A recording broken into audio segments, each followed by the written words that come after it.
Verse for opening the sutra. The unsurpassed, profound, and wonderful Dharma is difficult to encounter in hundreds of millions of aeons. I now see and hear it, receive and uphold it, and I vow to fathom the Tathagata's true meaning. The origin of demonic states. Sutra. At that time, the Tathagata was preparing to leave the Dharma seat. From the lion throne, he extended his hand and placed it on a small table wrought of the seven precious things. But then he turned his body, which was the color of purple golden mountains, and leaned back, saying to everyone in the assembly and to Ananda, "Those of you with more to learn, those enlightened by conditions, and those who are sound hearers, have now turned your minds to pursue the attainment of Supreme Bodhi, the unsurpassed, wonderful enlightenment. I have already taught you the true method of cultivation." Commentary. At that time, the Tathagata was preparing to leave the Dharma seat, since he had almost finished speaking the Shurangama Sutra. From the lion throne, he reached his hand out and placed it on a small table wrought of the seven precious things. The Buddha was on his Dharma seat, the lion throne. The Buddha speaking of the Dharma is like a lion's roar. When a lion roars, all the animals are frightened. That's why the Buddha's Dharma seat is called the lion throne. The small table in front of the Buddha was made of and adorned with the seven precious things. But then he turned his body, which was the color of purple golden mountains, and leaned back. The Buddha's body is like a purple golden mountain. Its brightness shines everywhere. He leaned on the small table again to speak the Dharma, saying to everyone in the assembly and to Ananda, "Those of you with more to learn, before certifying to the fourth stage of arhatship, one is in the position of having more to learn. Those enlightened by conditions and those who are sound hearers, those who become enlightened through cultivating the 12 links of conditioned causation, and those sound hearers who become enlightened through cultivating the Dharma of the Four Noble Truths, have now turned your minds to pursue the attainment of Supreme Bodhi, the unsurpassed wonderful enlightenment. You have now turned from the small goal towards the great. You of the two vehicles have brought forth the great vehicle, resolve and seek to attain great enlightenment. There is no enlightenment higher than this. I have already taught you the true method of cultivation. I have already explained the real method of cultivation for you. Sutra. You are still not aware of the subtle demonic events that can occur when you cultivate shamatha and vipassana. If you cannot recognize a demonic state when it appears, it is because the cleansing of your mind has not been proper. You will then be engulfed by deviant views. Commentary. You are still not aware. Earlier, Ananda asked the Buddha how to cultivate. He had requested the Dharma on behalf of living beings of the future, but although he now understands the principle of cultivation, he doesn't have any actual experience. He understands the theory, but since he lacks experience, he doesn't know what can occur in cultivation. So the Buddha said, "You are still not aware of the subtle demonic events that can occur when you cultivate shamatha and vipassana. In cultivating shamatha, which refers to the great Shurangama Samadhi, and in cultivating vipassana, a method of subtle contemplation, subtle demonic states can arise. In the process of cultivation, many demonic states can arise which are not very obvious but rather extremely obscure. If you cannot recognize a demonic state when it appears, when you are cultivating the way and practicing the skill of directing the hearing inward to listen to the inherent nature, a demonic state may appear. If you do not recognize the demon and do not know what demons are, it is because the cleansing of your mind has not been proper.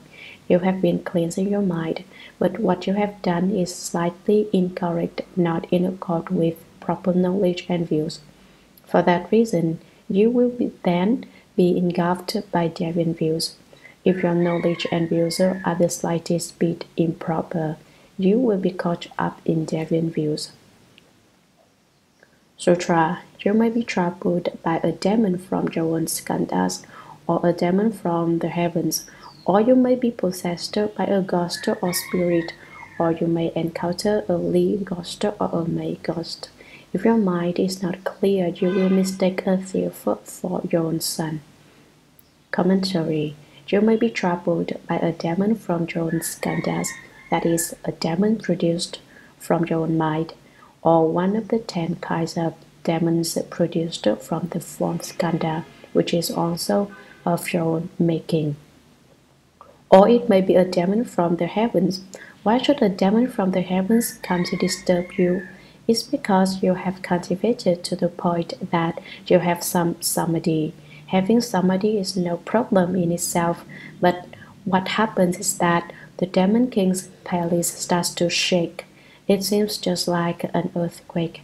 Since the demon king has spiritual powers, as soon as the shaking starts, he investigates. Why is my palace shaking for no apparent reason?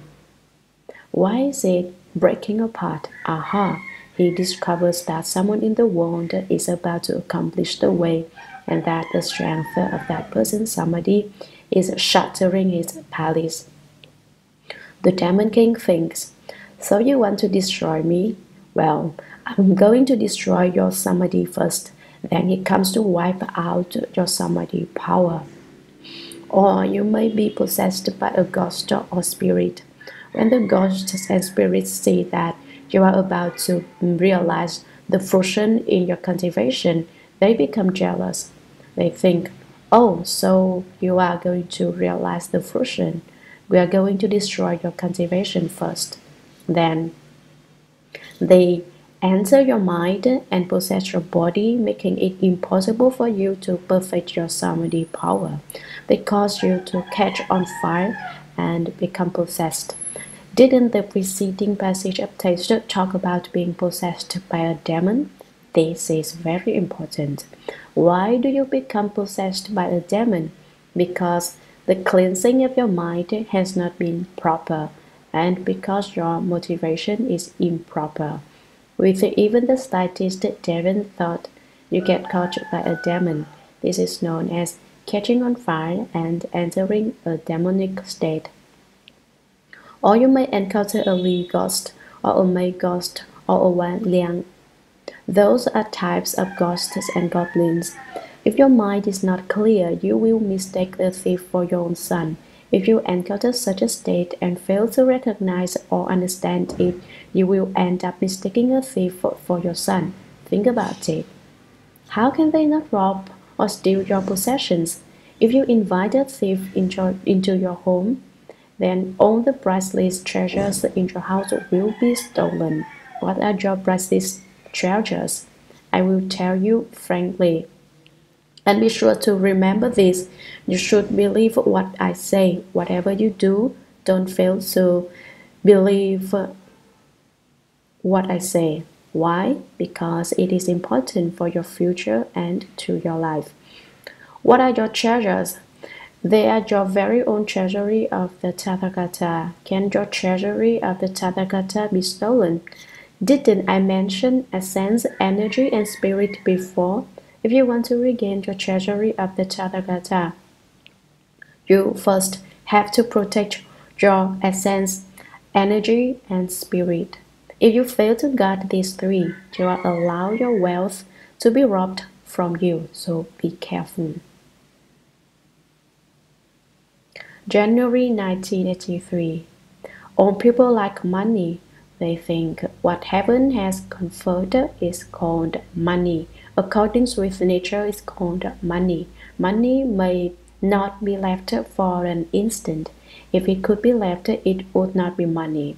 Ordinary worldly people have this problem. That is, they cannot see through the matter of money, so they can't put it down. It wouldn't be so bad if you were the only one poisoned by money, but you also want to poison your children and grandchildren, so you leave money for your sons and daughters. Your children then leave money for their children, and they in turn leave money for their children. Passing the money back and forth, people are so poisoned by this toxic substance that they can't even catch their breath. This is really frightening. Therefore, here we tell everyone that money has poison on it. You still don't believe it though, and you always want to be very close to money. You've been poisoned by it, and the harmful effects will poison your children and grandchildren as well in all the generations to come. In the past, I've said this many times. People think saving up money is a good thing, but people who cultivate the way should not take money so seriously. They need not save money. We don't need to think money have not been left for an instant. We should change the phrase around to say what heaven has conferred is called the Dharma. Accordance with nature is called the Dharma. The Dharma may not be left for an instant. If it could be left, it would not be the Dharma. What is meant by the Dharma? You say, I know it's the Dharma of the Buddha, the Dharma of the Sangha. You don't really understand yet. If you really understood, you wouldn't lose your Dharma. Ultimately, what is the Dharma? It is just our energy, our vital energy which penetrates heaven and earth to the point that all Buddhas and Bodhisattvas are of the same substance as us because our energy is connected. This energy is like our breath. It can be detected. That which is within the energy and controls it is the Dharma. Therefore, it is essential that we nurture our energy. We should not lose our temper. You should cultivate your energy, as in the saying, foster the ground of your mind and nurture the sky of your nature. This is nurturing your energy. If you want to nurture your energy, then don't lose your Dharma. I will tell you a most important and essential Dharma law. If you listen, fine. If you don't listen, that's okay too, but I tell you anyway. What is it? If you want to nurture your energy, then don't talk so much. Don't talk so much in the kitchen. Today is a little better. But in the last 2 days, when I went to the kitchen and dining hall, it sounded like a marketplace. Everyone was shouting. One person was selling carrots, another was selling cabbage, another was selling potatoes, and someone else was selling sweet potatoes. What did they think they were doing, shouting and yelling like that? They'd forgotten completely about the Buddha, the Dharma, and the Sangha. There's no need to make such a racket in the kitchen. That's not how cultivators should behave. Later, I found out that the dormitory was also like a marketplace. People were quarreling, chattering, and making noise everywhere. No one knows what they were talking about. A person who cannot limit his speech will not be able to cultivate. If you cannot nurture your energy, then you do not have the Dharma. Therefore, the Dharma may not be left for an instant. You can very easily and carelessly squander this Dharma by talking all the time. I do not like to interfere in other people's business, but this is really too much. If this continues, these people who argue all day long will be the villains of the city of 10,000 Buddhas. No wonder the Buddhas don't want to stay here anymore, and the Bodhisattvas also stay far away. They don't want to listen to these people who do nothing but gossip and chatter. I don't mean to say that people shouldn't talk to each other at the city of 10,000 Buddhas. People should certainly discuss important matters, but they should not be chatting idly all the time. You say, "Oh, nothing's happened around here. I'm so lonely. I've got to find someone to talk to." That might be all right, but after you have had your chat, you will have lost all Dharma whatsoever. If you lose the Dharma, how can you cultivate the way? Sutra. It is also possible to feel satisfied after a small accomplishment, like the unlearned bhikshu who reached the fourth dhyana and claimed that he had realized sagehood. When his celestial reward ended and the signs of decay appeared, he slandered a hardship as being subject to birth and death, and thus he fell into the Avashi hell. Commentary. It is also possible to feel satisfied after a small accomplishment. In cultivation, even if you do not become possessed by a demon, you must still have genuine wisdom and Dharma-selecting vision. If you recognize the Buddha Dharma, you yourself should know what level you have reached. Don't obtain only a little bit and feel satisfied, like the unlearned bhikshu who reached the fourth dhyana and claimed that he had realized sagehood. He was called the unlearned bhikshu because he didn't have much sense. He knew little about the principles of Buddhism. In what way was he unlearned? Basically, the four fruitions of Arhatship are all beyond the four dhyana heavens. The Buddha explained that one who has realized the fourth fruition of Arhatship no longer undergoes birth and death. A sage who has realized the second fruition is called a once returner. He is born once in the heavens and once in the human realm. He has one more round of birth and death to undergo.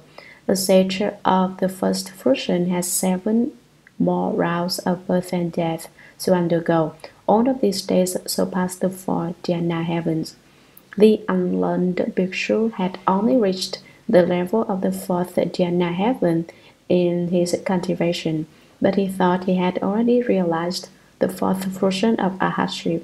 In fact, at the level of the 4th dhyana heaven, one has not realized any fruition and is still an ordinary person. But the unlearned bhikshu claimed that he had attained the 4th fruition of Arhatship.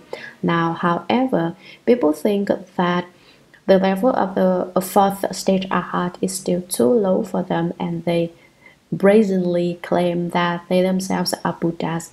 But a Buddha has 3 bodies, 4 wisdoms, 5 eyes, and 6 spiritual powers.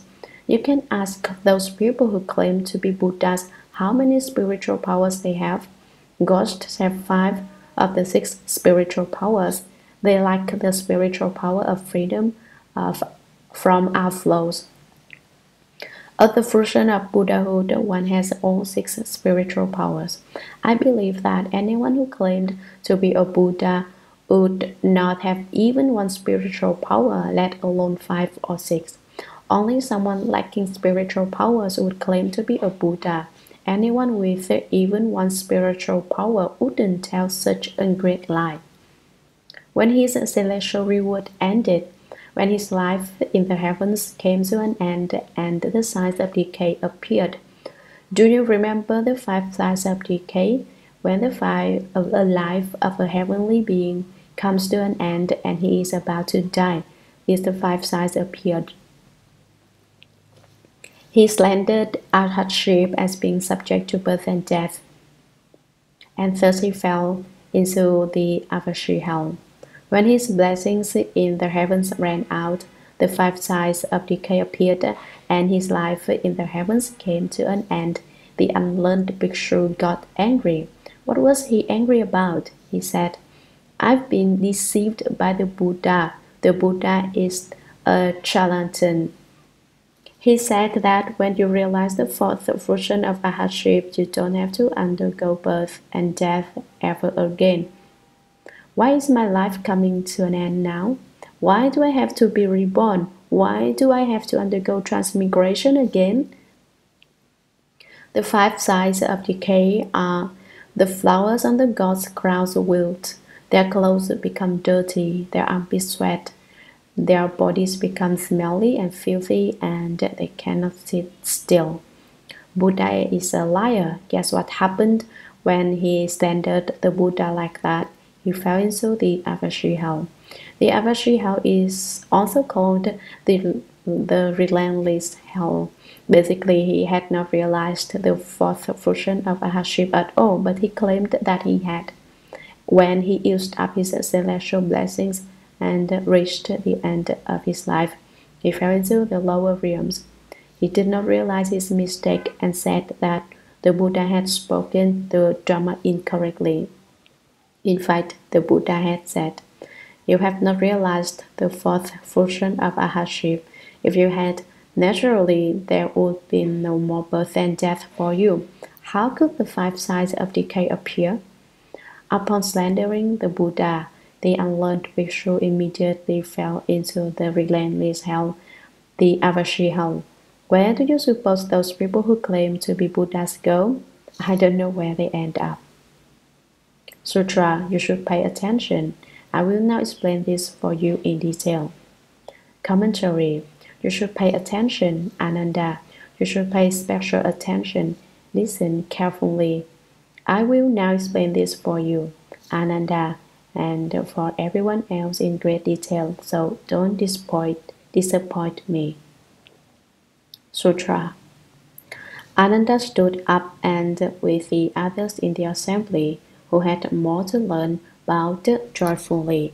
They quieted themselves in order to listen to the compassionate instruction. Commentary. Ananda stood up immediately and, with the others in the assembly, the great bodhisattvas, the great arhats, the great bhikshus, and those who had more to learn, before the first, second, and third fruitions bowed joyfully. Since the Buddha was about to explain the matter of detail, everyone was happy, and together they joyfully paid homage and bowed at the Buddha. They quieted themselves in order to listen to the compassionate instruction. They subdued. The Origin of Demonic States, Volume 8, Chapter 1, Sutra. The Buddha told Ananda and the whole assembly, "You should know that the 12 categories of beings in this world of outflows are endowed with a wonderfully bright fundamental enlightenment, the enlightened perfect substance of the mind, which is not different from that of the Buddhas of the 10 directions." Commentary. The Buddha told Ananda and everyone in the whole assembly, "All of you people who are now present should know that the 12 categories of beings in this world of outflows are endowed with a wonderfully bright fundamental enlightenment, an inherent enlightened nature, the wonderfully bright true mind, the enlightened perfect substance of the mind, which is not different from that of the Buddhas of the 10 directions. It is the same. There is no difference. The Buddhas of the 10 directions are endowed with it, and the 12 categories of beings are also endowed with this enlightened nature, which is also called the treasury of the Tathagata. Sutra. Due to the forms of false thinking and confusion about the truth, infatuation arises and makes your confusion all pervasive. Consequently, an emptiness appears. Once come into being as that confusion is ceaselessly transformed. Therefore, the lands that are not without outflows, as numerous as motes of dust throughout the 10 directions, all created as a result of confusion, dullness, and false thinking. Commentary. Due to the forms of false thinking and confusion about the truth, hey, Ananda, your inherent nature and the inherent nature of the 12 categories of beings are not different from the Buddhas. They are one and the same. However, because you create falseness out of the truth and then become confused about what is genuine truth, faults arise and errors are made. Infatuation arises. What is the biggest fault? Infatuation, literally obsessed love. You could say obsession, of love, and love are two things. You can also explain them as one, infatuation. Your ignorance prevents you from understanding, and love is all you know about. You think about love from morning to night. You can't put down love and lust for a moment. If you investigated the Buddha Dharma as attentively as you pursue lust and love, you would become a Buddha very soon. Out of pity, you cannot transform your fondness for the opposite sex into fondness for the Buddha Dharma instead. The more you study the Buddha Dharma, the more boring you think it is. You say, I have many forms, and the Buddha Dharma points them all out to me. I don't want to study it anymore. The Buddha Dharma wants me to change my habits, and how can I do that? That's one example of obsession about love. Above, the text said, due to the false thinking and confusion about the truth. Now, I could say that mistakes are made due to obsession about love. You make mistakes based on infatuation. Infatuation arises and makes your confusion all pervasive. Your infatuation produces an all pervading confusion. You become confused about everything. It all starts with infatuation. Once you become infatuated, you don't understand anything. Nothing matters to you. You figure, if I fall into the house, so be it. Why should I worry? You no longer care about anything. Consequently, an emptiness appears because you make mistakes based on infatuation, because men think about women from morning to night and women think about men all day long. A false emptiness arises. Once come into being as that confusion is ceaselessly transformed. The confusion multiplies so that one confusion becomes two confusions, and two confusions turn into three confusions. The confusion evolves without end. Intelligent people should take note of this. You should pay attention to this passage of sutra text. Its message really penetrates to the bone. It points out all of your faults. Then the world comes into being. Therefore, the lands that are not without outflows, as numerous as motes of dust throughout the 10 directions, are all created as the result of confusion, dullness, and false thinking. The worlds throughout the 10 directions are not indestructible. They are not without outflows because they have no basic substance of their own. They are all mere creations of false thinking. Confusion refers to lack of understanding. Dullness refers to being obstinate and unyielding. The world is created by your false thinking. Did you know that? Sutra, you should know that the space created in your mind is like a wisp of cloud that dots the vast sky. How much smaller must all the worlds within that space be? Commentary. Ananda, don't sleep. You should know that when I say don't sleep, that means don't be confused. Don't be infatuated anymore. Don't be confused about the truth anymore. The Buddha told Ananda not to sleep, and now I'm telling you, not to sleep. Right now, what's important is that you should know that the space created in your mind is like a wisp of cloud that dots the vast sky. All of space which is created from your mind is like a wisp of cloud in the sky when compared to your mind.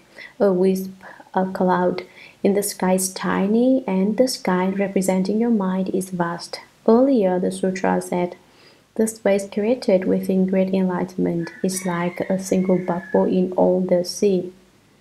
And now it says, the space created in your mind is like a wisp of cloud that dots the vast sky. All of space being that small, how vast your mind must be, and how much smaller must all the worlds within that space be. All the worlds within that empty space must be minute. If they were in your mind, they would be even smaller. So this describes how our enlightened nature pervades all places. Sutra. If even one person among you finds the truth and returns to the source, then all space in the 10 directions is obliterated. How could the worlds within that space fail to be destroyed as well? Commentary.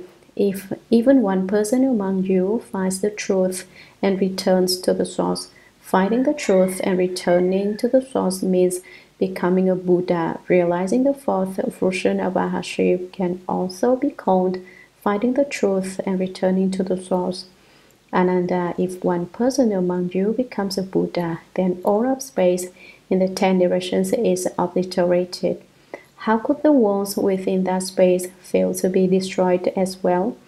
Even space is gone, so how can the worlds still exist? The worlds are all gone too. Someone says, if so many Buddhas have accomplished Buddhahood and becoming a Buddha is supposed to obliterate space, then why hasn't space disappeared yet? From the point of view of living beings, space exists, but from the point of view of the Buddhas, there is nothing at all. There are different points of view, and so you can't make generalizations. For instance, people who have opened the five eyes can see what is happening in this country and in other countries that are tens of thousands of miles away. Can you, who haven't opened the Buddha eye, see such things? No. By the same token, one cannot say, I can see it, therefore it must exist. You may see it as existing, but from the Buddha's perspective, there is nothing at all, not even space. Sutra. When you cultivate dhyana and attain samadhi, your mind tallies with the minds of the bodhisattvas and the great arhats of the 10 directions, who are free of outflows, and you abide in a state of profound purity. Commentary. When you cultivate dhyana concentration and attain samadhi, the essence of your mind tallies and unites with the minds of all the bodhisattvas and all the great arhats of the 10 directions who are free of outflows, and you abide in the state of profound purity. You don't have to seek elsewhere for this pure fundamental tranquility. It is right where you are. Right here is the pure, inherently tranquil treasury of the Tathagata, which pervades the Dharma Realm. Why do the minds of the Bodhisattvas, the great arhats, and the cultivators of samadhi totally in this way? Because they cultivate the same samadhi. They direct the hearing inward to listen to the inherent nature until the inherent nature accomplishes the unsurpassed way. They all cultivate the great Shurangama Samadhi, and so they are all the same. They become unified. Their minds are connected as if there were an electric current running between them. This connection, however, doesn't occur only at the level of Buddhas, Bodhisattvas, and Arhats. It also occurs among ordinary people. For example, when you think about a person, your thought will reach his mind just like a telegram. Does the other person know? You ask. His inherent nature knows, even though his conscious mind may be unaware of it. At the level of that nature, we all know one another. Well, if I think about someone from morning to night, then that person will also think about me, right? You could think till you die, and it still wouldn't be any use. It is like the infatuation we talked about before. If a person is infatuated, he will think about the object of his affection all day long, unable to put the thought down. He's always thinking and thinking until he thinks himself to death. How does he die? He thinks about her until they come together and get married. Once married, he becomes muddled. After being muddled for a time, he dies. Being married is equivalent to being muddled, not knowing anything at all. In Chinese, you can deduce that meaning from the character for marriage, Huan Sutra. All the kings of demons, the ghosts and spirits, and the ordinary gods see their palaces collapse for no apparent reason. The earthquakes and all the creatures in the water, on the land, and in the air, without exception, are frightened. Yet the ordinary people who are sunk in deep confusion remain unaware of these changes. Commentary. When one obtains the great Shurangama Samadhi, the true Samadhi, the demon kings shudder. All the kings of demons, the ghosts and spirits, and the ordinary gods of the six desire heavens and Freudiana heavens see their palaces collapse for no apparent reason. The situation is really out of control. For no apparent reason, their palaces start falling apart. Have I ever told you about a young disciple I had in Manchuria? He was about 14 years old, and although he was young, his spiritual powers certainly weren't insignificant. He could ascend to the heavens and enter the earth. He had opened the five eyes and had not obtained the six spiritual powers. He had five of the spiritual powers, but lacked the power of freedom from outflows. When a person attains this power, he becomes an arhat. One day he ascended to the heavens to amuse himself. When he got there, the demon king took a liking to him and trapped him in his blood palace. It was an exquisite palace made of transparent crystal-like material, but he was trapped in it. Since he had opened his five eyes, he could see his Dharma body being held captive there by the demon king. So he came and told me, "Teacher, I went to the heavens and now I can't come back." "So you're stuck in the heavens, huh?" I said. "Well, who told you to go there in the first place?" I thought that it would be lots of fun, so I went there to take a look. But now that person up in the heavens won't let me come back. I said, "If you want to have fun, don't go there to play. Those demons in the six desire heavens are always looking for an opportunity to destroy the samadhi power of cultivators." Then I said, "Don't be scared, I'll get you back." I tried to get him back, but the demon king refused to let him go. At that point, he became really frightened and said, "He won't let me come back. What should I do?" I said, "Don't worry, I'll bring you back now." Then I used the Shurangama mantra, the section which I've told you to destroy demons, the mantra of the five great hearts. The demon palace immediately shattered and he came back at that time. This is a true story. Now the palaces of the demon kings have fallen apart and collapsed, and the earthquakes and cracks are open in many places, and all the creatures in the water, on the land, and in the air, without exception, are frightened. All the creatures in the water and on the land going flying through the air, scared out of their wits and frightened beyond control.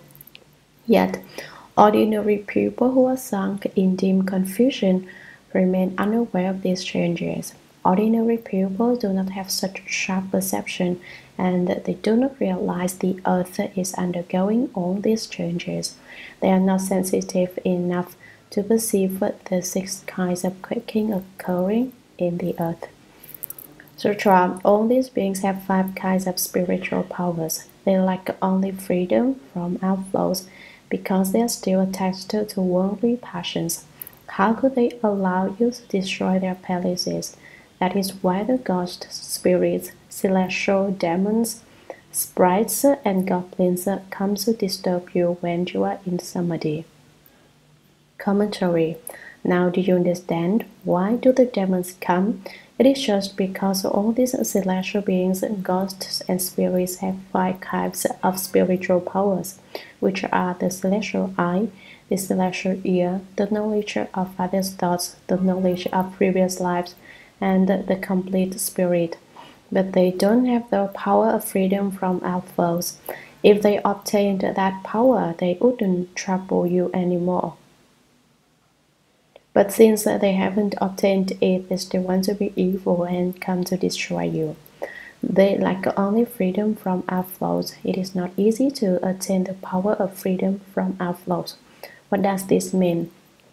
I will be very frank about it. What we call outflows are the daily random thoughts that men and women have about one another. If you have not put an end to such thoughts, then you have not rid yourself of outflows. Now I discuss this more in depth, and I'll be very frank with you. If I didn't tell you the truth, then you would never know what is really being referred to. Being rid of outflows simply means retaining your essence. If your essence escapes, that's an outflow. Now I have told you the secret of heaven and earth. If you retain your essence, then you won't have outflows. Furthermore, if you cannot only prevent your essence from escaping, but can also be without lustful thoughts, even on the subtlest level, then you have truly rid yourself of outflows. Now, do you understand?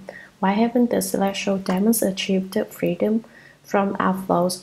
Because they still have thoughts of lust, as do ghosts and spirits.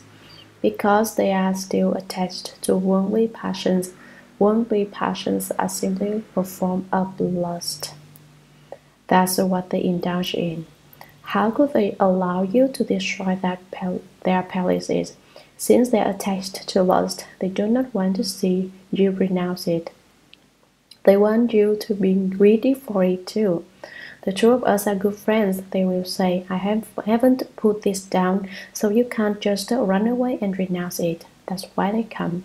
They cannot bear to see you transcend the world. That is why the ghosts, spirits, celestial demons, sprites, and goblins come to disturb you when you're in samadhi. When I mentioned goblins in the past, you didn't know what they were, so now I will explain. Do you see how the Chinese character for goblin, Yao, is written? It is the character for woman, Nu, beside the character for a short life, for death, before 30 years of age, Hun. You can figure out the meaning from there. I don't have to say too much in general. People who die young will become goblins. When you're in samadhi, they all come en masse to bother you. Their aim, as it said, is to devour the flesh of the monk from tongue. The monk from tongue was great Master Hsuan Hua. Many goblins would have liked to eat his flesh, that is, they wanted to disturb his samadhi. If you cultivate to the point that you have samadhi, the goblins, ghosts, and monsters will want to devour your flesh as well. Actually, they do not really eat your flesh. I will be more honest with you. I will bring it all out in the open and not hold anything back. What is really happening? When your essence, energy, and spirit are all full, because you have no thoughts of lust, these demons and ghosts want to steal your treasures. That's why they come to disturb you. If you have a girlfriend or boyfriend, she or he is also stealing your treasures. What else did you think was happening? The Buddha Dharma teaches us to practice giving, so I'm giving away my treasures to others. You say, well then you're going to end up as a poor ghost who falls into the house. When that happens, the person who stole your treasures isn't going to say, here, I'll give you back some of your treasures so that you can get out of here there. No one will help you then. You think it over. Sutra. Also, these demons possess tremendous enmity. They are in the grip of their worldly passions, while you are within wonderful enlightenment. They cannot affect you any more than a blowing wind can affect a light or a knife can cut through water. If you are like boiling water, while the demons are like solid ice, which in the presence of heat soon melts away. Since they rely exclusively on spiritual powers, they are like mere guests. Commentary. When you achieve some samadhi power in your cultivation, the demon kings will be afraid, and so they come to destroy it. They do not want you to have samadhi. Although these demons come to give you trouble, and although they possess tremendous enmity, much wrath, they are in the grip of their worldly passions. They are controlled by their defined sense experiences, while you are within wonderful enlightenment.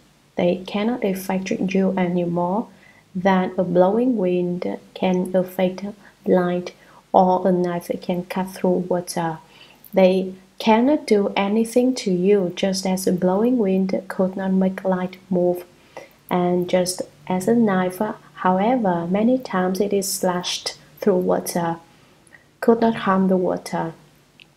You are like boiling water in this analogy. The samadhi power from your cultivation is compared to hot water, while the demons are like solid ice. The demon kings can be compared to the solid ice of winter, which in the presence of heat soon melts away.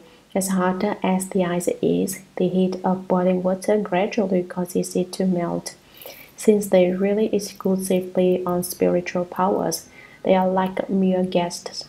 All they have going for themselves is their spiritual powers, so they can never be the host or master. They are merely guests. They cannot stay long, and they cannot succeed in their efforts to disturb you. Sutra. They can succeed in their destructiveness through your mind, which is the host of the five skandhas. If the host becomes confused, the guests will be able to do as they please. Commentary. They can succeed in their destructive needs through your mind, which is the host of the five skandhas. Basically, they cannot succeed in their destructive needs. However, if the host becomes confused, if your mind, which is the master of the five skandhas, is deluded, the guests will be able to do as they please. The guests will be able to take advantage of you as long as you, the host, are not confused. They cannot do anything to you. Who is the host? It is your inherent nature. If your inherent nature is confused, then the demons can have their way with you. But if your inherent nature is not confused, then they are powerless to do anything. Sutra. When you are in dhyana, awakened, aware, and free of delusion, their demonic deeds can do nothing to you. As the skandhas dissolve, you enter the light. All those devil arts depend upon dark energy. Since light can destroy darkness, they would be destroyed if they drew near you. How could they dare linger and try to disrupt your dhyana samadhi? Commentary. When you are in dhyana, when you have stilled your thoughts and attained the proper concentration of samadhi, you are awakened, aware, and free of delusion. Their demonic deeds can do nothing to you. The demons won't be able to trouble you with their tactics. As the skandhas dissolve, you enter the light. Demons belong to the darkness, yin, and the darkness can be dispelled. It is as if the demons were ice and you are hot water. The darkness is dispelled like ice dissolving in hot water. The fire of your wisdom is bright, so you enter the light. All those devil arts of demons, externalists, goblins, ghosts, and monsters depend upon dark energy. All their tactics depend on a dark, dismal energy. Since light can destroy darkness, if you have true samadhi and wisdom, your wisdom light will shine forth and dispel the darkness. They would be destroyed if they drew near you. How could they dare linger to and try to disrupt your dhyana samadhi? If they came near you, they would do themselves in, so they dare not disturb you. January 1983. Skandha demons are not limited to 50 kinds. There are maybe 500, 5,000, 50,000, or even 500,000 kinds. Each kind can further be divided into 10 kinds. If analyzed in detail, there are thousands upon tens of thousands of kinds. In general, what is a skandha demon? Basically, it's nothing but a mass of yin energy which comes from our yin thoughts. Yin thoughts include thoughts of greed, anger, and stupidity. They give rise to the skandhas of form, feeling, thought, formations, and consciousness. And in each of these skandhas, all kinds of yin phenomena are produced. These yin phenomena naturally appear when your skill reaches a certain level. If your skill hasn't reached that level, then you won't encounter these skandha demons even if you want to. They manifest only when your skill has reached that level. Don't worry when they appear. There's no need to fear being possessed by demons. When these yin phenomena appear, you should remain calm, as if they didn't exist. See them as if not seeing them, hear them as if not hearing them, and smell them without perceiving their smell. If you don't enter into sights, sounds, smells, tastes, tangible objects, and dharmas, then the skandha demons will not be able to do anything to you. If you are without greed, anger, and stupidity, then you will subdue these skandha demons. If you do not have the forms of being selfish, wanting personal profit, seeking, being greedy, or contending, then no demon will be able to do anything to you.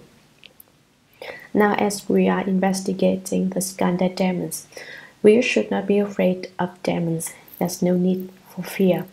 What is this mass of energy like?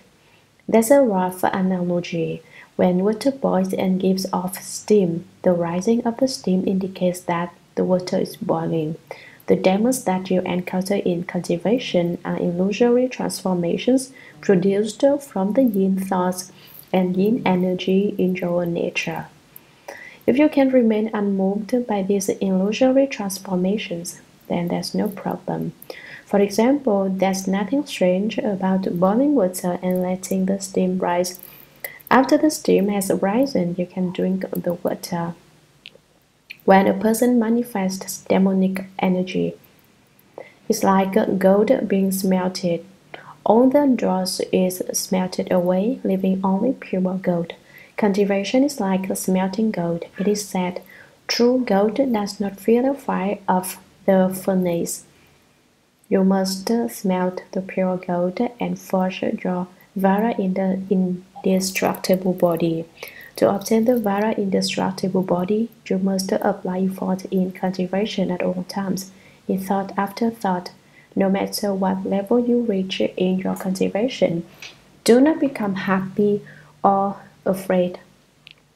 This is a most essential and basic way for cultivators to resolve demonic obstacles. Sutra. If you were not clear and aware but were confused by skandhas, then you, Ananda, would truly become one of the demons. You would turn into a demonic being. Commentary.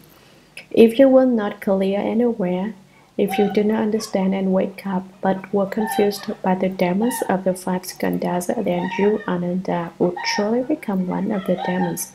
You would turn into a demonic being. You would join the retinue of demons. Sutra. Your encounter with Mantanji's daughter was a minor incident. She cast a spell on you to make you break the Buddha's moral precepts. Still, among the 80,000 modes of conduct, you violated only one precept. Because your mind was pure, all was not lost. Commentary. Your encounter with Mantanji's daughter was a minor incident. It was a relatively insignificant, commonplace demonic event. She cast a spell on you to make you break the Buddha's moral precepts. She used a mantra of the ancient Brahma heaven to confuse you and tried to make you break the Buddha's rules. Still, among the 80,000 modes of conduct, you violated only one precept. Because your mind was pure, all was not lost. Because you had already attained the first stage of arhatship, you were not totally confused by her, and you did not fall. Sutra. This would be an attempt to completely destroy your precious enlightenment. Were it to succeed, you would become like the family of a senior government official who is suddenly exiled. His family wanders, bereft and alone, with no one to pity or rescue them. Commentary. This would be an attempt to completely destroy your precious enlightenment. That kind of behavior was an attempt to make you fall. Were it to succeed, you would become like the family of a senior government official who is suddenly exiled. A high official is banished, and his family's property is abruptly confiscated. The Fourth Skanda, Volume 8, Chapter 2, Sutra. Ananda, you should know that as a cultivator sits in the Bodhimanda, he is doing away with all thoughts. When his thoughts come to an end, there will be nothing on his mind. This state is pure clarity, will stay the same whether in movement or stillness, in remembrance or forgetfulness. Commentary. Ananda, you should know that as a cultivator sits in the Bodhimanda, he is doing away with all thoughts. Ananda, you should know that you are simply cultivating the skill of turning back your hearing to listen to your inherent nature. In that way, you obliterate all thoughts. When his thoughts come to an end, there will be nothing on his mind. This state of pure clarity, this wisdom and samadhi power will stay the same whether in movement or stillness, in remembrance or forgetfulness. Your mind does not change whether you are moving or still, whether you are mindful or absent-minded. Your state is the same, it is non-dual. Sutra. When he dwells in this place and enters samadhi, he is like a person with clear vision who finds himself in total darkness. Although his nature is wonderfully pure, his mind is not yet illuminated. This is the region of the fourth skanda.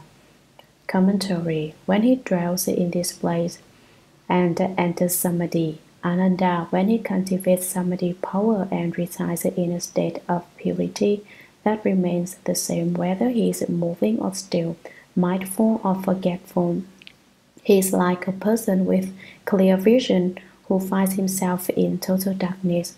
He is like a person with good eyes who is living in a dark house. Although his nature is wonderfully pure, his mind is not yet illuminated. Although his nature is pure, bright, and wondrous, his mind has not yet attained the light of genuine wisdom. This is the region of the fourth skanda. Sutra. If his eyes become clear, he will then experience the 10 directions as an open expanse, and the darkness will be gone. This is the end of the fourth skanda. He will then be able to transcend the turbidity of compass. Contemplating the cause of the fourth skanda, one sees that false thoughts of solidity are its source. Commentary. If his eyes become clear, he will then experience the 10 directions as an open expanse, and the darkness will be gone. What is this state called? This is the end of the fourth skanda. Of the 5 skandhas, form, feeling, thinking, formations, and consciousness, the fourth skanda is gone. He will then be able to transcend the turbidity of compass. Contemplating the cause of fourth skanda of the fourth skanda, one sees that false thoughts of solidity are its source. When the person goes beyond the turbidity of compass, his actions will be based on false thoughts of solidity. December the 2nd, 1993. Disciple. When the fourth skanda comes to an end, this person can then transcend the turbidity of compass. Contemplating the cause of the fourth skanda, he sees that false thoughts of solidity are its source. Venerable Master, he still has false thoughts. They are solid because he is too deeply attached to that state. Disciple. Are false thoughts of solidity the source of the fourth skanda? Venerable Master, That's how it is when he reaches that state. It is not a matter of whether or not something is the source. There's no way to get to the root of it. This is all forms. Form, feeling, thinking, formations, and consciousness are all like this. The five skandhas, like floating clouds, emptily come and go. The three poisons, like air bubbles in water, rise and disappear. They are unreal. Every state is forms. Disciple, it's just like a dream. You can't make any sense out of dreams. Venerable Master, yes, in a dream, the six destinies clearly exist. After awakening, everything is empty and the universe is gone. Sutra Ananda at this point, as the person intently investigates that wondrous brightness, the four elements will no longer function together, and soon the body will be able to transcend obstructions. This state is called the pure brightness merging into the environment. It is a temporary state in the course of cultivation and that does not indicate sagehood. If he does not think he has become a sage, then this will be a good state, but if he considers himself a sage, then he will be vulnerable to the demon's influence. Commentary. We are now discussing the demons associated with the five skandhas: form, feeling, thinking, formations, and consciousness. There are 10 kinds of demons for each of the skandhas, making a total of 50. Cultivators should have a clear understanding of these 50 types of demons.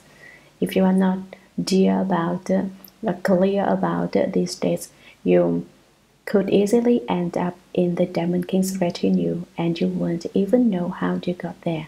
That's why you have to be especially careful. Ananda at this point, as the person intently investigates that wondrous brightness, when the form skandha is about to end, he experiences the 10 directions opening up and perceives a kind of brightness. As he investigates that state of subtle wonder and brightness, the four elements will no longer function together, and soon the body will be able to transcend obstructions. The four elements will cease to function normally, and very soon after that, the body will become free of obstructions, just like empty space.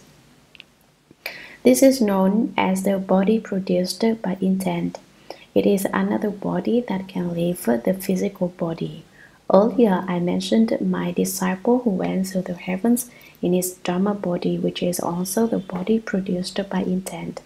The intent refers to the mind, one of the six sense faculties. Such a body, being a creation of the mind, is able to transcend obstructions. This state is called the pure brightness merging into the environment. The pure light flows into the surrounding environment. December the 2nd, 1993. Disciple, this state is called the pure brightness merging into the environment. How is this sentence explained? Venerable Master, this means that the person is too smart. He has false intelligence and worldly wisdom. He is simply too clever. Disciple, what does the environment refer to? It refers to the state mentioned earlier. Is it the state that occurs when he is working at cultivation? Venerable Master, is simply the state he attained previously. It is a temporary state in the course of cultivation. This kind of skill is temporary. It will not last. It is different from being able to come and go wherever you please. With that kind of complete freedom, one can let it go and it feels the six directions, roll it up, and it secretly hides away. If one lets it go, it feels the universe, and yet one can gather it back in at any time. If you cannot do this whenever you want, then yours is only a temporary skill. It's a state that you may encounter when you reach a certain level in your cultivation. However, this state is temporary. You won't always have a body that transcends obstructions. and so it does not indicate sagehood.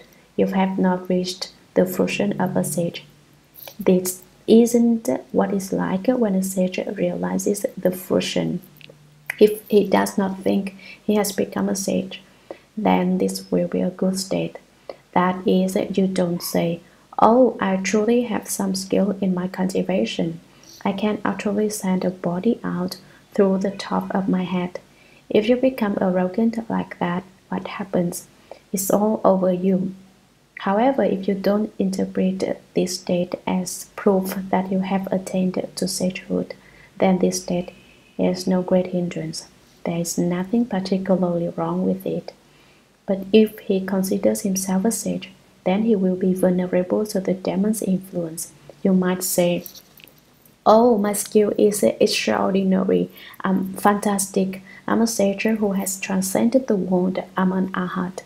If you think that way, the demons will descend upon you. Once the demons come, you are headed for a fall into the hells. Sutra. Further, Ananda, as the person uses his mind to intently investigate that wondrous light, the light will pervade his body. Suddenly, he will be able to extract intestinal worms from his own body, yet his body will remain intact and unharmed. This state is called the pure light surging through one's physical body. It is a temporary state in the course of intense practice and does not indicate sagehood. If he does not think he has become a sage, then this will be a good state. But if he considers himself a sage, then he will be vulnerable to the demon's influence. Commentary. This is the second demonic state of the form skandha. These demonic states are brought about by your vigorous effort in cultivation.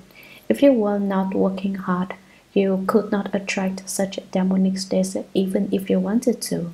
The demons would pay no attention to you. In their eyes, you would be just another poor person and they would obtain no advantage in coming after you. But now, since you've been cultivating, you will master some treasures, and that's what the demons are after. What should you do when they come? You have to remain in a state of unmoving searchness and clear understanding. Do not become attached to appearances. Have no attachments at all. Do not think, "What a fine state, I'd like to experience it again." Don't welcome it and don't reject it. Just act as if nothing were happening. If you do not consider yourself a sage, then it is a good state. But if you think you are a sage and you say, "Wow, I'm incredible, I can pull parasites out of my body." If you decide you've obtained spiritual powers and self-mastery, then you've made a mistake. With that one thought of arrogance, the demons come. Riding on that thought of arrogance, they bore into your mind and take over. They manipulate you until you have no samadhi power left. Therefore, you have to truly understand the principles of cultivation. Only then can you keep from falling into a trap or going down the wrong road. If you don't understand the Buddha Dharma, it is very easy to go astray. There is no problem if you do not have any real skill, but when you gain some skill, the demon kings will have their eyes on you every moment, and the first opportunity they see, they will come to disturb you. Further, Ananda, as the person uses his mind to intently investigate that wondrous brightness, the light will pervade his body. If you persist in your cultivation, you will eventually be able to see everything inside your own body. It's one thing if you are always able to see like that, but if you only have this ability once in a while, then it is merely a state of a form skandha. Suddenly, he will be able to extract intestinal worms from his own body, yet his body will remain intact and unharmed. In this state, suddenly you can pull worms out of your own abdomen. There are long worms and short ones, big ones and small ones. You can just reach your hand in and pluck them out. The extracted worms are real and yet there's no injury to the abdomen. How do you suppose they came out? If you reach your hand into the abdomen to pull out the worms, the abdomen should be injured, but there is no rupture at all. His body will remain intact. Could be explained in two ways. One way would be to change the translation to read their bodies will remain intact and say that the worms' bodies are still intact, not the least damaged. They are whole and complete, alive and healthy. You could also say that your abdomen is intact and uninjured. This state is called the pure light surging through one's physical body. An extremely pure and brilliant light penetrates your body. You do not actually put your hand in the abdomen and pluck the worms out. They issue forth of themselves. It is a temporary state in the course of intense practice and does not indicate sagehood. This state is not something that happens all the time. If this were a perpetual state, the situation would be different. This is not the state of a sage. If he does not think he has become a sage, then this will be a good state. It is fine. It won't cause any great trouble. But if he considers himself a sage, then he will be vulnerable to the demon's influence. If you say, I've attained sagehood, I can take things out of my stomach. Isn't it wonderful? You don't have such a state. If you become arrogant and attached to your state, you are in for trouble. You will be dragged off by the demon king to become part of his retinue. Sutra. Further, as the person uses his mind to intently investigate inside and outside, his physical and spiritual souls, intellect, will, essence, and spirit will be able to interact with one another without affecting his body. They will take turns as host and guests. Then he may suddenly hear the Dharma being spoken in space, or perhaps he will hear esoteric truths being pronounced simultaneously throughout the 10 directions. This state is called the essence and souls alternately separating and uniting, and the planting of good seeds. It is a temporary state and does not indicate sagehood. If he does not think he has become a sage, then this will be a good state. But if he considers himself a sage, then he will be vulnerable to the demon's influence. Commentary. Further, as the person uses his mind to intently investigate the wondrous brightness inside and outside, striving to exceed excellence, incessantly trying to refine that process, his spiritual and physical souls undergo a change. There are 3 spiritual and 7 physical souls residing in the human body. I have mentioned these 10 brothers before. Some of them have only ears or only eyes. Some have merely a nose but no lips, eyes, or ears. Each of them possesses only one sense organ and lacks the other 5, so they cannot function on their own. They must work cooperatively as a team. December the 2nd, 1993. Venerable Master. Our 3 souls and 7 spirits are like children, but they each have only one sense faculty, not many. Because they control our bodies, we are able to speak and perform actions. They are gathered together, and when your cultivation is accomplished, they become what is known as a Buddha in Buddhism or an immortal in Taoism. Some have only eyes and some have only ears, so they have each other. The child who has ears and can hear will have the one who can see. They are interconnected, so when you achieve the interchangeable functioning of the 6 sense faculties, your ears will be able to eat and talk. There are many states such as these that you cannot even conceive of. Disciple. Venerable Master, you mentioned that you had a young disciple who went to the heavens to play and was captured by a demon king. He cried, "What can I do? I can't come back." Did some of his souls and spirits go there? Venerable Master, among his 3 souls and 7 spirits, Maybe only one went, or maybe two went, or maybe 3 or 4 went. It's not for sure. Once they got there, they aggregated together. They were not 7 or 3 separated entities. Once they go out, they unite into one. That's how wonderful and mysterious it is. It's a mass of efficacious energy. Disciple. Is it because of different levels of cultivation that some people can send out more spirits than others? Venerable Master, it's better not to send spirits out. If they always go out to play, they risk being caught by the demons. When the souls and spirits are captured, one becomes dumb, retarded people and people who are that way because their souls and spirits have been possessed by demons. Souls are ghosts, but with some cultivation, they can become spirits which are young in nature. With more cultivation, they can become immortals. Cultivated to the ultimate, they become Buddhas. All these states of cultivation are achieved by the same individual soul. Disciple. If a person is in a vegetable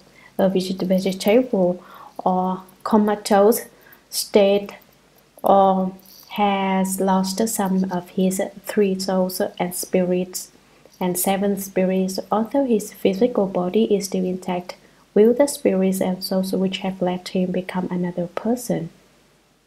Venerable Master, they don't become another person, they simply go with the demons. That's why the person is sometimes lucid, but sometimes very muddled. Disciple. What if a cultivator who has sent out some of his 3 souls and 7 spirits encounters Buddhas or Bodhisattvas? Venerable Master, if a person is truly cultivating, there will be Dharma protectors invisibly surrounding him. I have met a lot of strange people who can send spirits out of their bodies. Since you haven't encountered such states, you wouldn't recognize or understand them. For instance, the experience of those who act as mediums in Taiwan is described in the 50 Skanda demon states. Disciple. Have they reached that level in their cultivation? Venerable Master, they are advancing in their cultivation and great merit. Like all pupils, some learn to be good and others learn to be bad.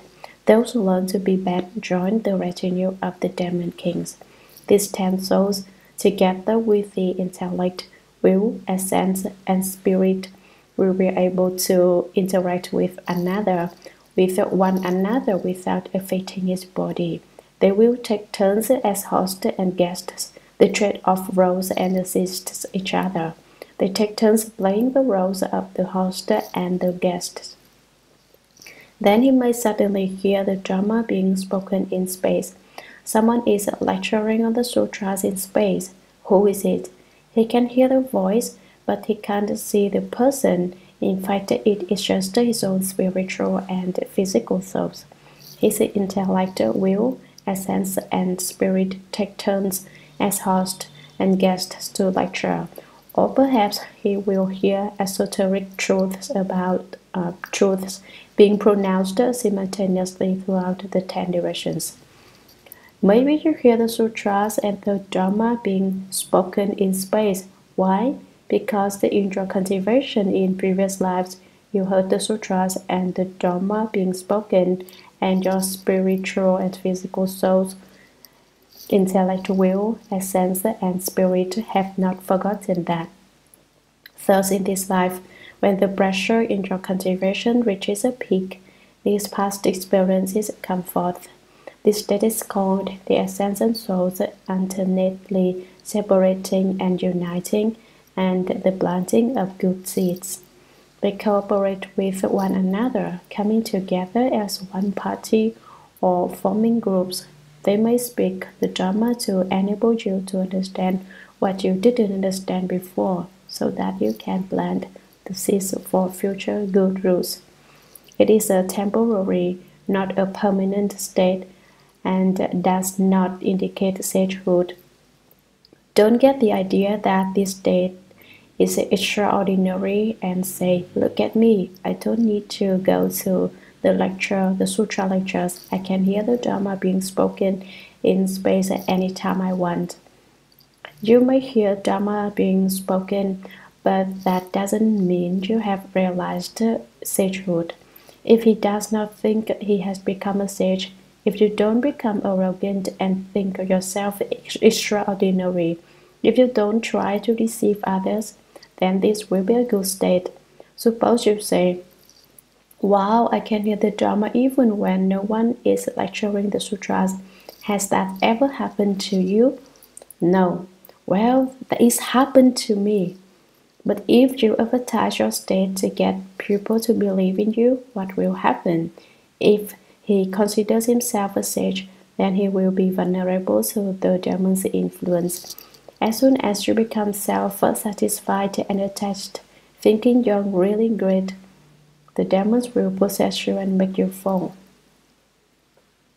Sutra. Further, when the person's mind becomes clear, unveiled, bright, and penetrating, an internal light will shine forth and turn everything in the 10 directions into the color of Jambu river gold.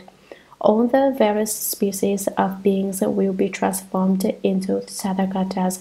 Suddenly he will see Vajrayana Buddha seated upon a platform of celestial light, surrounded by 1,000 Buddhas who simultaneously appear upon lotus blossoms in 100 million lands.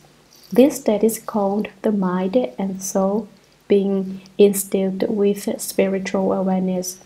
When he has investigated to the point of clarity, the light of his mind will shine upon all worlds. This is a temporary state and does not indicate sagehood. If he does not think he has become a sage, then this will be a good state. But if he considers himself a sage, then he will be vulnerable to the demon's influence. Commentary. Further, when the person's mind becomes clear and pure, unveiled and manifest, bright and penetrating, an internal light will shine forth and turn everything in the 10 directions into the color of Jambu river gold. A bright light will emanate from within, and then the walls of the 10 directions will all take on the hue of Jambu river gold. All the various species of beings born from worms, from eggs, from moisture, or by transformation, or any other kinds of beings, will be transformed into Tathagatas. Suddenly at this point, he will see Vajrayana Buddha.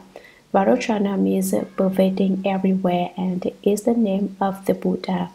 He is not located anywhere, and yet there is no place where he is not present. His body is everywhere. This person suddenly sees Vajrayana, the all-pervasive Buddha seated on a platform of celestial light, manifesting his 10,000-foot tall body. Vajrayana Buddha will be surrounded by 1,000 Buddhas who simultaneously appear seated upon blue, yellow, red, and white lotus blossoms in 100 million lands. This state is called the mind and soul being instilled with spiritual awareness. You should not think that this is real. Your mind and your physical soul are being influenced by a state of spiritual response and awakening. However, it is not real. When he has investigated to the point of clarity, the light of his mind will shine upon all worlds. When your mind comes to the point of understanding, it will illuminate all worlds. This is a temporary state and does not indicate sagehood. What is happening will not last a long time. You have not become a sage. If he does not think he has become a sage, then this will be a good state. But if he considers himself a sage, then he will be vulnerable to the demons of influence. If you say, incredible, I've seen Vajrayana Buddha. Have you seen him? Your skill is not as profound as mine. I've made it. Once you have such a thought, the demon kings will come and drag you off to their house. Sutra. Further, as the person uses his mind to intently investigate that wondrous light, he will contemplate without pause, restraining and subduing his mind so that it does not go to extremes. Suddenly, the space in the 10 directions may take on the colors of the 7 precious things, or the colors of 100 precious things, which simultaneously pervade everywhere without hindering one another. The blues, yellows, reds, and whites will each be clearly apparent. This state is called excessively subduing the mind. It is a temporary state and does not indicate sagehood. If he does not think he has become a sage, then this will be a good state. But if he considers himself a sage, then he will be vulnerable to the demon's influence. Commentary. Further, as the person uses his mind to intently investigate that wondrous light, he will contemplate without pause, restraining and subduing his mind so that it does not go to extremes. He tries to curb his mind so that it does not become overzealous. Suddenly, the space in the 10 directions may take on the colors of the 7 precious things, or the colors of 100 precious things, which will simultaneously pervade everywhere throughout space without hindering one another. They will be mutually unobstructing. The blues, yellows, reds, and whites, the various colors, will each be clearly apparent. Each will display its own color. This state is called excessively subduing the mind. You are cultivating to restrain your mind, not letting it engage in false thinking, not allow it to have random thoughts. After the restraint occurs for a long time, it becomes excessive. You go beyond the proper measure. It is a temporary state and does not indicate sagehood. You will only temporarily be able to see the colors of the 7 precious things in space. So this state does not mean you have attained sagehood. If he does not think he has become a sage, then this will be a good state. It will be all right. It will not be a bad state. But if he considers himself a sage, then he will be vulnerable to the demon's influence. You will be surrounded by demon influences, and you will fall. Sutra. Further, as the person uses his mind to investigate with clear discernment until the pure light no longer disperses, he will suddenly be able to see various things appear in the dark room at night, just as if it were daytime, while the objects that were already in the room do not disappear. This state is called refining the mind and purifying the vision until one is able to see in the dark. It is a temporary state and does not indicate sagehood. If he does not think he has become a sage, then this will be a good state. But if he considers himself a sage, then he will be vulnerable to the demon's influence. Commentary. Further, as a person uses his mind to investigate with clear discernment until the pure light no longer disperses, again, this person uses his mind in samadhi to observe states until the pure light of his discerning mind becomes very focused and he is endowed with samadhi power. He will suddenly be able to see various things appear in a dark room in a house which is not lighted at night, just as if it were daytime, while the objects that were already in the room do not appear. Not only will he be able to see things that are inside the house, he will also be able to see things that are outside the house. Not only will he see what is already in the house, he will also see with great clarity the things that come into the house from outside.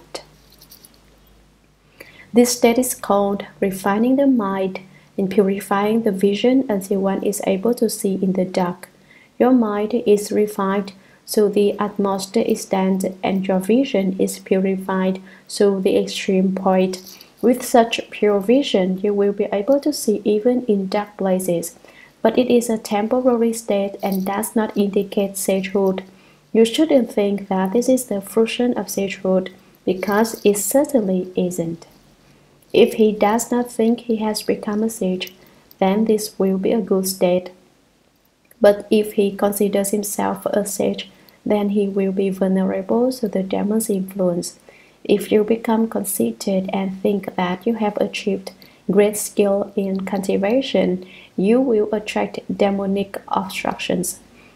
When some cultivators reach the state of ultimate purity and all-pervading light, they will suddenly see all kinds of things. That is because they have opened the Buddha eye. However, not every person is able to open his Buddha eye. And even if one does, it may not stay open forever. In the state described here, the Buddha eye opens temporarily, enabling one to see the objects in a dark house as if they were light. I also mentioned that you would be able to see things coming to the house from outside. What sort of things might these be? For example, you might see a spirit, a ghost, a bodhisattva, or a Buddha coming into the dark house from outside. It's not for certain that you will experience these states. Not everyone experiences such states, but some people might. These are states that may occur at some point in your cultivation, but don't think that all cultivators go through the same experiences, because that's not the case. Some people open the Buddha eye permanently. That is known as a spiritual power that comes as a reward. Such people industriously cultivated the Dharma of the 1,000 hands and 1,000 eyes in previous lives, and as a result, they can open the Buddha eye in life after life. Other people may only be able to open the Buddha eye temporarily, because their minds are not in a perpetual state of purity. If their minds were constantly pure, and they had cultivated the Dharma of great compassion in their previous lives, they would be able to open the Buddha eye permanently. There are a variety of differing circumstances in cultivation. Sutra. Further, when his mind completely merges with emptiness, his four limbs will suddenly become like grass or wood, devoid of sensation, even when burned by fire or cut with a knife. The burning of fire will not make his limbs hot, and even when his flesh is cut, it will be like wood being whittled. This state is called the merging of external states and the blending of the four elements into a uniform substance. It is a temporary state and does not indicate sagehood. If he does not think he has become a sage, then this will be a good state. But if he considers himself a sage, then he will be vulnerable to the demon's influence. Commentary. Further, when his mind completely merges with emptiness, you may say that the mind exists, yet it doesn't. You may say it doesn't exist, yet it does. His four limbs will suddenly become like grass or wood, devoid of sensation, even when burned by fire or cut with a knife. If you cut his arms or legs with a knife or burn them with fire, he will not feel any pain or discomfort. The burning of fire will not make his limbs hot. When you try to burn them, they won't even become hot, and even when his flesh is cut, it will be like wood being whittled. If you slice off the flesh from his arms and legs, it will be just like shaving wood. He will feel no pain or irritation. This state is called the merging of external states and the blending of the four elements into a uniform substance. Defined external states will come together, and the natures of earth, water, fire, and air will become a single substance. However, it is a temporary state, an occasional experience and does not indicate sagehood. Do not think you have realized sagehood. If he does not think he has become a sage, then this will be a good state. But if he considers himself a sage and becomes self-satisfied and haughty, then he will be vulnerable to the demon's influence.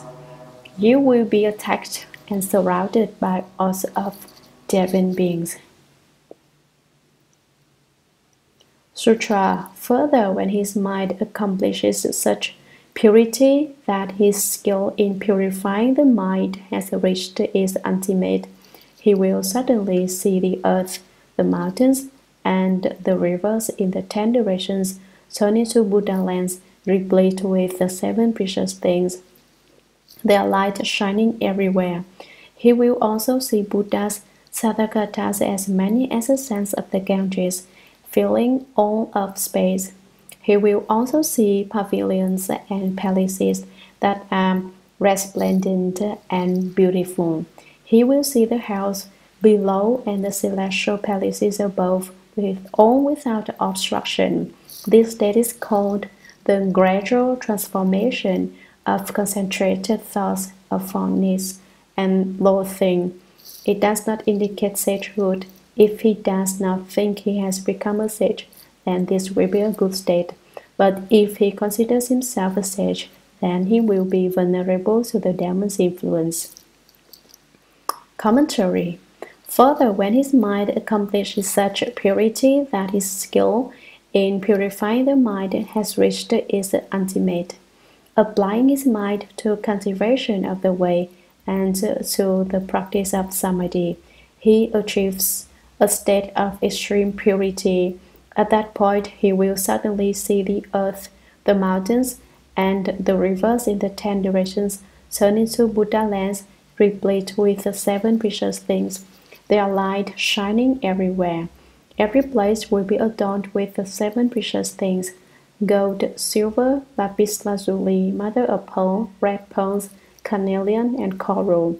These precious things will illumine the 10 directions. He will also see Buddhas, Tathagatas, as many as the sands of the Ganges River, filling all of space. He will also see tower pavilions and jeweled palaces that are resplendent and beautiful. He will see the house below. Looking downwards, he will see all the house, and looking upwards, he will see what is happening in the celestial palaces above, all without the least bit of obstruction. He is able to see any place he wishes to see. This state is called the gradual transformation of concentrated thoughts of fondness and loathing. Why is he able to see these things? It's because he ordinarily has likes and dislikes. He would like to go to the heavens and the Buddha lands, and he would detest going to the house. He concentrates on such thoughts, being as attentive as a hen sitting on her eggs, as a cat waiting for a mouse, or as a dragon nurturing its pearl. He does not think about anything else, but only about how fine it is in the Buddha lands and how much suffering there is in their house. His mind favors happy places and loathes the places of suffering and misery. Eventually, his concentrated thoughts create these kinds of states. It does not indicate sagehood. He should not think that he has attained sagehood and achieved great spiritual skill. If he does not think he has become a sage, then this will be a good state, it's not a bad one. But if he considers himself a sage and says, "What a terrific state, I'm living with the Buddhas. In fact, I am a Buddha myself," then he will be vulnerable to the demon's influence. If he thinks like that, the demons and the externalists will all go to keep him company. You say you're living with the Buddhas? Well, we'll be your friends and join you, they say. Sutra.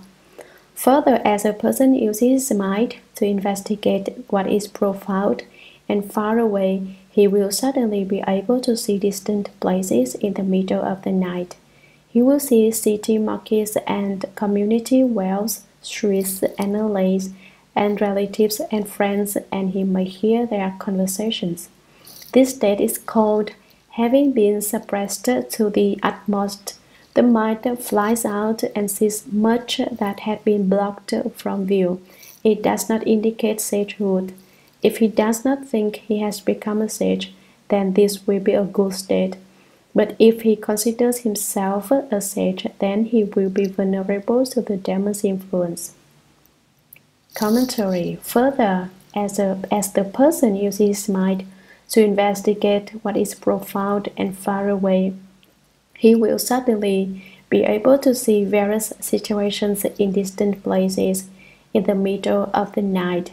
He will see city markets where things are sold on the street and community wells where people draw water, large streets and small alleys. He may see his relatives and friends, his associates, and he may hear their conversations. He will be able to listen to them talking. This state is called having been suppressed to the utmost. The mind flies out and sees much that had been blocked from view.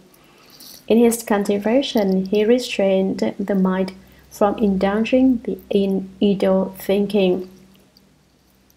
Having stifled the mind to the extreme, he experiences a sensation of flying out and seeing things no matter how far away they are.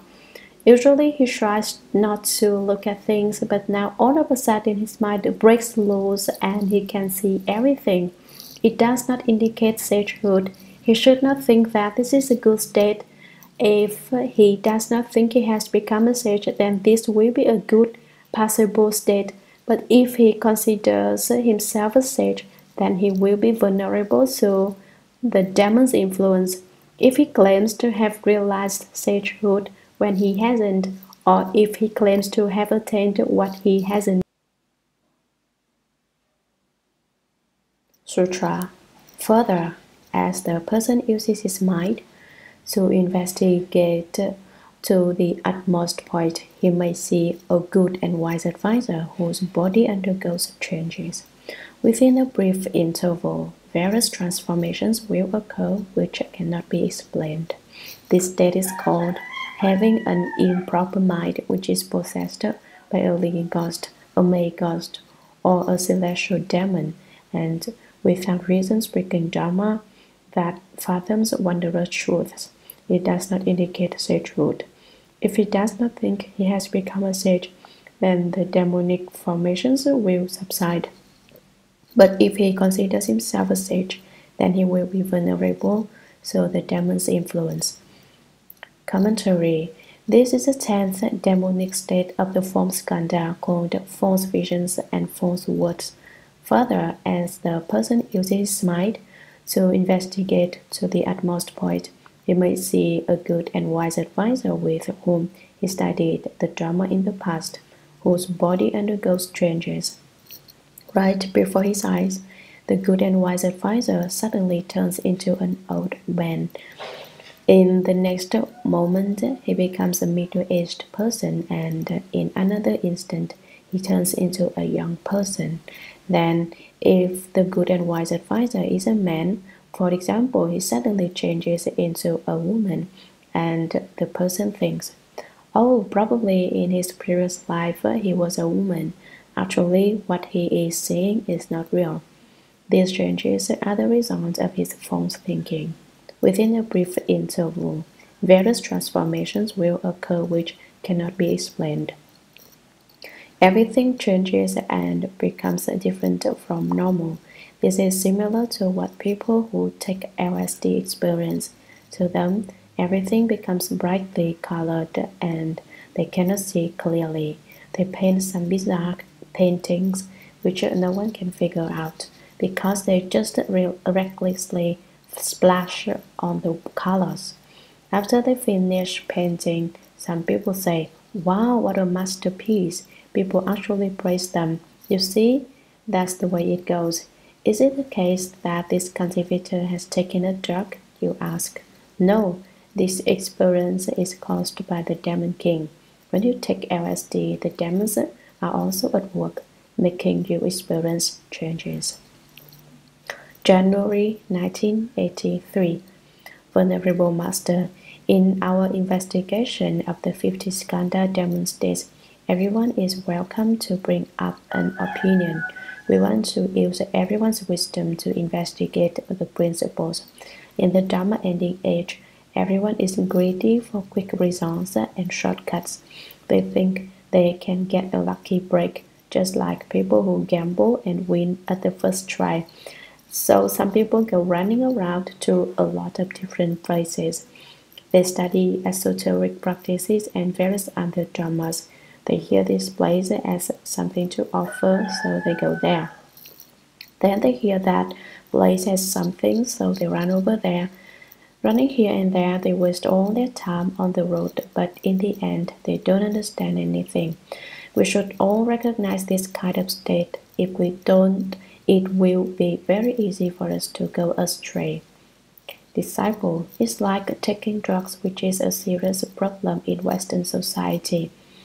You could say that hallucinogenic drugs are transformation bodies of demons. The demons come up with a new form of drug and everyone becomes addicted to it.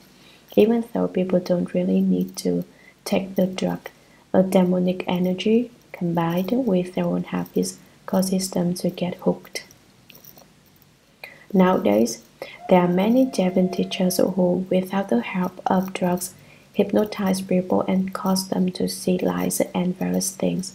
This happens because the drugs in people's bodies are acting up. These states in the form skandha may change for the better and for the worse. If the person has enough good rules, the changes will be for the better, but people whose good rules are insufficient will change for the worse. There are all sorts of transformations.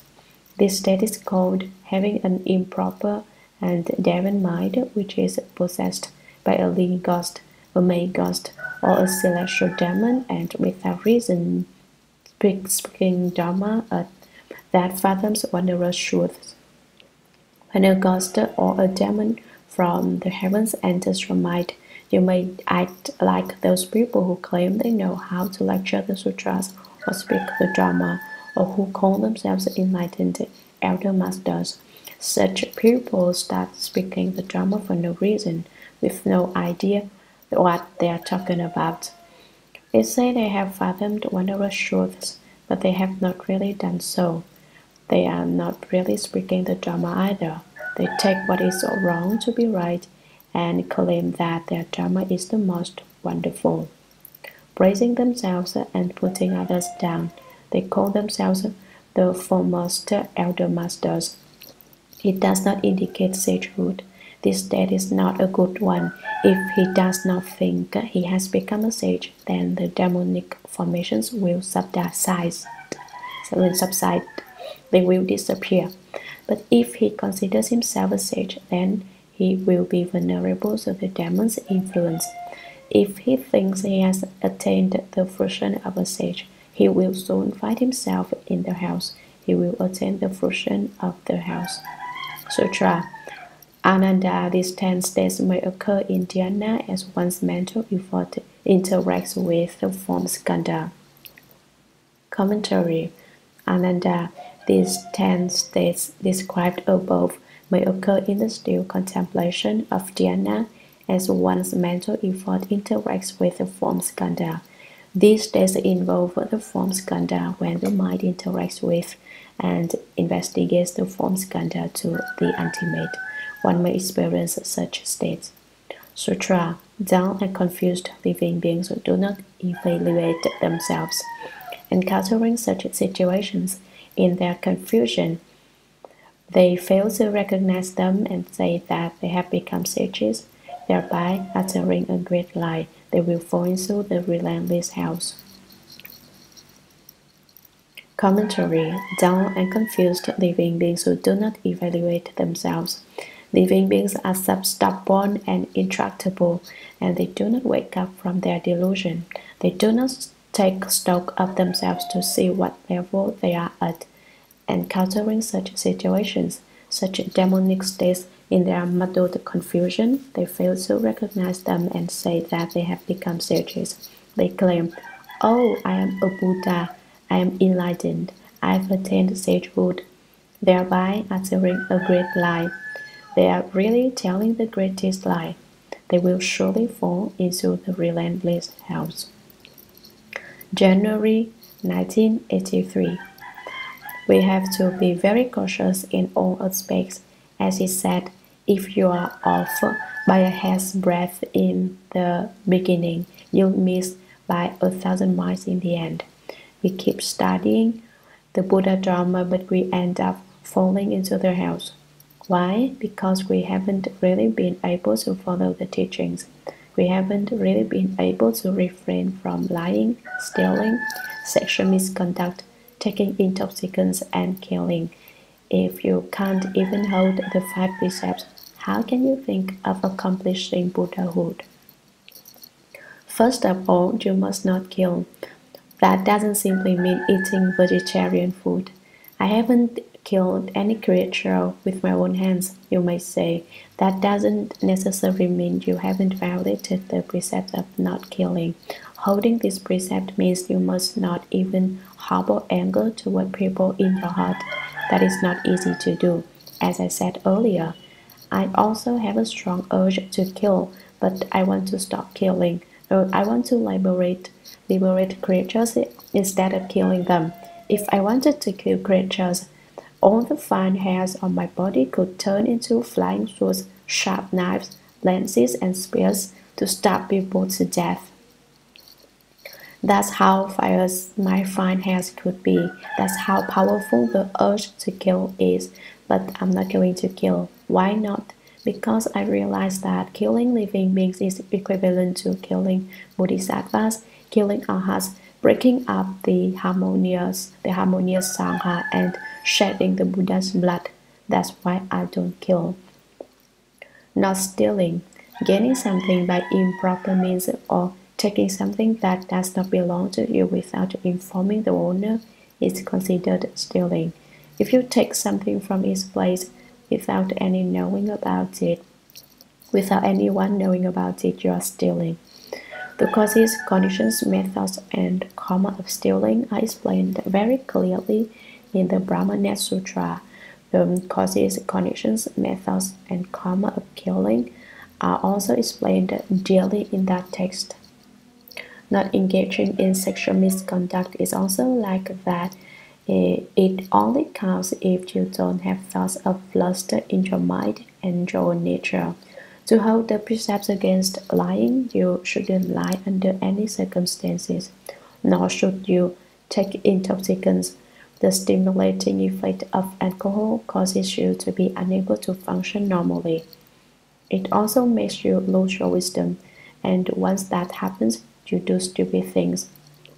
These are the precepts of not killing, not stealing, not engaging in sexual misconduct, not lying, and not taking intoxicants. Buddhists should pay close attention to these 5 precepts and avoid committing the slightest transgression. Only then are they qualified to be called Buddhist. Some of you casually entertain thoughts of killing, stealing, engaging in sexual misconduct, and deceiving people with lies, and you casually take intoxicants. You are greedy for everything. Being greedy for food is equivalent to taking intoxicants.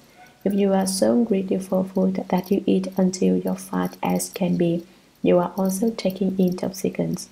We who study Buddhism should constantly examine ourselves on this point. We must be very attentive, without making the slightest mistake or being sloppy at any moment. On the other hand, we should not be too rigid. We should apply precepts in a flexible way.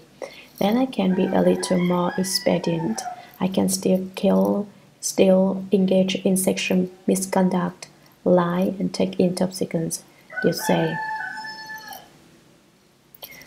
That's not what flexibility means. It means we should bind ourselves up with the 5 precepts so tightly that we have no room to turn around. When we receive the 5 precepts, we are not being bound up by the 5 precepts. We should look into this well. A certain person in Canada used my name to treat his disciples, alleging that I certified him. People who tell great lies like that are about to fall into the hell of ripping out tongues. Sutra. In the Dharma Ending Age, after the Tathagata enters Nirvana, all of you should rely on and proclaim this teaching. Do not let the demons of the heavens have their way. Offer protection so all can realize the unsurpassed way. Commentary. In the Dharma Ending Age, after the Tathagata enters Nirvana, all of you should rely on and proclaim this teaching. Ananda. You all should follow and practice the Dharma that I have explained for you. In the future Dharma Ending Age, after I have entered Nirvana, you must propagate these teachings. Do not let the demons of the heavens have their way. Offer protection so all can realize the unsurpassed way. Maintain and support the true and orthodox Buddha Dharma so that you will be able to attain the supreme fruition of the way. The Feeling Skanda, Volume 8, Chapter 3. Sutra. Ananda, when the good person who is cultivating samadhi and shamatha has put an end to the form skanda, he can see the mind of all Buddhas as if seeing an image reflected in a clear mirror. Commentary. Ananda, when the good person who is cultivating samadhi, who cultivates the skill of directing the hearing inward to hear his own nature, who cultivates perfect understanding through the faculty of hearing, and shamatha, the quieting of thoughts, the practice of stopping so that contemplation is possible, has put an end to the form skanda. He can see the mind of all Buddhas as if seeing an image reflected in a clear mirror. What happens when he puts an end to the form skanda? He can see the Dharma door of the mind, seal of all Buddhas, just as if he was seeing his own reflection in a mirror. Sutra. He seems to have obtained something, but he cannot use it. In this, he resembles a paralyzed person. His hands and feet are intact. His seeing and hearing are not distorted, and yet his mind has come under a deviant influence, so that he is unable to move. This is the region of the feeling skanda. Commentary. He seems to have obtained something, but he cannot use it. In this, he resembles a paralyzed person. I talked before about the Kumbhanda ghost, paralysis ghost. When a person falls under the influence of such a ghost, his hands and feet are intact, not missing. His seeing and hearing are not distorted or confused, and yet his mind has come under a deviant influence so that he is unable to move. This is the region of the feeling skanda. This state falls within the realm of the feeling skanda. Sutra. Once the problem of paralysis subsides, his mind can then leave his body and look back upon his face. It can go a day as it pleases without further hindrance. This is the end of the feeling skanda. This person can then transcend the turbidity of views, contemplating the cause of the feeling skanda. One sees that false thoughts of illusory clarity are its source. Commentary. Once the problem of being immobilized by the paralysis ghost subsides, his mind can then leave his body and look back upon his face. When you are within the feeling skanda, it is like being paralyzed by a Kumbhanda ghost, so you cannot get free. If this situation disappears and the feeling skanda is broken through, your mind can leave your body and you can see your own face. It can go a day as it pleases. You may go or not go as you wish. You are completely unfettered and without further hindrance. This is the end of the feeling skanda. The feeling skanda is gone. This person can then transcend the turbidity of views, which is one of the turbidities of the evil world of the five turbidities. Contemplating the cause of the feeling skandha, one sees that false thoughts of illusory clarity are its source. Once the feeling skandha is broken through, its source is also done away with. Sutra. Ananda. In this situation, the good person experiences a brilliant light. As a result of the excessive internal pressure in his mind, he is suddenly overwhelmed with such boundless sadness that he looks upon even mosquitoes and gadflies as newborn children. He is filled with pity and unconsciously bursts into tears. Commentary. Ananda. In this situation, the good person experiences a dazzling brilliant light. As a result of the excessive internal pressure in his mind, a kind of feeling arises spontaneously. He has continually been controlling his own thoughts and has overdone it. When the inner suppression becomes excessive, he is suddenly overwhelmed with such boundless sadness and compassion for living beings that he looks upon and cherishes tiny creatures, even mosquitoes and gadflies, as if they were his own newborn children. The Chinese word for newborn means red, referring to the red color of infant children's skin. He is filled with pity and unconsciously bursts into tears. Without knowing it, he starts to cry. Sutra. This is called overexertion in suppressing the mind in the course of cultivation. In suppressing the mind in the course of cultivation.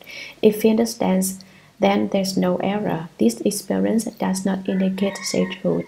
If he realizes that and remains unconfused, then after a time it will disappear. But if he considers himself a sage, then a demon of sadness will enter his mind. Then as soon as he sees someone, he will feel sad and cry uncontrollably. Lacking proper samadhi, he will certainly fall. Commentary. This is called overexertion in suppressing the mind in the course of cultivation. This situation may arise in the course of cultivation. It happens because you have been suppressing your thoughts too hard. If he understands, then there is no error. If you understand and say to yourself, "Why have I started crying for no reason? I should change this state," then there will not be any problem. This experience does not indicate sagehood. It does not mean you have attained the great compassion of oneness with all. Don't think that caring for mosquitoes and other small creatures as if they were your own children is genuine. Great compassion of oneness with all. If he realizes that and remains confused, then after a time it will disappear, the state will go away. But if he considers himself a sage, if he says, "Oh, now I have the great compassion of oneness with all, my cultivation has really succeeded," then a demon of sadness that is an expert at crying will come. It cries no matter whom it meets. This demon will enter his mind and take possession of him. Then as soon as he sees someone, he will feel sad and cry uncontrollably without knowing why he is so sad.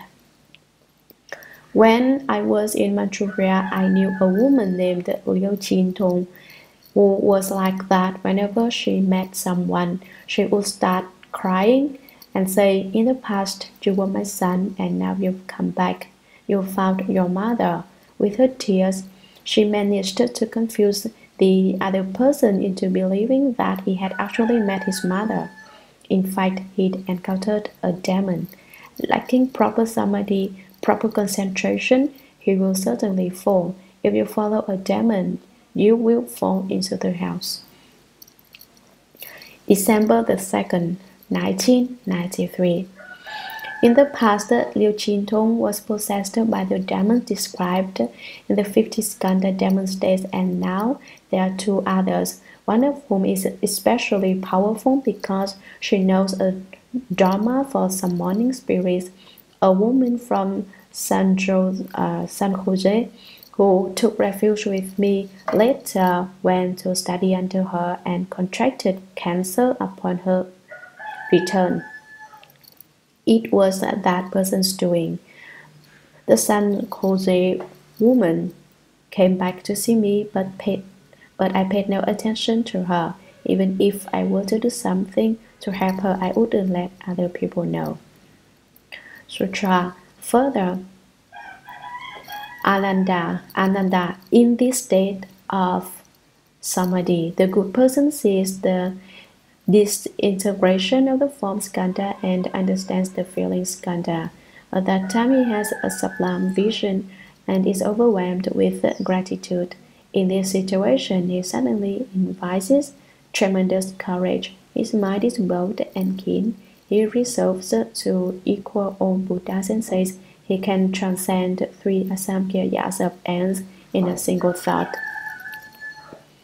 Commentary. Further, Ananda, in this state of samadhi, the good person, which includes all good people who are cultivating the way, sees the disintegration of the form skandha and understands the feeling skandha. Among the 5 skandhas, he knows that the form skandha is gone, and he is quite clear about the feeling skandha. At that time, he has a sublime vision and is overwhelmed with gratitude.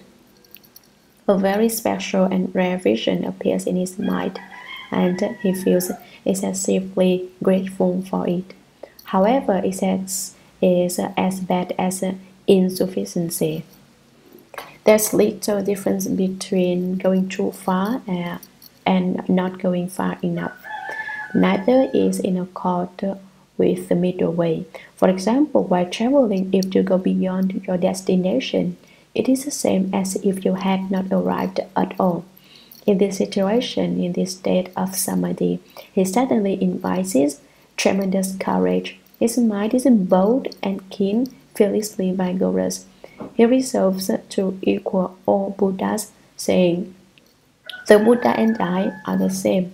And he says he can transcend 3 asamkhya's, limitless numbers of ends, in a single thought.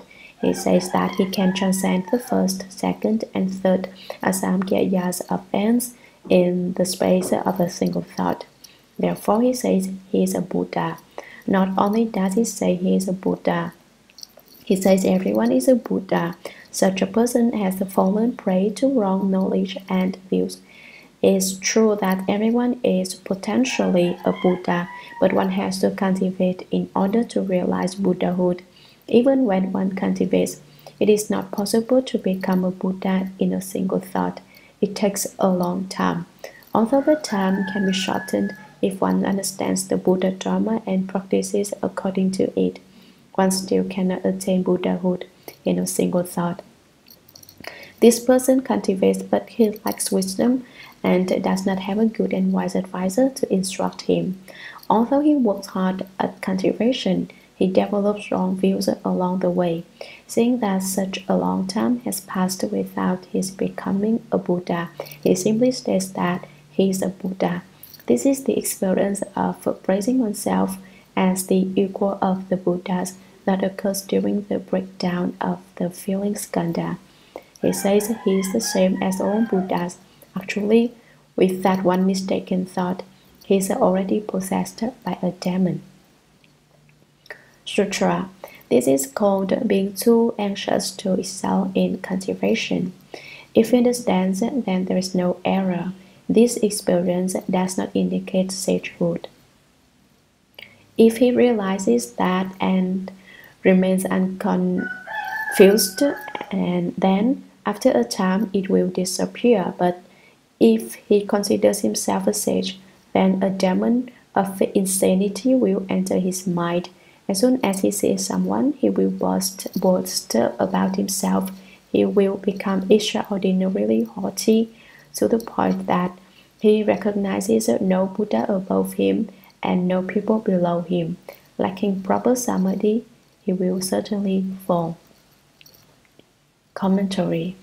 In the lecture on the Shurangama Sutra, we have now reached the very important section on the 50 kinds of demon states caused by the 5 skandhas. If people who cultivate do not understand these 50 skandha demons, they will easily go astray in their cultivation. If you can recognize the states of these skandha demons, then you will not get carried away with reckless boasting and assume that you are an extraordinary individual. Therefore, I invite you to encourage your relatives and friends to come listen to this section on the 50 skandha demons, so they will know about the states which occur in cultivation. This is called being too anxious to excel in cultivation. This state occurs as a result of your efforts in cultivation. Because of this overexertion resulting from transformations within your nature, you become courageous. There is nothing wrong with courage and vigor if you use them to advance in your cultivation of the Buddha Dharma. But you must not become conceited and say, "Oh, I'm a Buddha myself." So you are a Buddha. The Buddha spoke the 3 treasuries and the 12 divisions of the canon. How many treasuries and divisions have you spoken? You don't even understand them, yet you say you're a Buddha. Isn't that absurd? The Buddha spoke the entire canon, and you haven't spoken even a single treasury or division of the canon. So how can you claim that you have become a Buddha? Even if you could explain the treasuries and divisions and understand their principles, at best you could call yourself a disciple of the Buddha, not a Buddha. But this person, feeling that everyone in the world reveres the Buddha, wants to be a Buddha too, so that after he dies, people will make offerings to him. Actually, after death, he will be buried in the ground. He will turn to dust and nothing will be left of him. If you understand that, then there is no error. It is all right to have such courage as long as you understand that it is merely a state and does not mean you have become a sage. This experience does not indicate sagehood. If he realizes that and remains unconfused, then after a time it will disappear. But if he considers himself a sage, saying, "Oh, this means I've become a Buddha," then the demon of insanity will enter his mind. So you see, if you do not even recognize the 50 skandha demons, how can you become a Buddha? This demon is one of arrogance, pride, and conceit. It bores into his mind and takes possession of him, driving out his soul.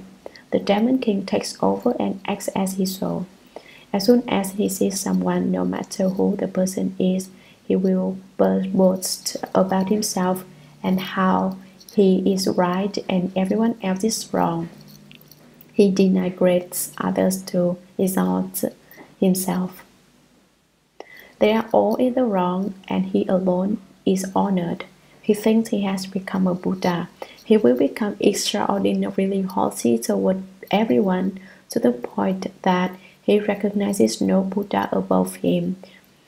There are no Buddhas above. Why? Because he is a Buddha himself, and he sees no people below him. Then what does he see? He says that everyone is a Buddha, that he himself is a Buddha, and that there is no Buddha above him.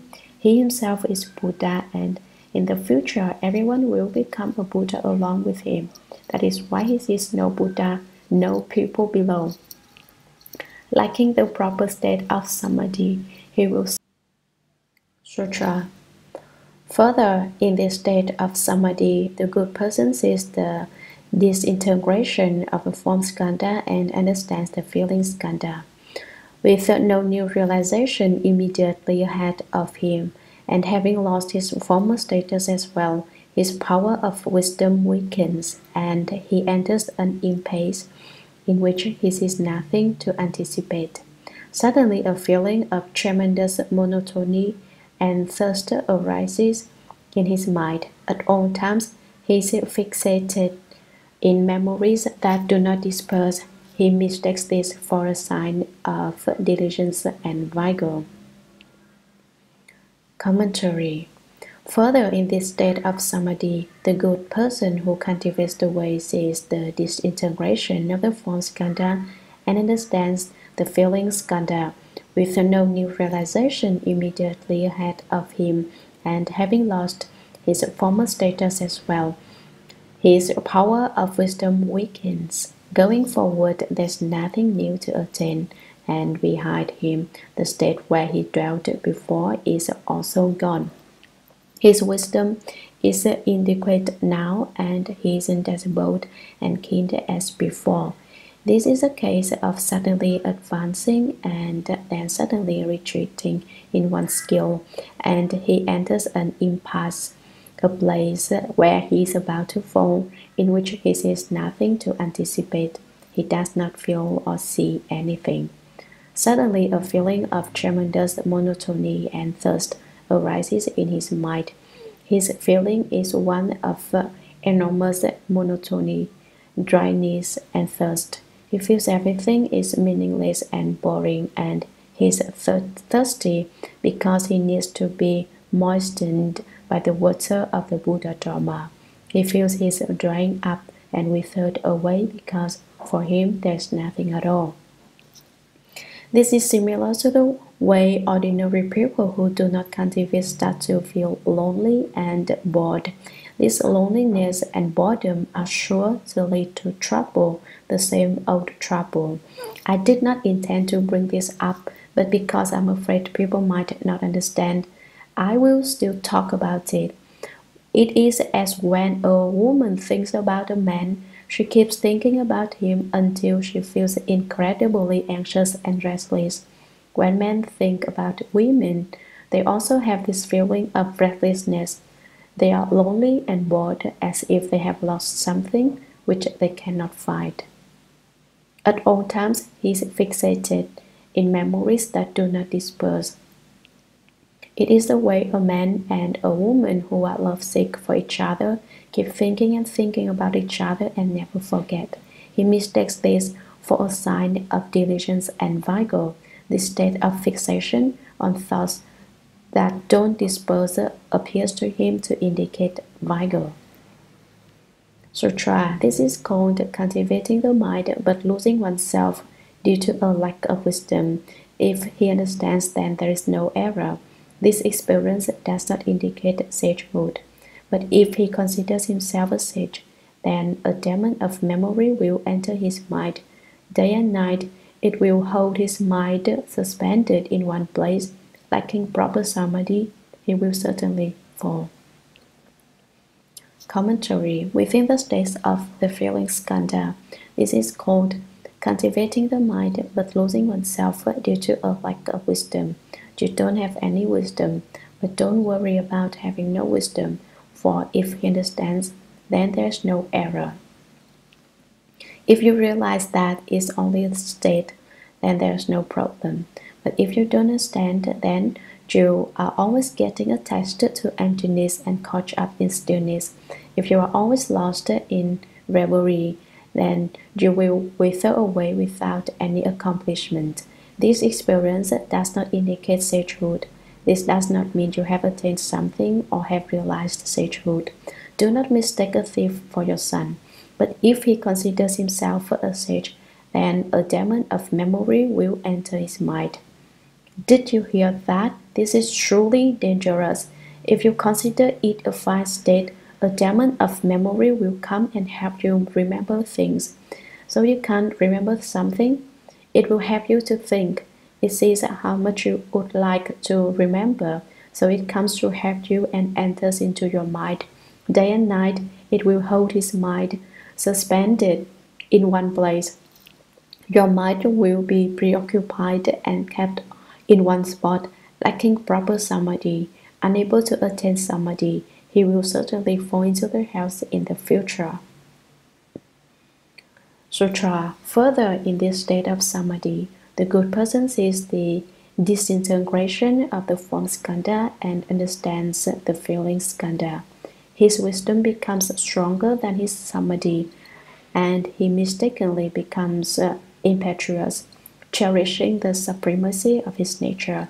He imagines that He is a Nishyanda Buddha and rests content with his minor achievement. Commentary. Further, in this state of samadhi, the good person sees the disintegration of the form skandha and understands the feeling skandha. His wisdom becomes stronger than his samadhi. His wisdom power exceeds his samadhi power, and he mistakenly becomes impetuous. He experiences a feeling of rash vigor. Cherishing the supremacy of his nature, he imagines that he is a Nishyanda Buddha. In this state, he considers his nature to be supreme and extraordinary, and he is always thinking about it. Cherishing this thought of supremacy, he suspects himself to be a Nishyanda Buddha. Nishyanda is Sanskrit and means light shining everywhere. He thinks he is already a Nishyanda Buddha and rests content with his minor achievement. He has made a little progress and he becomes satisfied. His samadhi power falls way short of the Buddha's, and yet he claims he has become a Nishyanda Buddha. Sutra. This is called applying the mind but straying away from constant examination and become preoccupied with ideas and opinions. If he understands that, then there's no error. This experience does not indicate sagehood, but if he considers himself a sage, then a lowly demon that is easily satisfied will enter his mind. As soon as he sees someone, he will announce, "I have realized the unsurpassed absolute truth." Lacking proper samadhi, he will certainly fall. Commentary. This is called applying the mind but straying away from constant examination. He is not skilled at constantly examining himself and becoming preoccupied with ideas and opinions. Unable to clearly distinguish what he knows and thinks, he gets caught up and stuck in his own ideas and opinions. If he understands, then there is no error. There will not be any problem. This experience does not indicate sagehood, but if he considers himself a sage and thinks that he has realized some supreme state, then a lowly demon, a most vile and worthless sort of demon that is easily satisfied with any situation, will enter his mind. It will bore into his mind and take possession of him, driving out his soul. All that will be left is a false shell of a person, but he will not realize that. As soon as he sees someone, he will announce, "Hey, do you know, I have realized the unsurpassed, the highest absolute truth." Now, there is a character who stands on a grand avenue in Chinatown, in the heart of the San Francisco business district. Dressed in a flashy and colorful costume, he tells people, "I lived in the mountains for 5 years and became enlightened. Now I have such and such spiritual powers.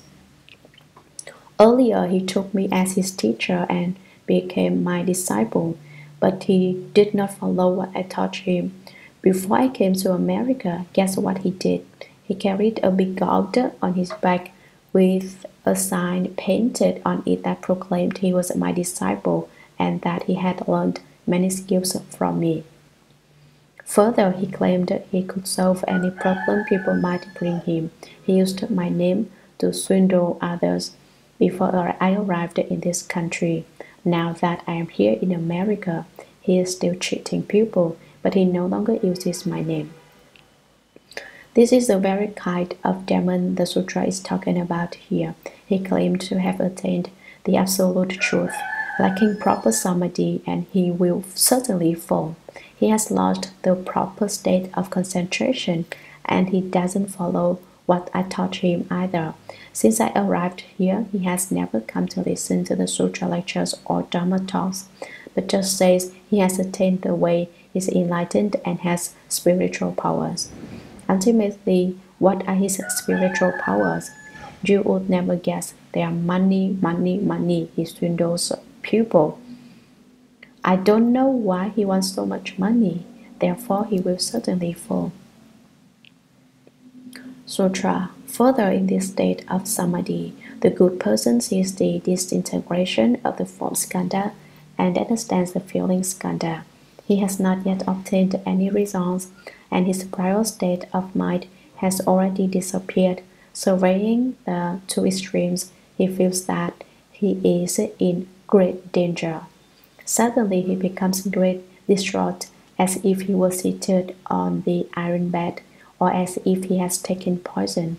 He has no wish to go on living, and he is always asking people to take his life so he can be released sooner. Commentary. Further, in this state of samadhi, the good person, the cultivator, now with somewhat deeper power in samadhi, sees the disintegration of the form skandha and understands the feeling skandha. He has not yet obtained any of the results that he should obtain from his cultivation of the way, and so his prior state of mind has already disappeared. Surveying the two extremes, past and future, he finds both are gone, and he feels he's in great danger. He thinks, "Oh no, this is really dangerous, it's too terrible." Suddenly he becomes greatly distraught. He feels worried and afflicted about everything. The worries lead to afflictions. And what is it like to have afflictions? It's as if he was seated on the iron bed. From morning to night, he thinks to himself, "Oh, I'm in the house sitting on the iron bed. What can I do? To have this body is to suffer." Or he feels as if he has taken poison and is about to die. He has a wish to go on living. All day long he thinks, "I'd better off dead, I'd better off dead." In China there is a saying, "You'd be better off dead, you're better off dead." It would safer on pants and coats. This person probably thinks that way, so he says, "I'd be better off dead, I'd be better off dead." Ghosts are invoked in most suicide cases. The ghost bows to the person and then recites a mantra, but the person does not hear the ghost reciting. The meaning of the mantra is, "You'd be better off dead, you'd be better off dead. Hurry up and die. The sooner you die, the better." Even though the person contemplating suicide cannot hear it with his ears, subconsciously it penetrates his mind. Since ghosts have the spiritual power of knowing others' thoughts, they can use their demonic energy to get into your mind and persuade you to want to die. Your mind hears the ghost and believes what it says. Then you may take poison, hang yourself, cast yourself into the ocean, or jump off the Golden Gate Bridge. That's how you die. There are lots of ghosts around the Golden Gate Bridge. They dare not bother you if you are full of yang energy. But if someone comes along whose yang energy is weak, who is lacking in essence, energy, and spirit, the gods say, "You'd be better off dead, you'd be better off dead," and get the person to jump off the Golden Gate Bridge. Most suicides are caused by demonic ghosts that provoke people into taking their own lives. And he, the person who experiences tremendous anxiety, is always asking people to take his life so he can be released sooner. He is always saying to people, "Kill me if you have a way to do me in. That would be great. I'll be free." Sutra. This is called cultivating but not understand experience. If he understands, then there is no error. This experience does not indicate sagehood. But if he considers himself a sage, then a demon of chronic depression will enter his mind. He may take up knives and tools and cut his own flesh, happily giving up his life. Or else, driven by constant anxiety, he may flee into the wilderness and be unwilling to see people. Lacking proper samadhi, he will certainly fall. Commentary. This is called cultivating but not understand expedience. Since the person does not understand the Dharma doors of expedient means, he develops this attachment. After developing it, if he understands, then there is no error, no problem. This experience does not indicate sagehood. This does not mean he has become a sage. Having heard these principles in the sutra, you should be extremely careful not to casually indulge in random thoughts. Do not start thinking that you want to die or that you cannot get what you want. If you keep thinking like that, you will attract this kind of demon. There are a great many of them in the world, so you should not indulge in random thoughts or speak carelessly. If you do, this demon may possess you. When that happens, you will not be able to endure it. You will not be free, and even if you do not want to die, there will be no way to avoid it. But if he considers himself a sage, then there will be a demon of chronic depression. So you think you're depressed? Depression also involves demons. Why are you depressed or angry? If you have opened the Buddha eye, you see that when a person is not angry, there's no ghost, but as soon as he gets angry, a ghost comes to goad him on, saying, "Get angrier, get madder, make more trouble." Behind the scenes, it urges you to lose your temper. Even if you don't believe me, what I am saying is true.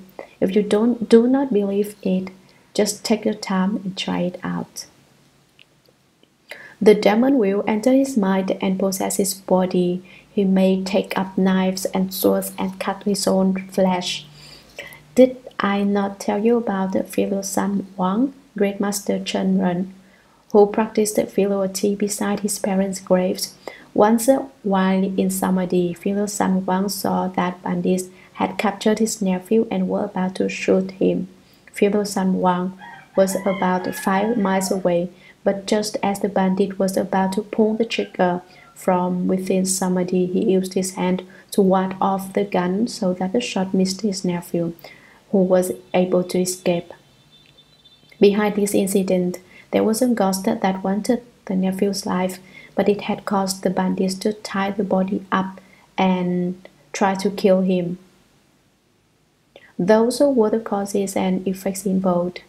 When Venerable Hsuan Hua thwarted the ghost in its efforts to kill his nephew, the ghost went after Venerable Hsuan Hua, but could not do anything to him. Then it went to fight his younger brother Wang Eri and possessed him instead. Taking a knife, the brother went to fight Venerable Hsuan Hua at the graveside, intending to commit suicide in front of him. The ghost wanted to kill the younger brother, but strangely, as it held the knife poised, ready to behead the younger brother, it could not bring the hand down. Meanwhile, Venerable Hsuan Hua was reciting the Vara Sutra and holding a vow of silence. As he recited it silently, my teacher, Great Master Chang Ti, who had not yet left the home life, felt very agitated, as if there was some crisis. He felt trepidation and could not put his mind at ease. He wondered, is there something going on with the Venerable son by the grave? He rushed over there immediately to take a look, and sure enough, Wang Eri was holding a knife about to behead himself. Venerable Hsuan Hua wrote a few words telling my teacher, buy some paper for burning. There is a Chinese custom of burning paper money for the dead. I will recite sutras for the ghost and liberate it. There's a ghost involved here, and it wants to do such and such. After Venerable Hsuan Hua recited sutras and liberated the ghost, there were no more problems. On the other hand, this is an example of the demon under discussion, but in this case the ghost came because it wanted someone's life, not because of cultivation, but you could also say it is from cultivation. Because Venerable Hsuan Hua cultivated and got too involved in someone else's business, he ended up with this kind of demon trying to kill his younger brother. The ghost couldn't kill Venerable Hsuan Hua because he had Samadhi power, but did not have any false thinking.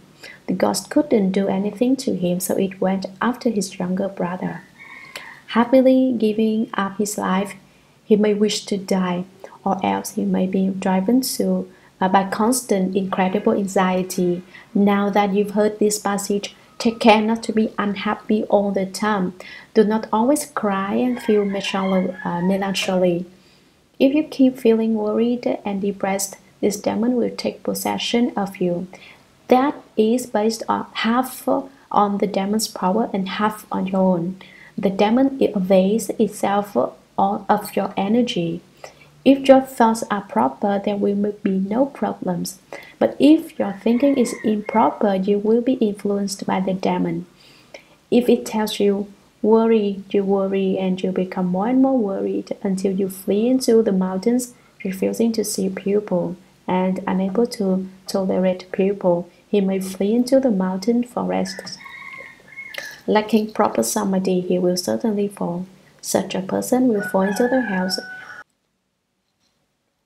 Sutra. Further, in this state of samadhi, the good person sees the disintegration of the form skandha and understands the feeling skandha. As he dwells in this purity, his mind is tranquil and at ease.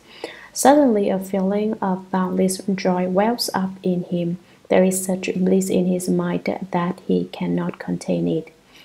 Commentary. Further, in this state of samadhi, the good person sees the disintegration of the form skandha and understands the feeling skandha. As he dwells in this purity of samadhi, his mind is tranquil and at ease. His mind is exceptionally calm and settled without any scattered thoughts. Right at that point, the feeling skandha produces another effect in him. Suddenly, a feeling of boundless joy wells up in him. He feels a happiness that knows no bounds. There is such extreme bliss in his mind that its extent cannot be known and he cannot contain it. Even if he wants to stop the joy, he cannot. Sutra. This is called experiencing lightness and ease, but lacking the wisdom to control it. If he understands, then there is no error. This experience does not indicate sagehood. Commentary. This is called experiencing lightness and ease, but lacking the wisdom to control it. He does not have the wisdom to control his own happiness. If he understands, then there is no error. If you realize what it is, then there is no problem. This experience does not indicate sagehood. This does not mean that you have become a sage. Sutra. But if he considers himself a sage, then a demon that lacks happiness will enter his mind. As soon as he sees someone, he will laugh. He will sing and dance in the streets. He will say that he has already attained unobstructed liberation. Lacking proper samadhi, he will certainly fall. Commentary. But if he considers himself a sage, if you say, "Oh, now I've entered the ground of happiness, I'm a bodhisattva of the ground of happiness," then a demon that likes happiness will enter his mind. As soon as he sees someone, he will laugh uproariously. He will sing and dance in the streets. Like a hippie, he gets totally carried away, waving his arms and stamping his feet, singing and dancing, making all kinds of music. He will say that he has already attained unobstructed liberation. Lacking proper samadhi, he will certainly fall. He loses his proper concentration, his proper knowledge and views, and his powers of reasoning, and eventually he will fall into the house. Sutra. Further, in this state of samadhi, the good person sees the disintegration of the form skandha and understands the feeling skandha. He says he is already satisfied. Suddenly, a feeling of unreasonable, intense self-satisfaction may arise in him. It may include pride, outrageous pride, haughty pride, overweening pride, and pride based on inferiority, all of which occur at once. In his mind, he even looks down on the Tathagatas of the 10 directions, how much the more so on the lesser positions of sound hearers and those enlightened by conditions. Commentary. Further, in this state of samadhi, the good person sees the disintegration of the form skandha and understands the feeling skandha. He says he is already satisfied. He feels he already has enough of everything. He's already realized the fruition, become enlightened, and become a Buddha. Suddenly, a feeling of unreasonable, intense self-satisfaction may arise in him.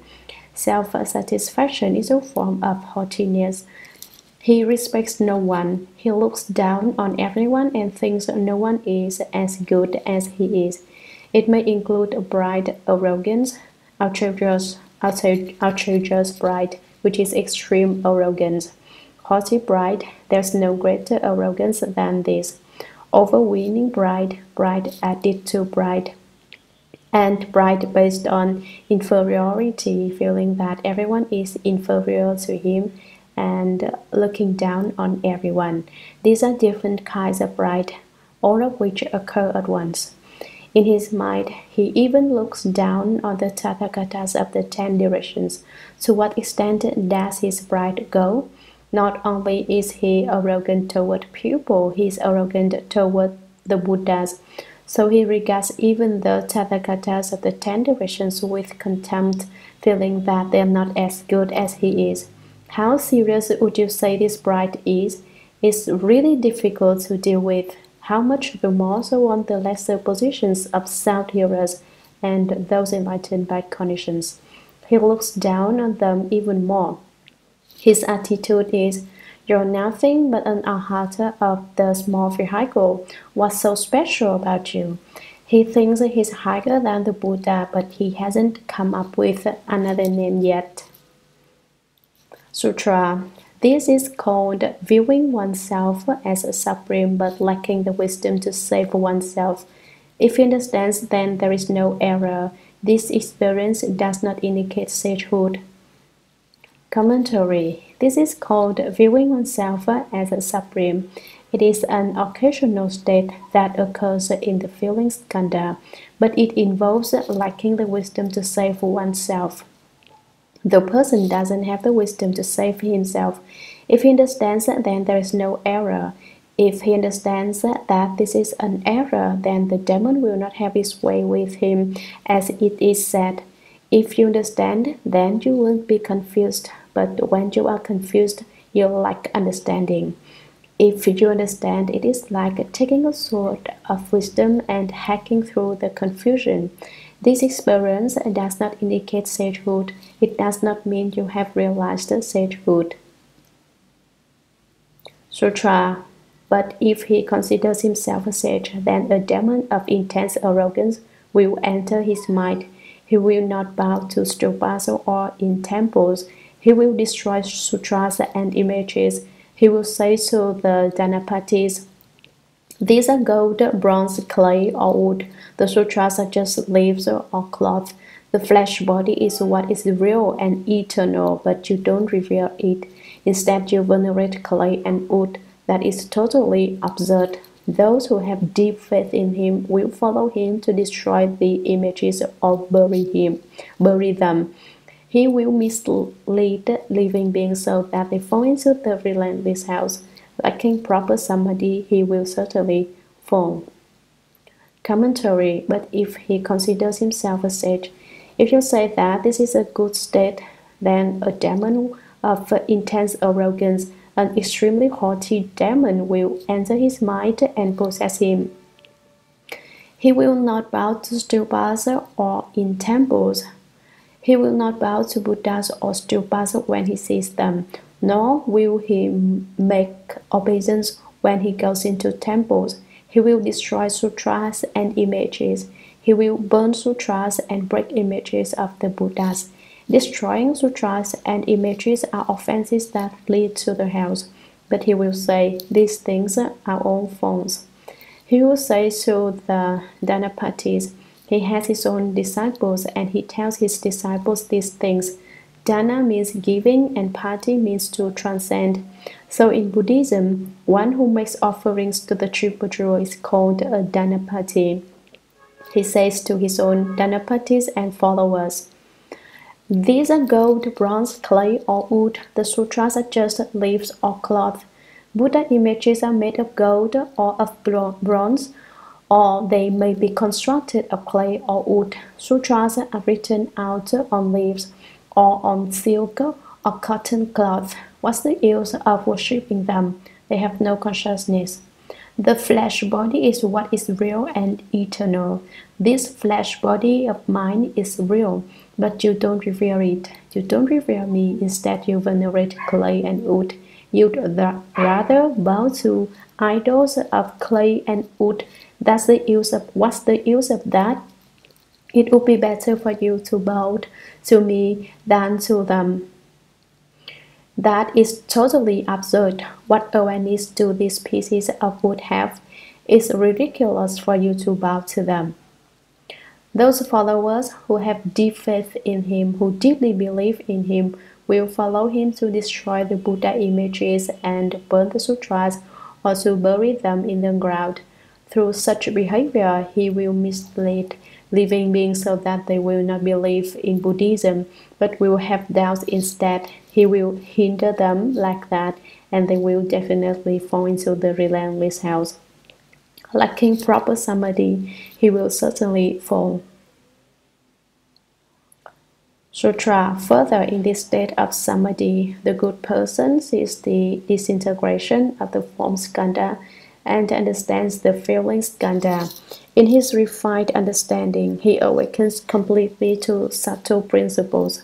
Everything is in accord with his wishes.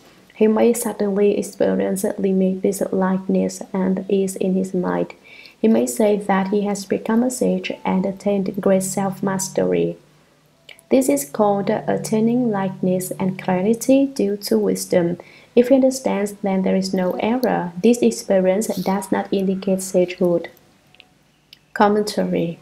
Further, in this state of samadhi, the good person sees the disintegration of the form skandha and understands the feeling skandha. In his refined understanding, his understanding becomes even more refined than before. He awakens completely to subtle principles. At this time, he gains a thorough understanding of very fine and subtle principles. Everything is in accord with his wishes. He may suddenly experience a state of limitless lightness and ease in his mind. He may say that he has become a sage, a Buddha, and obtained great self-mastery, the greatest happiness and ease. This is called attaining lightness and clarity due to wisdom. Having uncovered a little wisdom, you obtain a state of lightness and purity, and that's all. It certainly does not count as an extraordinary state. If he understands, then there is no error, no problem. This experience does not indicate sagehood. You should not think this state is the realization of sagehood, for it is not. Sutra. But if he considers himself a sage, then a demon that lacks lightness and clarity will enter his mind, claiming that he is already satisfied. He will not strive to make further progress. For the most part, such cultivators will become like the unlearned bhikshu. He will mislead living beings so that they will fall into the Avashi hell. Lacking proper samadhi, he will certainly fall. Commentary. But if he considers himself a sage, if upon having this state of light ease, he thinks he has already been certified to the fruition of sagehood, then a demon that lacks lightness and clarity will enter his mind.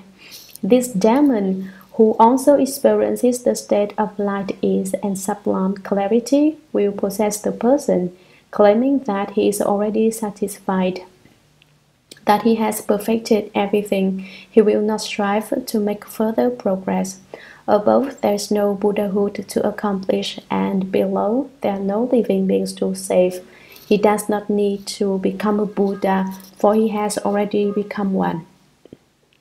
Nor does he need to save living beings, for he has already finished saving them. He has already accomplished the Buddhahood he was supposed to accomplish, and he has saved the living beings he was meant to save. Therefore, he does not seek further progress.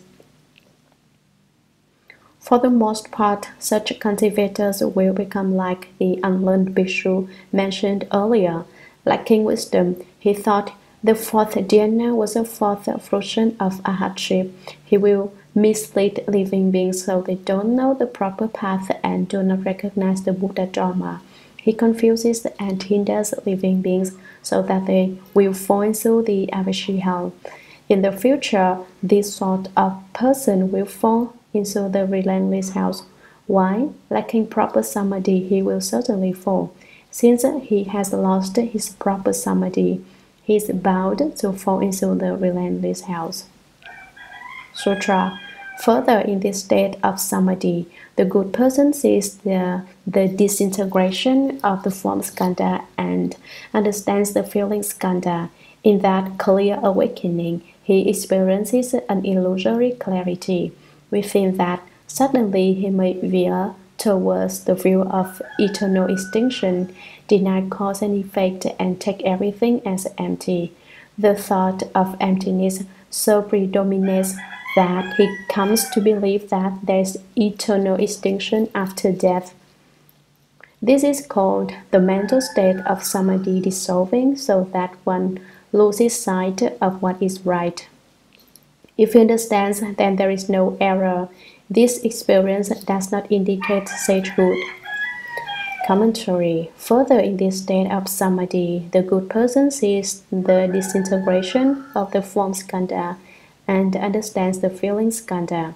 At that time, in that clear awakening, when he seems to understand but does not truly understand, he experiences an illusory clarity which is not real.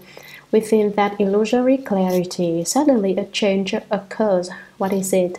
He may veer towards the view of eternal extinction, deny cause and effect, and take everything as empty. He says, when a person dies, he's gone and dead forever.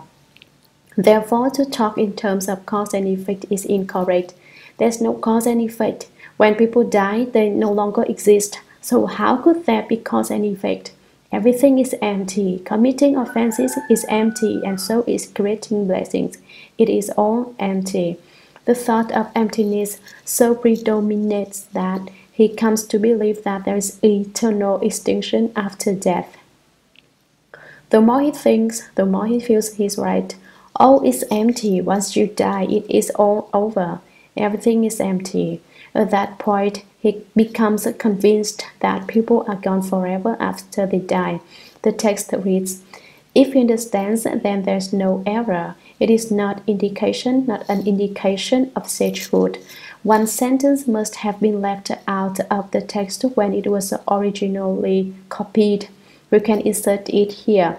This is called the mental state of samadhi dissolving so that one loses sight of what is right. At this point, his samadhi is gone, so he develops a thought of emptiness and loses his sense of what is right. If he understands, then there is no error. This experience does not indicate sagehood. This is not the state of realizing sagehood. Sutra. But if he considers himself a sage, then a demon of emptiness will enter his mind. He will slander the holding of precepts, calling it a small vehicle dharma. He will say, since bodhisattvas have awakened to emptiness, what is there to hold or violate? This person, in the presence of his faithful Dhanapatis, will often drink wine, eat meat, and engage in wanton lust. The power of the demon will keep his followers from doubting and denouncing him. After the ghost has possessed him for a long time, he may consume excrement and urine, or meat and wine, claiming that all such things are empty. He will break the Buddha's moral precepts and mislead people into committing offenses. Lacking proper samadhi, he will certainly fall. Commentary. But if he considers himself a sage, if he views this as certifying to the fruition of sagehood, then a demon of emptiness will enter his mind. It will enter and possess his body. He will slander the holding of precepts, calling it a small vehicle dharma. He will say, don't observe the precepts, that's a dharma for the small vehicle. Great vehicle bodhisattvas do not have so many bothersome restrictions. You don't have to pay attention to them. As it is said, the great elephant does not travel along the rabbit's path. The great awakening is not confined by petty details. Once you are greatly enlightened, nothing matters anymore. Everything is empty. Wine and meat pass through the intestines. The Buddha dwells in the mind. So the Buddha, everything is made from the mind alone. The mind is just the Buddha, and the Buddha is just the mind. That's what he says. He even slanders the holding of precepts, saying, only adherents of the small vehicle observe precepts. Followers of the great vehicle do not need this. Actually, the precepts for the great vehicle are even more explicit, and even less should one violate them. He just phones these uninformed people who have never studied the Buddha Dharma and do not understand any of the principles explained by the Buddha. That's why no matter what he says, they take it as an order to be followed, believing that what he says is right. Why do they believe him? Just because they have never heard the Buddha Dharma and don't even know what the Buddha Dharma is. He will say, since great vehicle bodhisattvas have already awakened to the emptiness of all dharmas, what is there to hold or violate? How can there still be a holding of precepts or a violating of precepts? There's no such thing. This person who is possessed by the demon in the presence of his faithful Dhanapatis, in the homes of Dharma protectors who believe in him, will often drink wine, eat meat, and engage in wanton lust. The phrase engage in wanton lust is very important. Buddhism teaches people not to have lust and desire, yet his desire is excessive. He engages in defined practices of lust, yet people still believe in him because he has a demonic power. The power of the demon will keep his followers from doubting or denouncing him.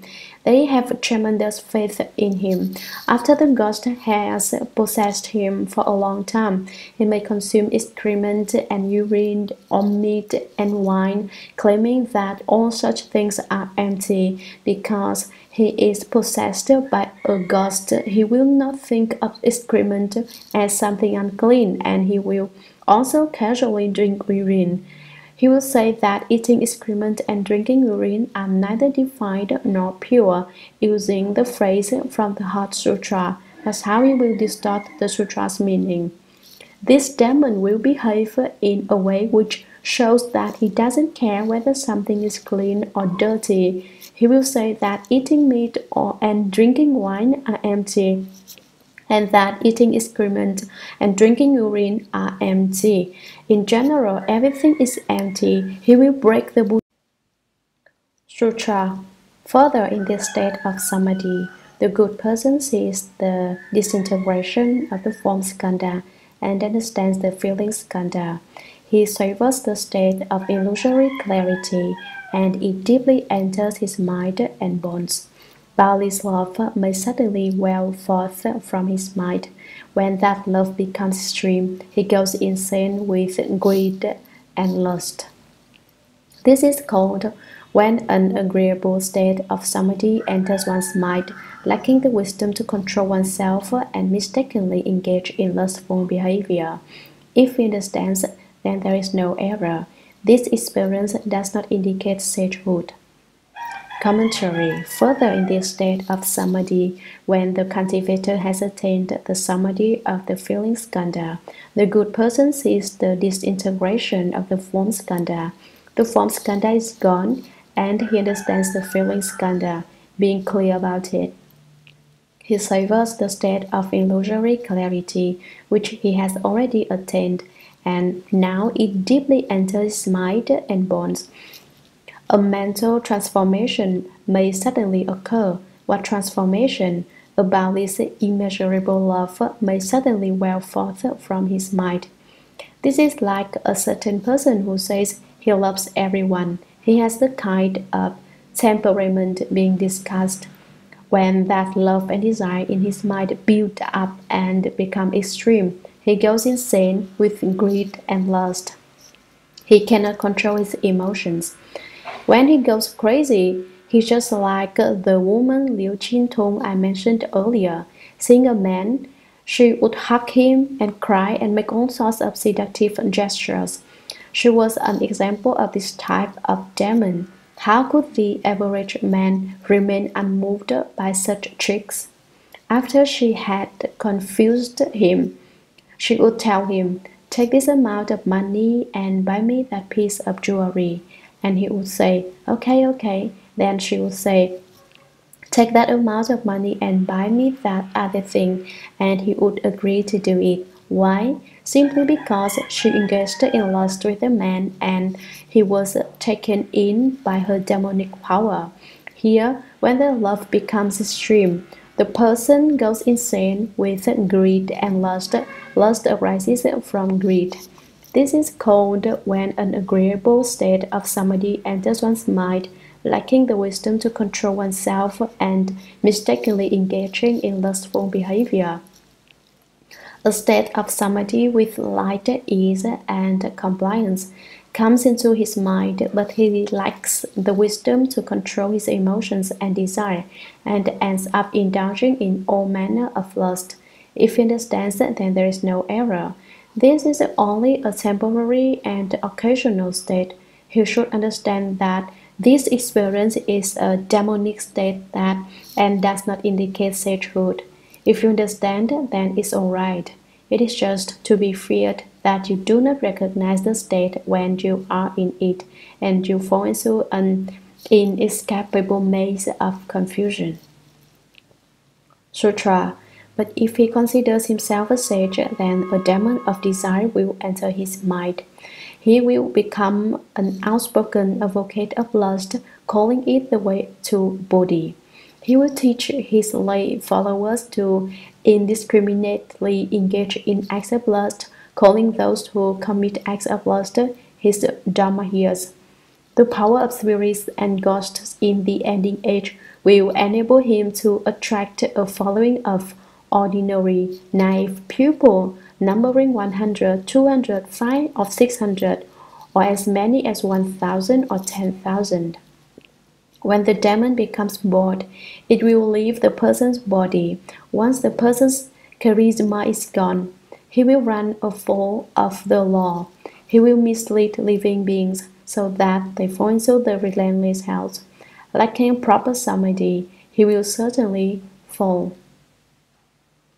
Commentary. But if he considers himself a sage, if he views this as a realization of sagehood, then because his views are mistaken, a demon of lust and desire will enter his mind and possess him. He will become an outspoken advocate of lust, calling it the way to Bodhi. He will talk of nothing but lust. It is like a certain religion in America that promotes polygamy. They say the more wives you have, the better. They're just like this demon who promotes lust and appeals to people's desires by saying, "It's all right to have more wives. It doesn't matter. That's the way of Bodhi, so the more wives you have, the better." He will teach his slave followers to indiscriminately engage in acts of lust. He says, "Don't discriminate between one another. Let's all get together and have an orgy." Not caring whether it is their own wife or someone else, they just do as they please. In America, there's a wife-swapping fad where everybody exchanges wives. This is similar to the kind of activity that this type of demon engages in, calling those who commit acts of lust his Dharma hears. These people who engage in lustful conduct with him will be his Dharma hears, who carry on his Dharma. He will receive his Dharma transmission. They will receive his Dharma transmission, the power of demonic ghosts, devil spirits, and devil ghosts in the time of the Dharma Ending Age will enable him to attract and confuse a following of ordinary, naive, ignorant people numbering 100, 200, 500, or 600, or as many as 1,000 or 10,000. Eventually, when the demon king becomes more, what happens? It will leave the person's body. What do you suppose happens when it leaves his body? He will no longer have spiritual powers. Once the person's charisma is gone, he will run afoul of the law. His charisma came from his spiritual powers. The Demon King had spiritual powers, but now the Demon King has left, so he no longer has spiritual powers. What do you suppose happens? He will violate the laws of the country. Before, when he had spiritual powers, the demon could help him escape the authorities. But when the demon leaves, and this ordinary person carries on as before, he will immediately break the law. People will find out that he is a crooked teacher who has been duping his followers and deluding them with strange incantations. Since he has broken the law, he will be arrested and executed. He will mislead living beings so that they will not find the proper path and will fall into the relentless hells. Lacking proper samadhi, he will certainly fall in the adversary hell as well. Sutra Ananda. All 10 of these states might occur in dhyana as one's mental effort interacts with the feeling skandha. Down and confused living beings do not evaluate themselves. Encountering such situations in their confusion, they fail to recognize them and say that they have become sages, thereby uttering a great lie. They will fall into the relentless hells. Commentary. Ananda. All 10 of these states may occur in dhyana as one's mental effort interacts with the feeling skandha. Ananda. States like these which manifest in dhyana, the stilling of thought, are all within the feeling skandha interacting with one's mental effort.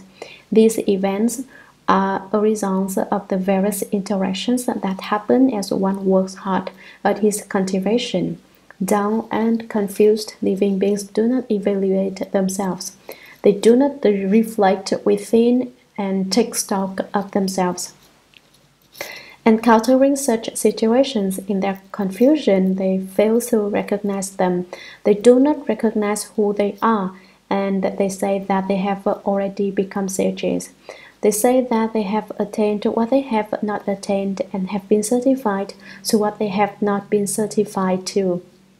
They claim they have already attained the way and become certified as sages when they have not, thereby uttering a great lie. They will certainly fall into the relentless hells. Sutra.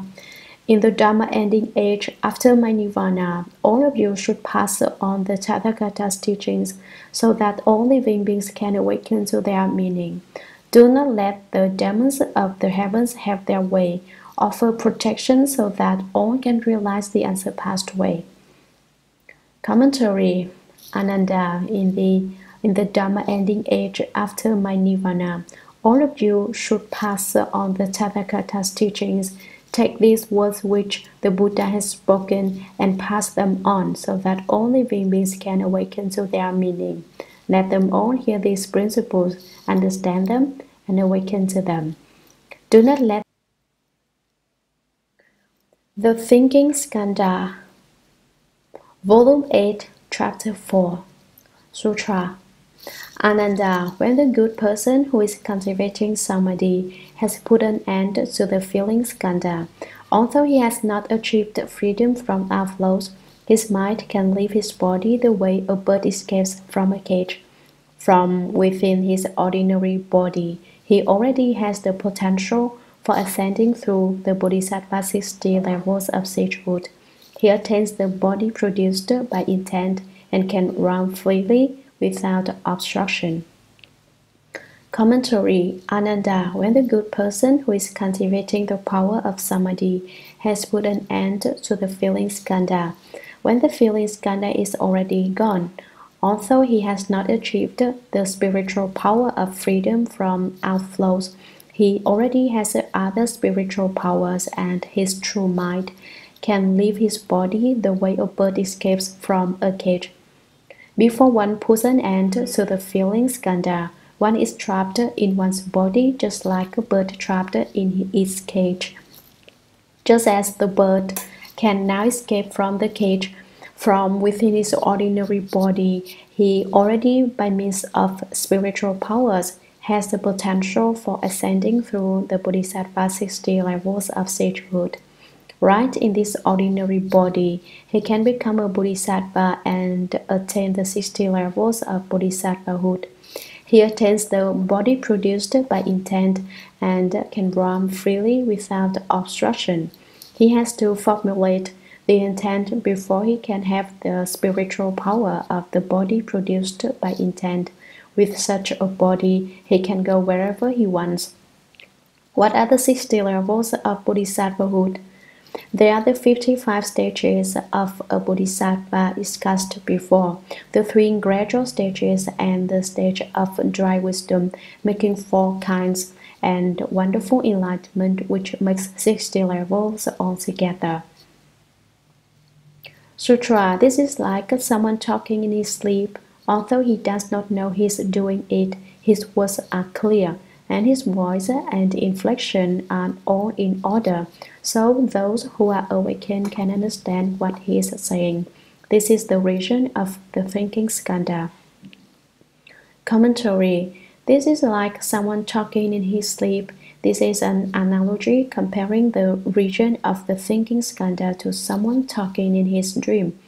While asleep, he starts saying what he wants to say, although he does not know what he's doing. No, he is doing it. His words are clear, and his voice and inflection are all in order. Although he doesn't know he is talking in his dream, what he says is intelligible.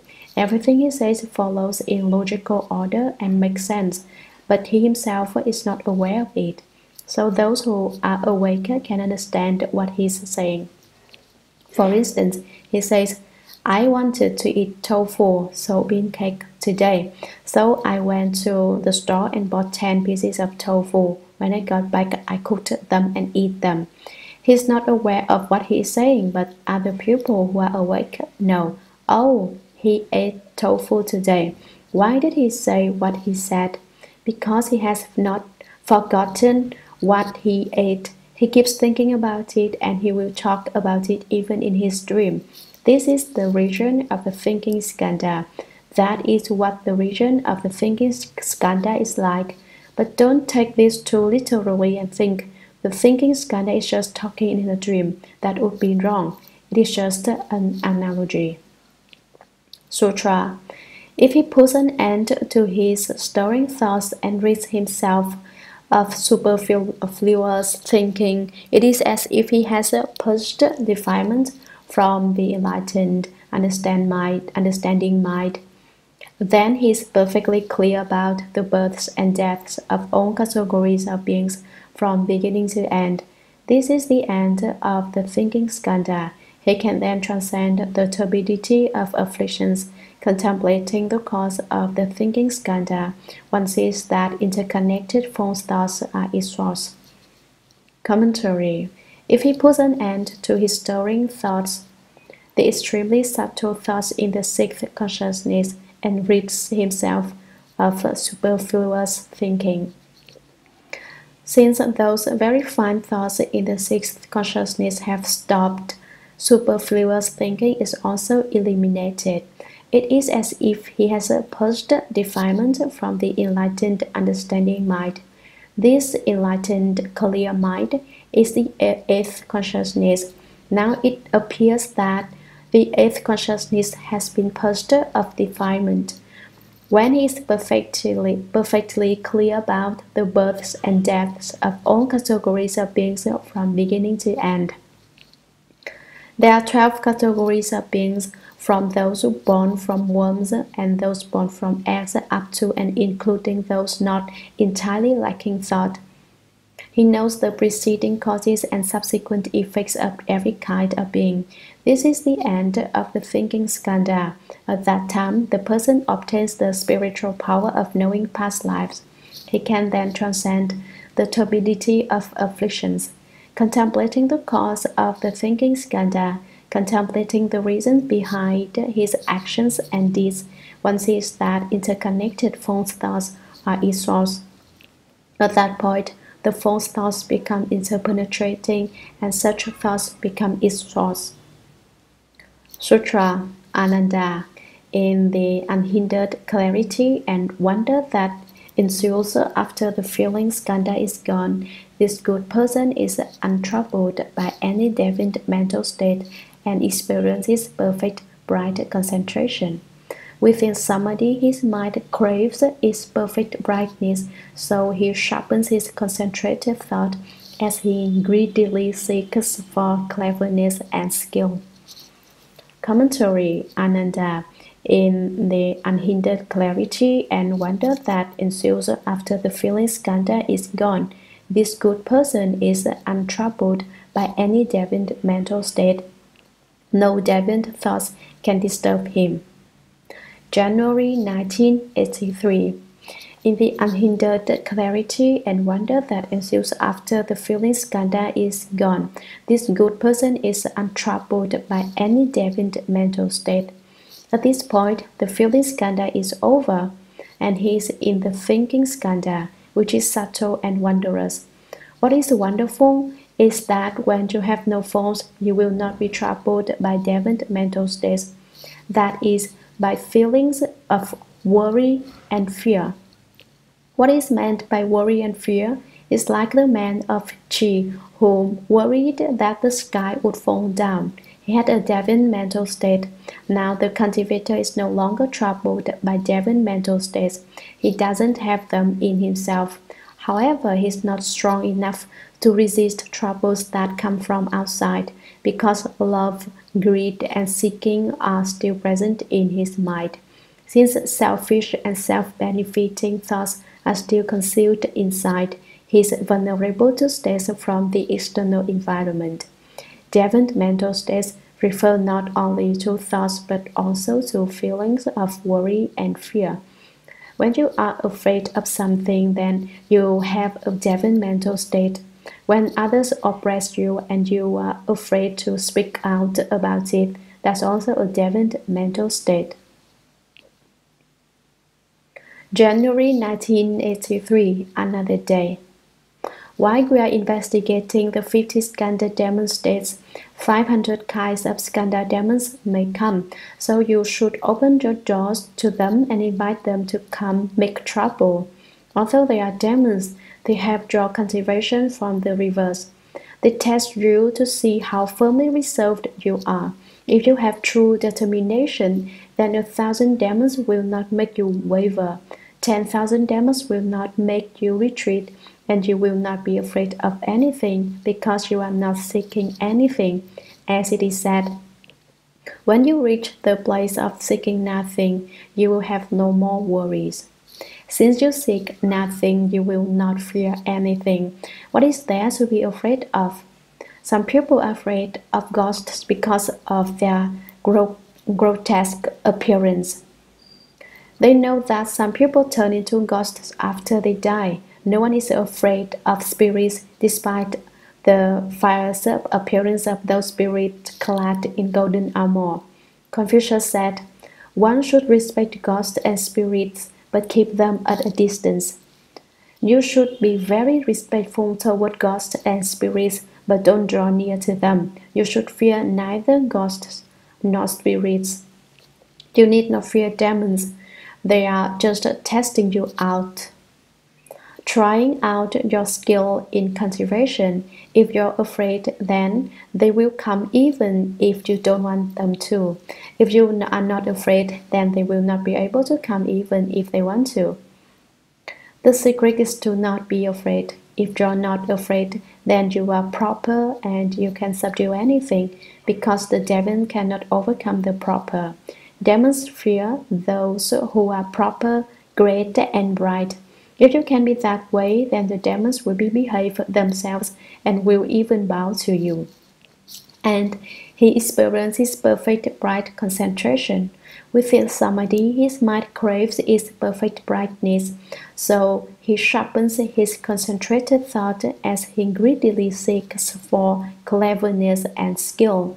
To sharpen means to refine his intense reflection, which is that perfect brightness. He greedily seeks to have skill in means to teach and transform living beings. That is what he is greedy for. May the 21st, 1989. Venerable Master, here being clever and skillful doesn't refer to ordinary expedient means. Expedient means are very casual. These clever and skillful methods which he uses are very ingenious and subtle, and you can't detect any flaws in them because he applies them very well. You cannot tell that they are expedients. Disciple, is he seeking cleverness and skill so he can teach and transform pupils? Venerable Master, not only in teaching but in all aspects, he has this kind of clever and skillful wisdom. Regular expedient methods can be recognized as such by pupils. But the kind of cleverness and skill spoken of here cannot immediately be detected by others, because the person speaks very reasonably and ingeniously. You can't find any faults with what he says. Sutra. At that time, a demon from the heavens seizes the opportunity it has been waiting for. Its spirit possesses another person and uses him as a mouthpiece to expound the sutras and the Dharma. Commentary. At that time, a demon from the sixth desire heavens seizes the opportunity it has been waiting for. Seeing that the cultivator's samadhi power is about to be perfected, it waits for a chance to get at him. It watches for some flaw in his character which will provide an opening. The existence of an opening indicates that his samadhi power is not yet solid. Occasionally, he will have an extraneous false thought. Once he has that false thought, his samadhi power is no longer firm, and the demon will take advantage of him. Thus, he says, the demon seizes the opportunity it has been waiting for. January 1983. The demon seizes the opportunity it has been waiting for, that is, he seizes the opportunity provided by the cultivator's greed and opens up the door. It's not easy to understand what the sutra means. You may be off by just that little bit in your interpretation. Its spirit possesses another person and uses him as a mouthpiece to expound the sutras and the Dharma. The demon from the heavens commands one of its followers, go to that place and destroy that person's samadhi power. Before the form skandha and the feeling skandha were ended, the demon could possess the cultivator himself and confuse him. But after the form skandha and feeling skandha are gone, and the cultivator reaches the thinking skandha, the demon cannot possess him. It has to take possession of another person and then speak the Dharma for the cultivator through that person. That person lectures on the sutras, but the Dharma he speaks is deviant, and you should recognize it for what it is. May the 21st, 1989. Its spirit possesses another person and uses him as a mouthpiece to expound the sutras and the Dharma. There are two ways to explain this. You could say the demon possesses another person who then comes to speak Dharma for the first person. You could also say that the demon possesses the cultivator of samadhi himself. Either of these interpretations can apply. There is more than one meaning. When a cultivator is at the level of the thinking skandha, the demon spirit cannot possess him and confuse his mind directly. For example, right now there is a cultivator who involuntarily does Taiji Tran and shouts, but he realizes what is going on and knows that it is wrong. The demon is unable to confuse his mind. On the other hand, if a person has not cultivated at all, then once the demon confuses him, he will not understand anything at all. He will not realize that a demon has come or the things it has done. Most people who don't cultivate are this way. The demon possesses the person and speaks through him. Then, after the demon has left, You ask the person what happened and he has no idea. That's because his mind was thoroughly confused. Someone who is not confused by the demon will be able to keep a clear mind during the experience. There are various interpretations, not just one. If you interpret the text as saying only that the demon possesses another person, your interpretation is incomplete. There are many possibilities, and the situation could develop in one of several directions, so it is not fixed. While the text may be explained in any way that makes sense, the translation of the sutra should not be limited to a particular explanation. The sutra is like an ocean, while explanations of it are like rivers. Rivers can flow into the ocean in many different ways, and so you cannot use a particular river to represent the entire ocean.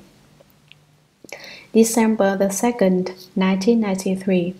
Do not become too attached to what the sutra says. The sutra gives a general idea of what might happen, but each particular situation may be different. There are not only 50, but perhaps 500, 5,000, or 50, or even 50,000 kinds of states. There are so many states that we could never finish speaking of them. These 50 states are just a general summary, and you shouldn't think of them as profound and esoteric. Regard them as if they were spoken by an ordinary person and don't always be splitting hairs. My explanations of sutras are called simple explanations. I don't give profound explanations. When I explain a sutra, my only aim is for everyone to understand what I mean and for me to understand what everyone else means. Don't think too deeply. Anyone who thinks too deeply will never be able to finish explaining it. Don't beat your head against the wall trying to figure out exactly what it means. After all, this sutra is a translation. It is not so rigidly fixed that you cannot add or omit a word. It does not correspond exactly to the original Sanskrit. Just try to convey the general meaning. Don't spend too much time pursuing the fine details of literary interpretation. Disciple. At the level of the thinking skanda, the demons from the heavens can no longer disturb the cultivator's mind directly. A demon has to possess another person in order to disturb the cultivator's samadhi. Venerable Master, for example, a cultivator may frequently encounter people who are possessed by ghosts, who come to speak the Dharma for him, or who come to challenge him to see who is on top. At the city of 10,000 Buddhas, there's a student from the University of California at Berkeley who has many snakes follow him. You may not have seen them, but Kuo Chen saw those snakes get into a Dharma contest with me at Gold Mountain Monastery. They are really ferocious. His presence there gave the snakes a chance to fight with me. They have been fighting me for over 10 years now. When he went to the city of 10,000 Buddhas, he would gradually get better, but as soon as he went back to school in Berkeley, he would get sick again. He realizes that there are many snakes on him. He killed these snakes in the past and now they've come to get revenge. I've been using wholesome dharmas to try to make peace with them. That's how I treat them, regardless of whether or not they pay any heed. It's a slow process. Over the last 10 years or so, many of the snakes have left him, but there are still a few left. There used to be a whole bunch of them. This case is similar to the state described in the sutra. Disciple. When a person comes to the city of 10,000 Buddhas, are those beings afraid to come and seek him out? Venerable Master, no, they still come. When the snake came to challenge my Dharma, it was terribly fierce.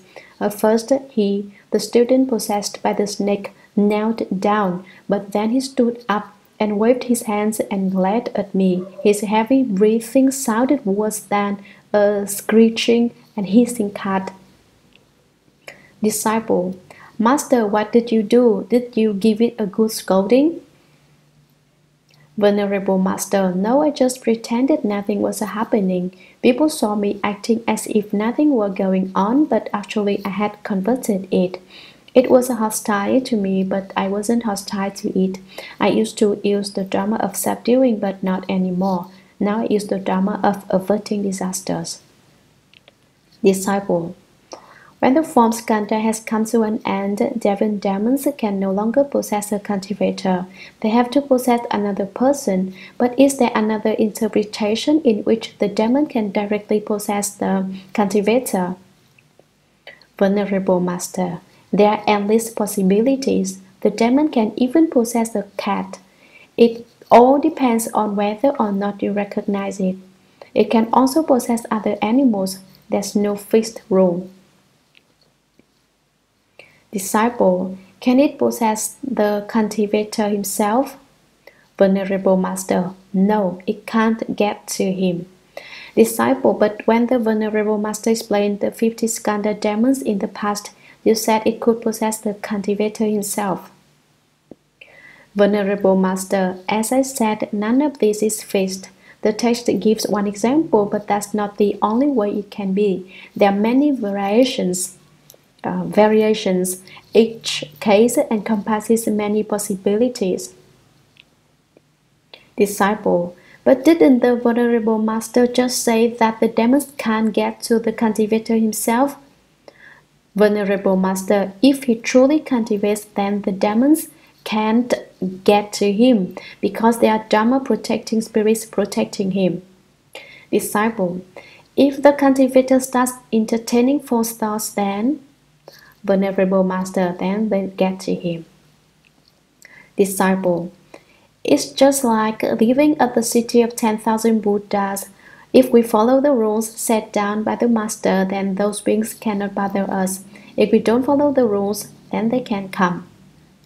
Venerable Master, many people who come here have a lot of demons of external ways, goblins, ghosts, and strange spirits attached to them.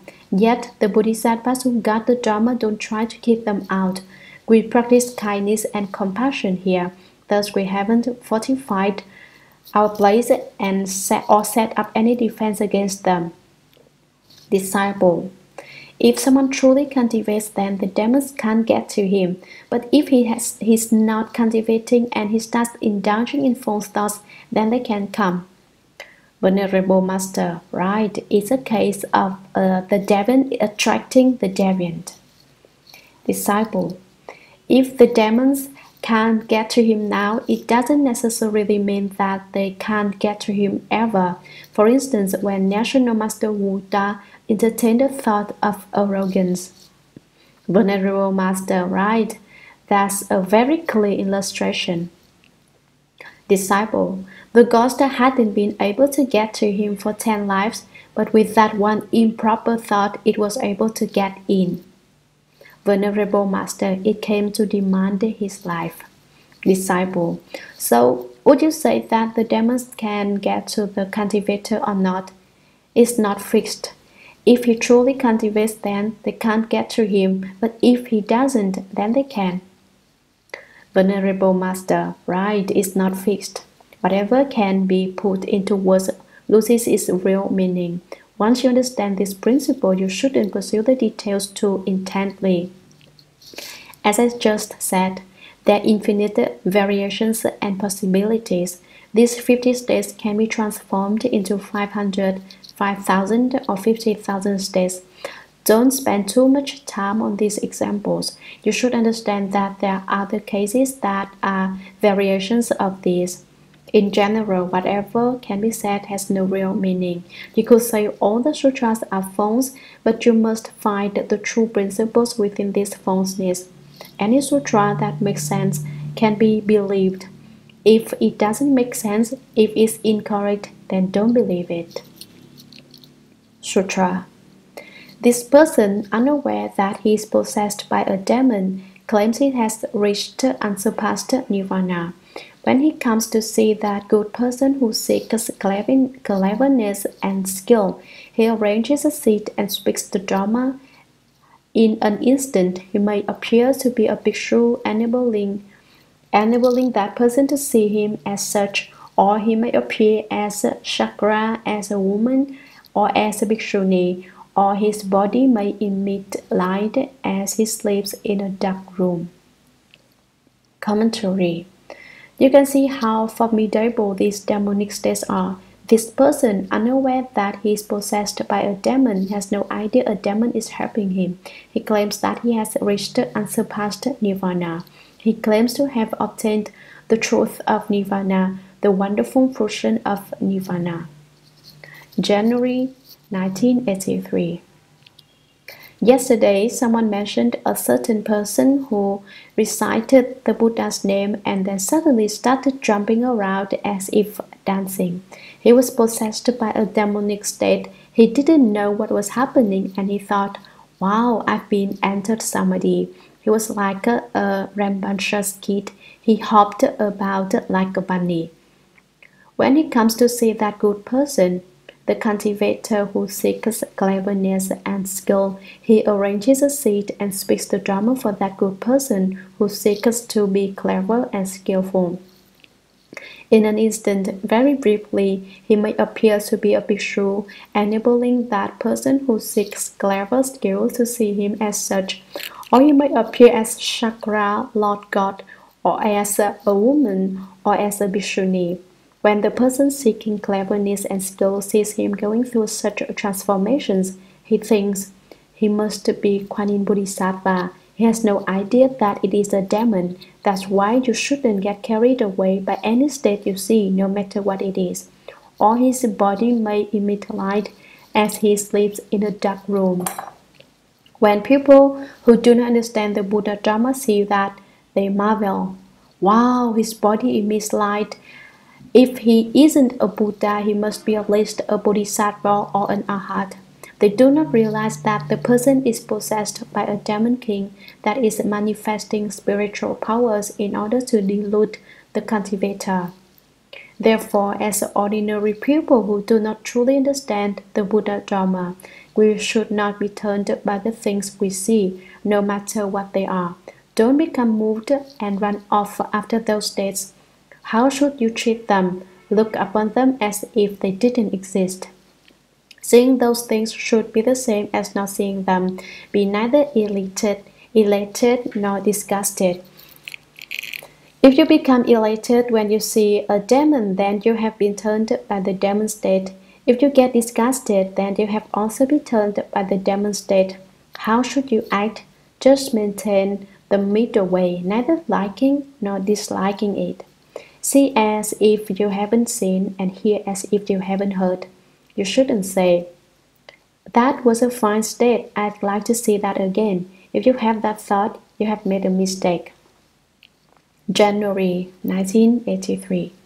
Demons are very smart. They see what you are greedy for and use that to tempt you. Therefore, cultivators don't need to recite any particular mantra or practice any particular dharma. Just be honest and true. Don't contend, don't be greedy, don't seek, don't be selfish, don't pursue personal gain.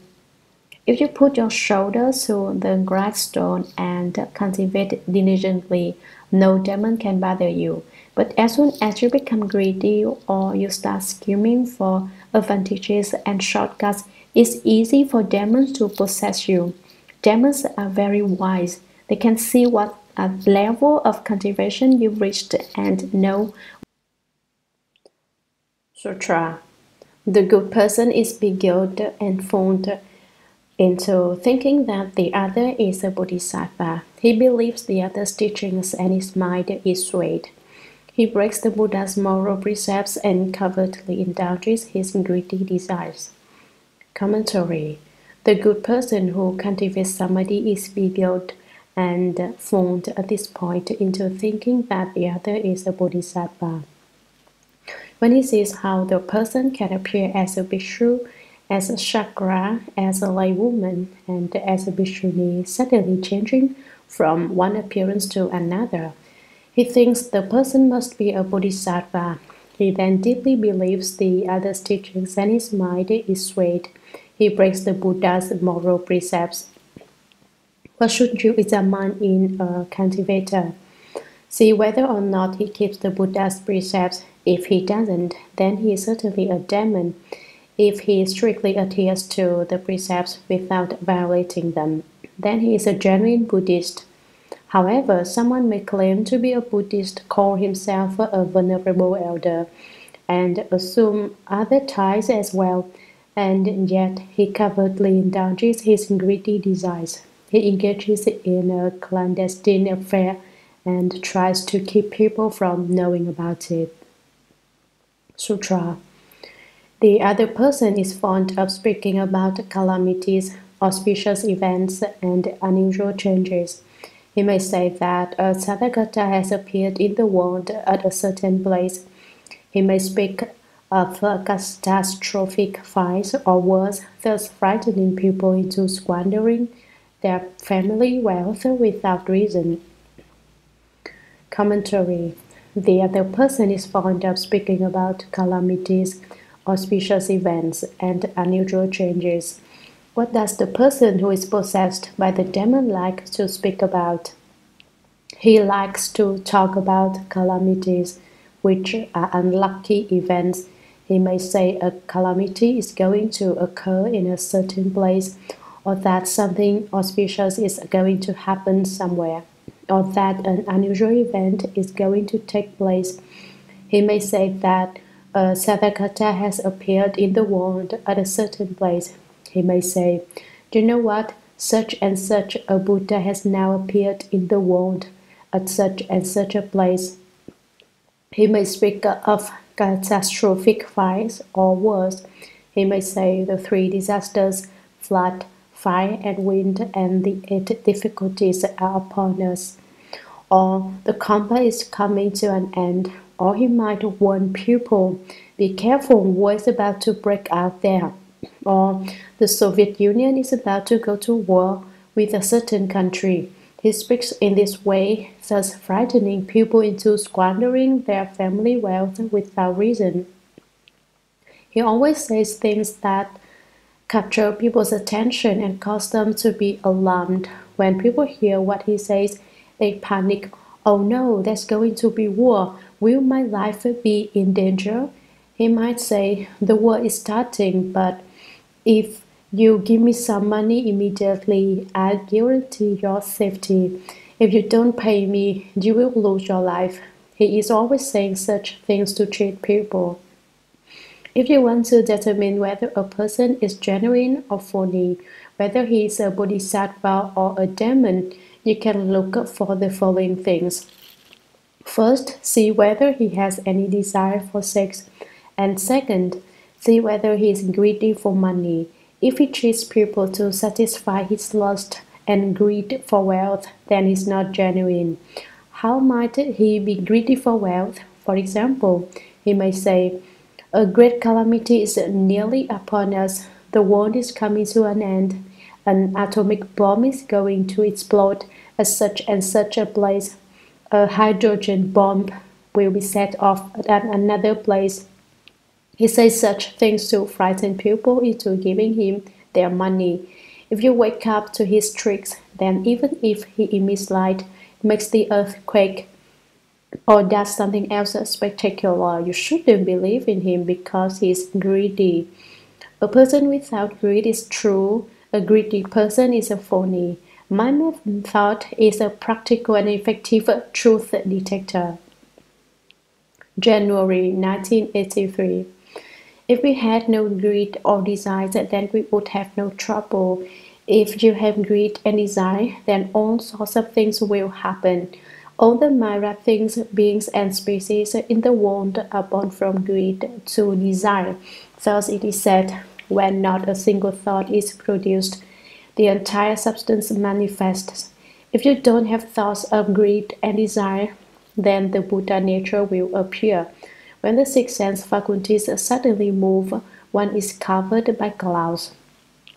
Once the eyes, ears, nose, tongue, body, and mind become attached to a state, it's like the sky clouding over so that the sun cannot shine. Fundamentally, what causes the six sense faculties to move? greed and desire. Because you are unable to give up greed and desire, the six sense faculties turn into the six thieves, and the six consciousnesses come into being. If you had no greed and desire, then the thieves of the six sense faculties would no longer be thieves, and the six consciousnesses would no longer be consciousnesses. Everything would return to the source, and all troubles would disappear. Everyone should pay attention to this. It all depends on whether or not you have greed and desire. If you do, then you have not separated yourself from the demons yet. If you do not, then you have joined with the Buddhas. Sutra. This is a strange ghost that in its old age has become a demon.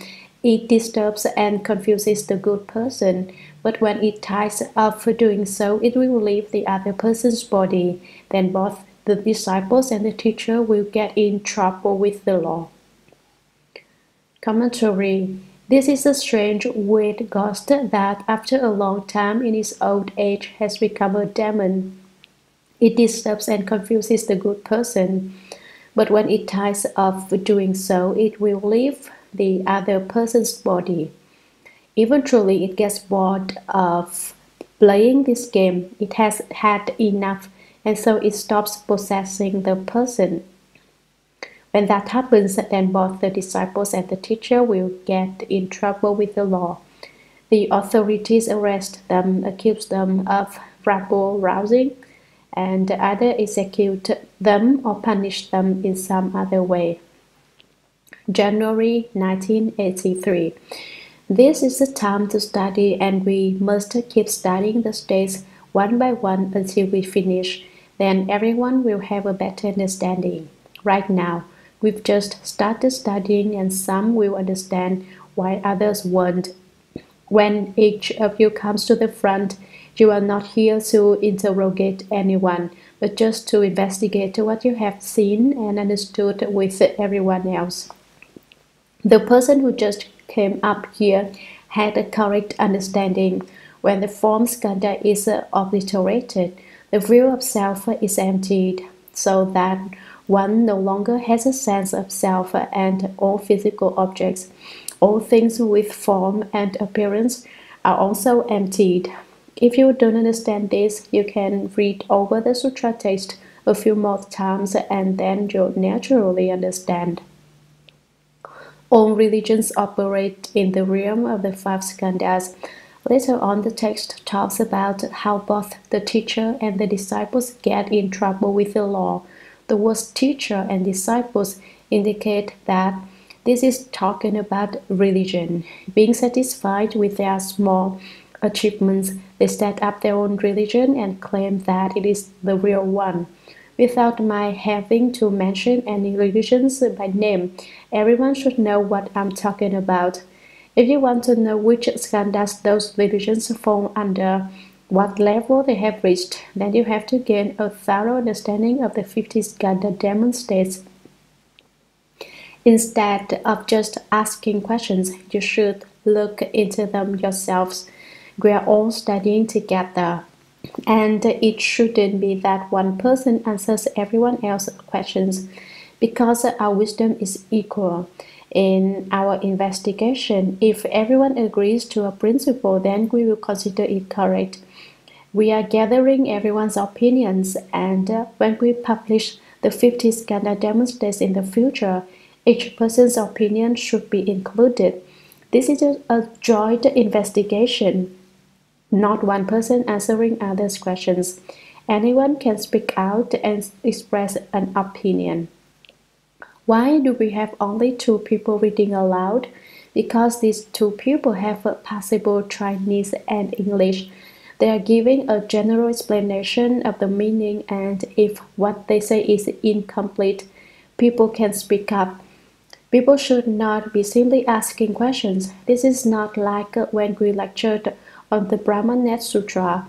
This meeting is investigatory in nature, and everyone is equal. There's no need to request the Dharma or do anything. Everyone should just investigate and study together. No one is debating with anyone else, and anyone can express an opinion. Do you all think this is a good method? January 1983, another day. Disciple. The sutra text says that the teacher and disciples will both fall into the house. Venerable Master, right, that's referring to the cultivator. Disciple. Is the cultivator one of the disciples? Venerable Master, not necessarily. The teacher is also that way. He is also a cultivator. An example of this was the People's Church. You can tell by whether or not a person has lust. If he has lust, then he is a demon. If he doesn't, then he is a proper and he is a Buddha. That's where the difference lies. If he hasn't cut off lust, then he can't subdue his mind. He may be able to sit there and answer samadhi, but while in samadhi he is still greedy and seeking. He correctly indulges his greedy desires. That's how you can recognize him. Sutra. You should be aware of this in advance and not get caught up in the cycle of transmigration. If you are confused and do not understand, you will fall into the relentless house. Commentary. You should be aware of this in advance and not get caught up in the cycle of transmigration. You should awaken to this early on and not enter the Demon King's cycle of birth and death. If you are confused and do not understand, in the future you will fall into the relentless house. Sutra. Further, Ananda, in the unhindered clarity and wonder that ensues after the feeling skandha is gone, this good person is untroubled by any deviant mental state and experiences perfect bright concentration. Within samadhi, his mind craves to roam about, so he lets his subtle thoughts fly out as he greedily seeks for adventure.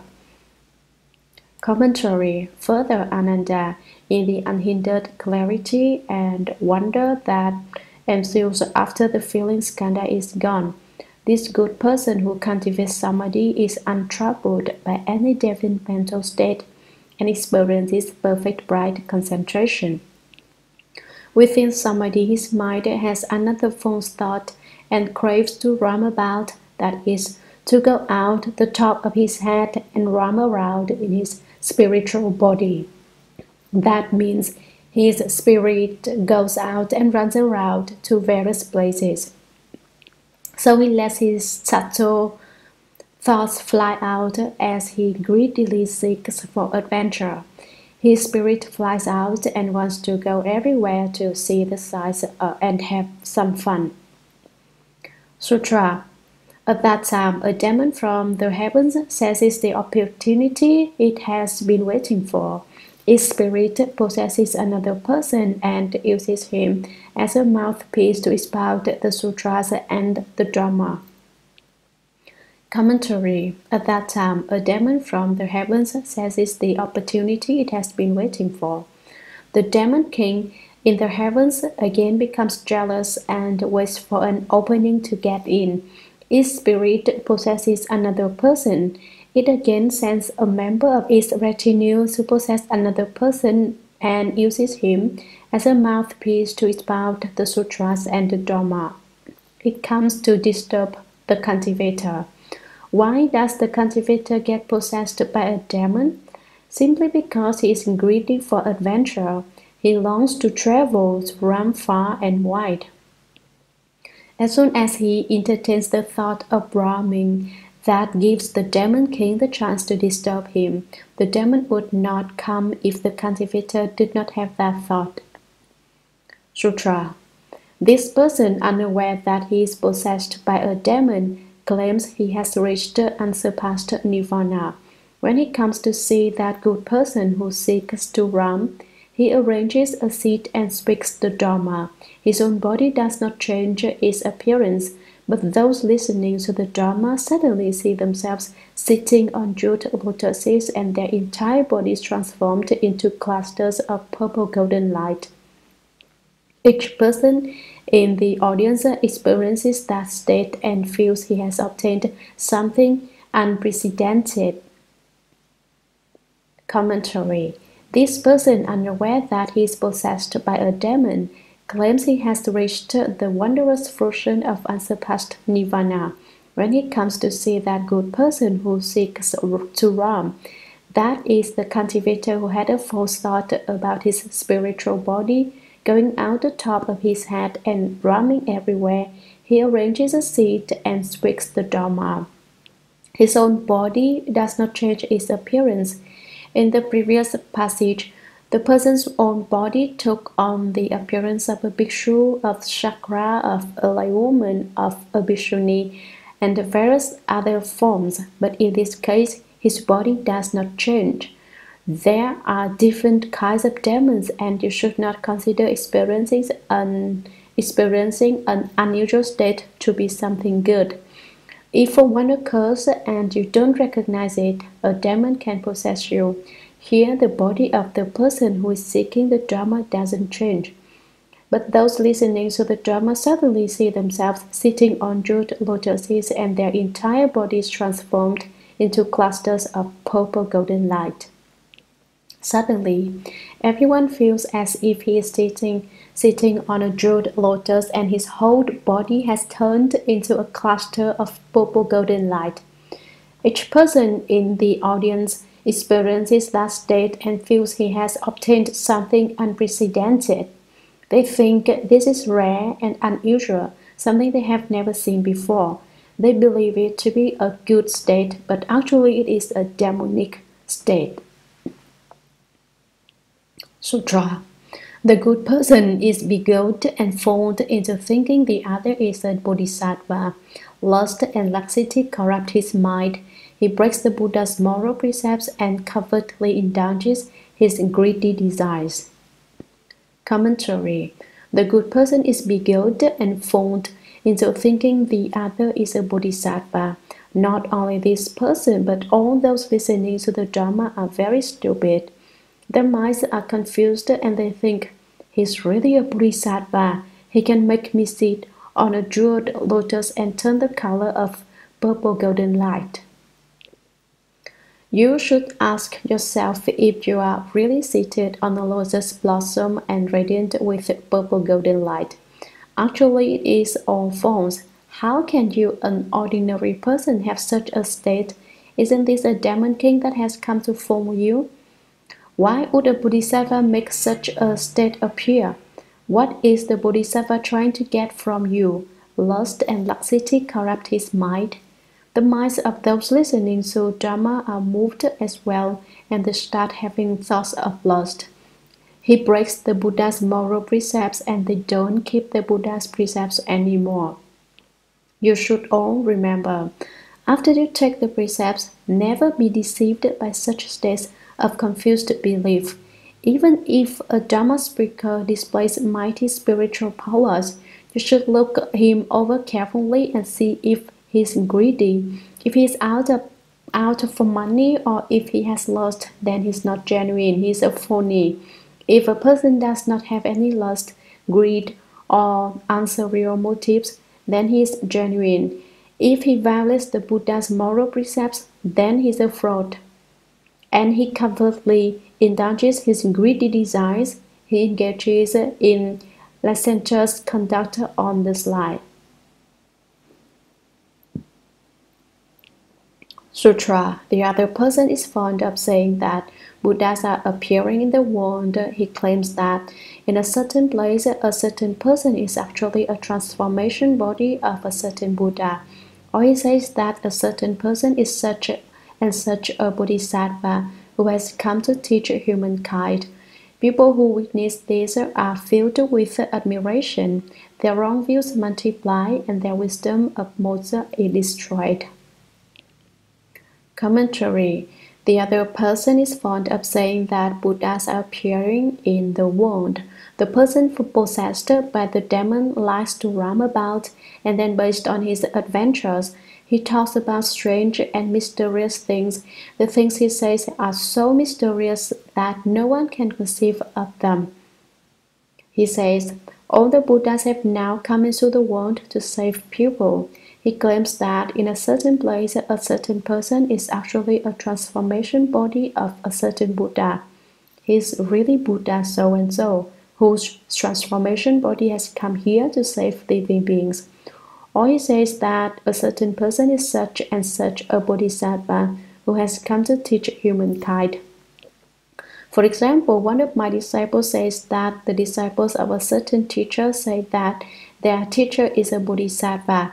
That's ridiculous. What kind of bodhisattva? A ghost bodhisattva. They're just cheating people. I'll tell you something. A real Buddha or bodhisattva would never admit that he was a Buddha or a bodhisattva.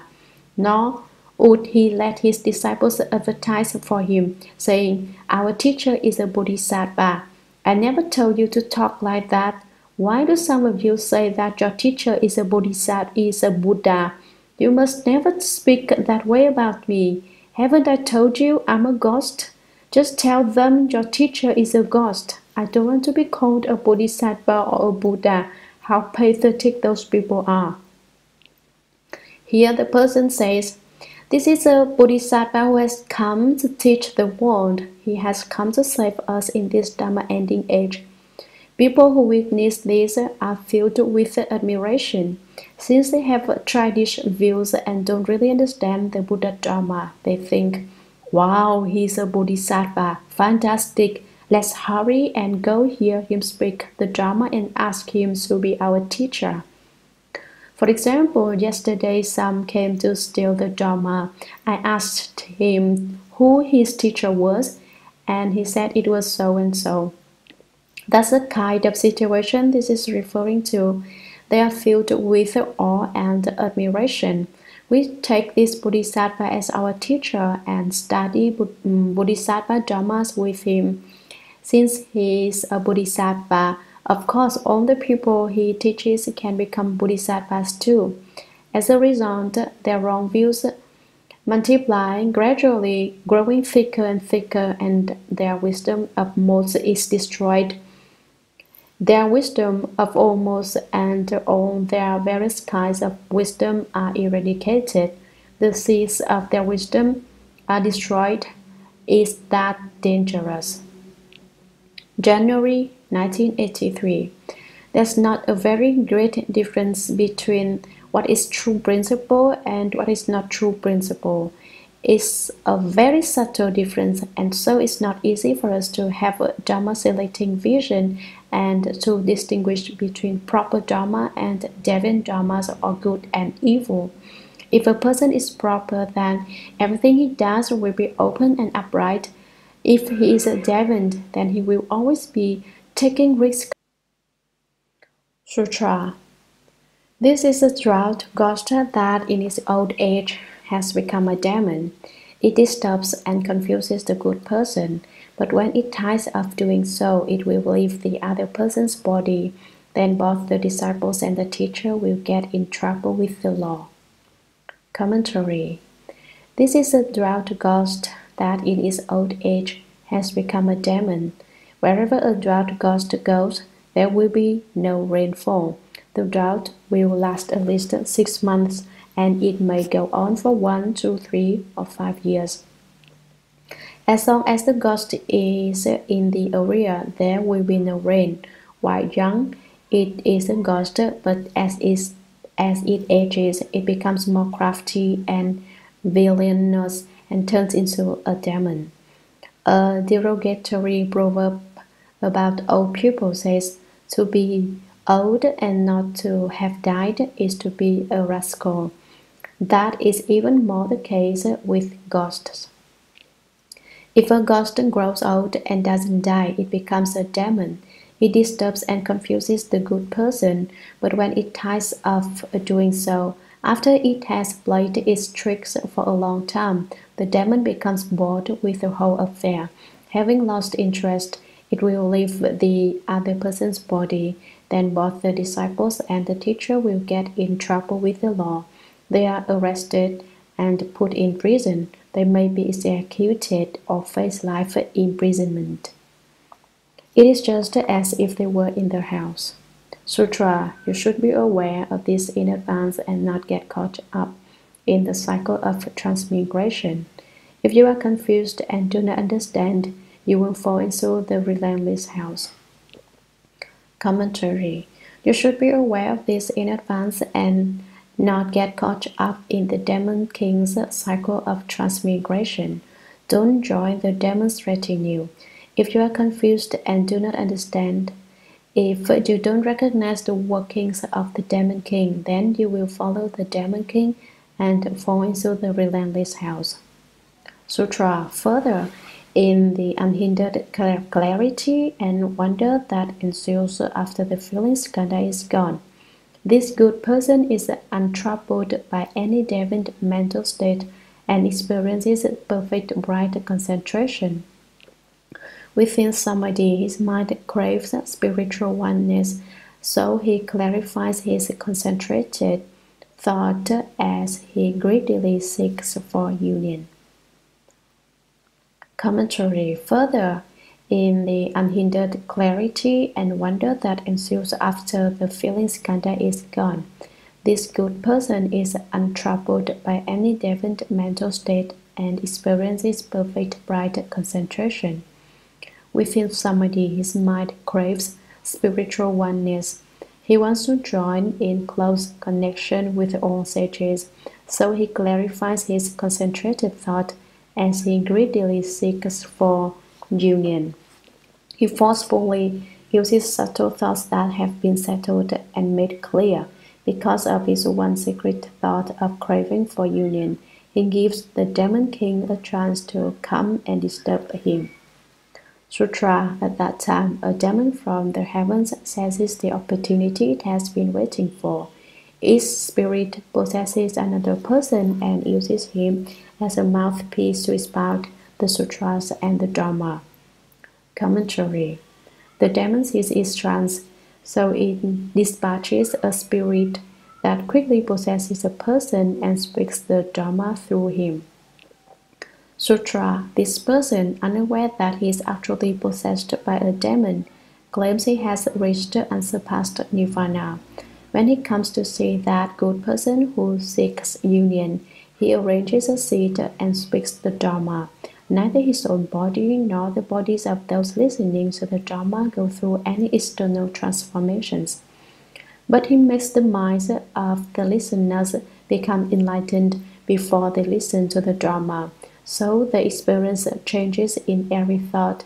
They may have the knowledge of past lives or the knowledge of others' thoughts. They may see the hells or know all the good and evil events in the human realm. They may speak verses or spontaneously recite sutras.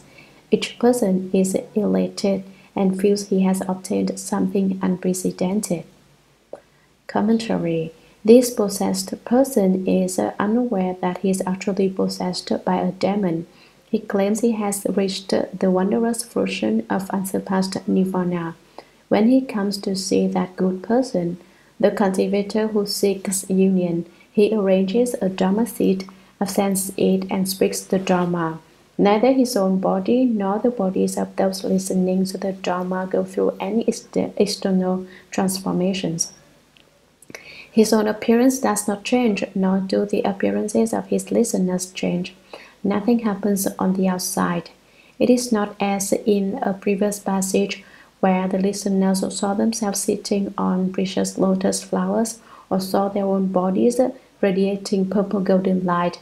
Nor is it as when they saw the person speaking Dharma change into a bhikshu, a bhikshuni, chakra, a woman, and so forth.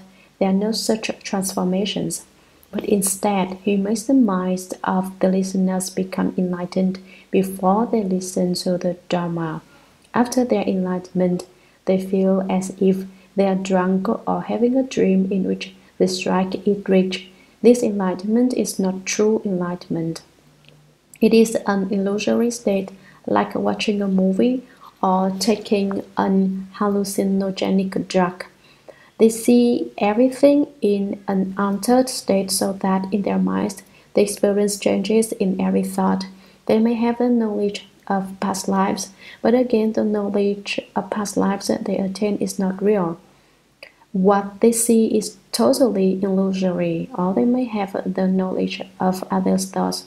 They may see all of the states in their house, or they may know all the good and evil events in the human realm. They may casually be able to speak verses on their own, or they may spontaneously recite sutras. Each person is elated and feels he has obtained something unprecedented. They all say, "He truly is a bodhisattva, he's really a Buddha, he has made me enlightened, he has given me the power of knowing past lives." However, the experience lasts only while they are listening to the Dharma. That is why it is not genuine. May 1989. Layperson, Venerable Master, Dharma Masters, and good advisors, I'd like to share something which is closely related to everyone's cultivation. When the feeling skandha comes to an end, the cultivator tends to be in a state of anxiety in which he craves clever and skillful expedients. He wants to merge with the cosmic principle, unite with potentials, and convert living beings. When he has this kind of anxiety, several things may happen. For example, some people who have never read sutras before will become possessed by demons, and then they will be able to explain many sutras.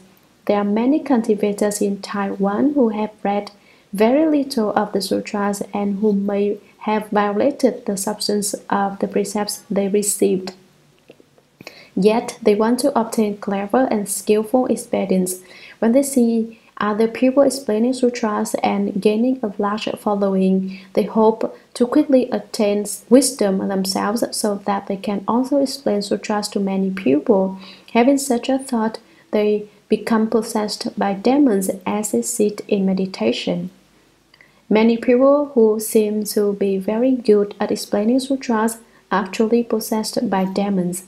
Of course, if a person strictly follows the precepts, diligently recites mantras and sutras, and cultivates very hard, then he may not be possessed. However, there are some people who are very casual about holding precepts and who do not recite sutras or bow to the Buddhas.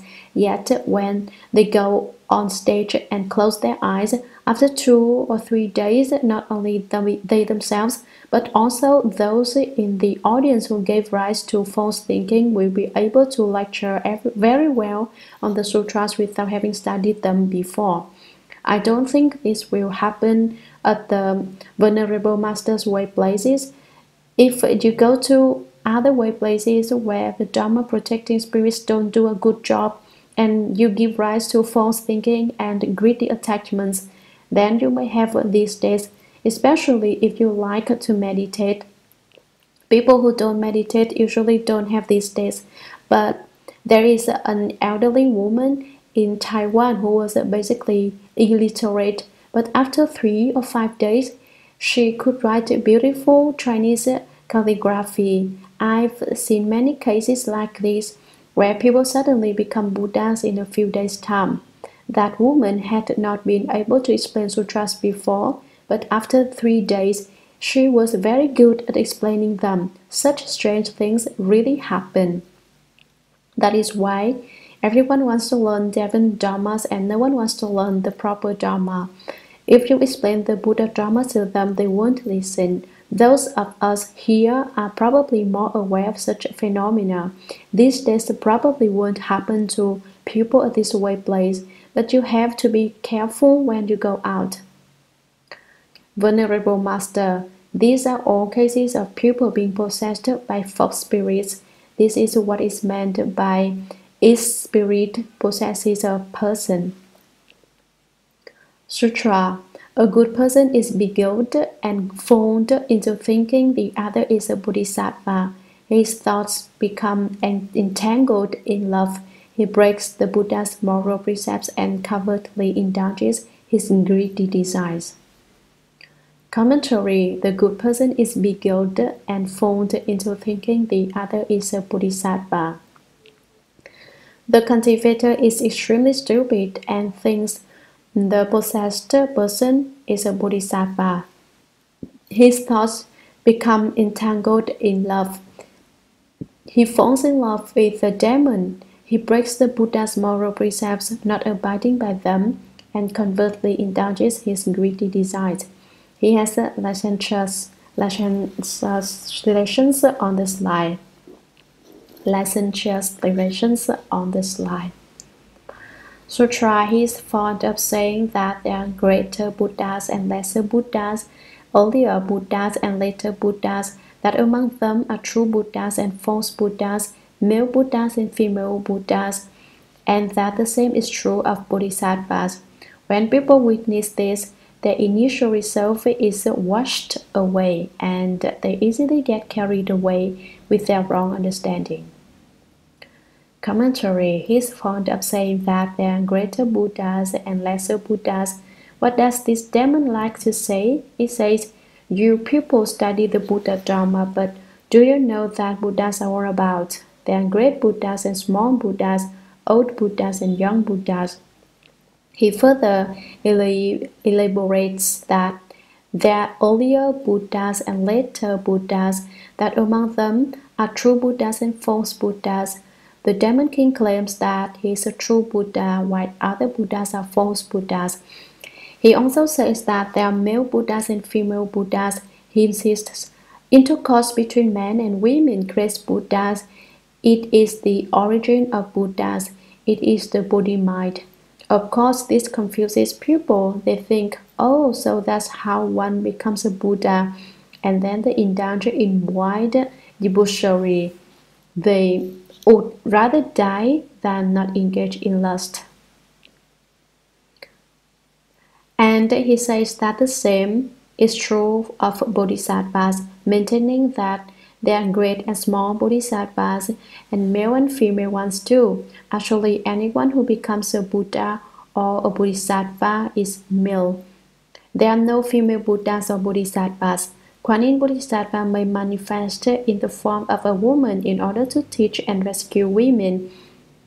When people witness this and hear him saying such things, they think he's right. I always see Kuan Yin Bodhisattva depicted as a female. That's proof right there. Such people do not understand the Buddha Dharma.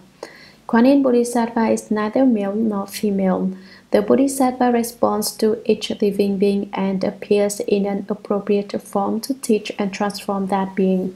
It is very difficult to distinguish manifestations of Bodhisattvas from manifestations of demons, because demons also have spiritual powers and the ability to transform themselves. How can you tell if someone is a demon? Observe to see whether he has lust or greed.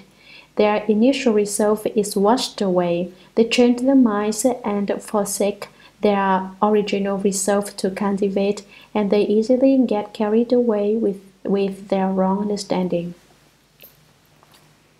Sutra. This is a male ghost that in its old age has become a demon. It disturbs and confuses the good person, but when it tires of doing so, it will leave the other person's body. Then both the disciples and the teacher will get in trouble with the law. Commentary. This is a male ghost, a ghost that falls into the category of Li Mei and Wang Liang ghosts, that in its old age has become a demon. It disturbs and confuses the good person who is cultivating samadhi. But when it tires of doing so, eventually it will leave the other person's body. Then both the disciples and the teacher will get in trouble with the law. They will be arrested and imprisoned. Sutra. You should be aware of this in advance and not get caught up in the cycle of transmigration. If you are confused and do not understand, you will fall into the relentless house. Commentary. You should be aware of this in advance and not get caught up in the cycle of transmigration. You should wake up at the very start and avoid entering the Demon King's cycle of rebirth. If you lack wisdom and are confused, and you do not understand what is going on, you will fall into the relentless house. Sutra. Further, in the unhindered clarity and wonder that ensues after the feeling skandha is gone, This good person is untroubled by any deviant mental state and experiences perfect bright concentration. Within samadhi, his mind craves to know the origins of things, or so he exhaustively investigates the nature of physical things and their changes from beginning to end. He intensifies the keenness of his thoughts as he greedily seeks to analyze things. Commentary. Further, in the unhindered clarity and wonder that ensues after the feeling skandha is gone, this good person who is cultivating samadhi is untroubled by any deviant mental state and experiences perfect bright concentration.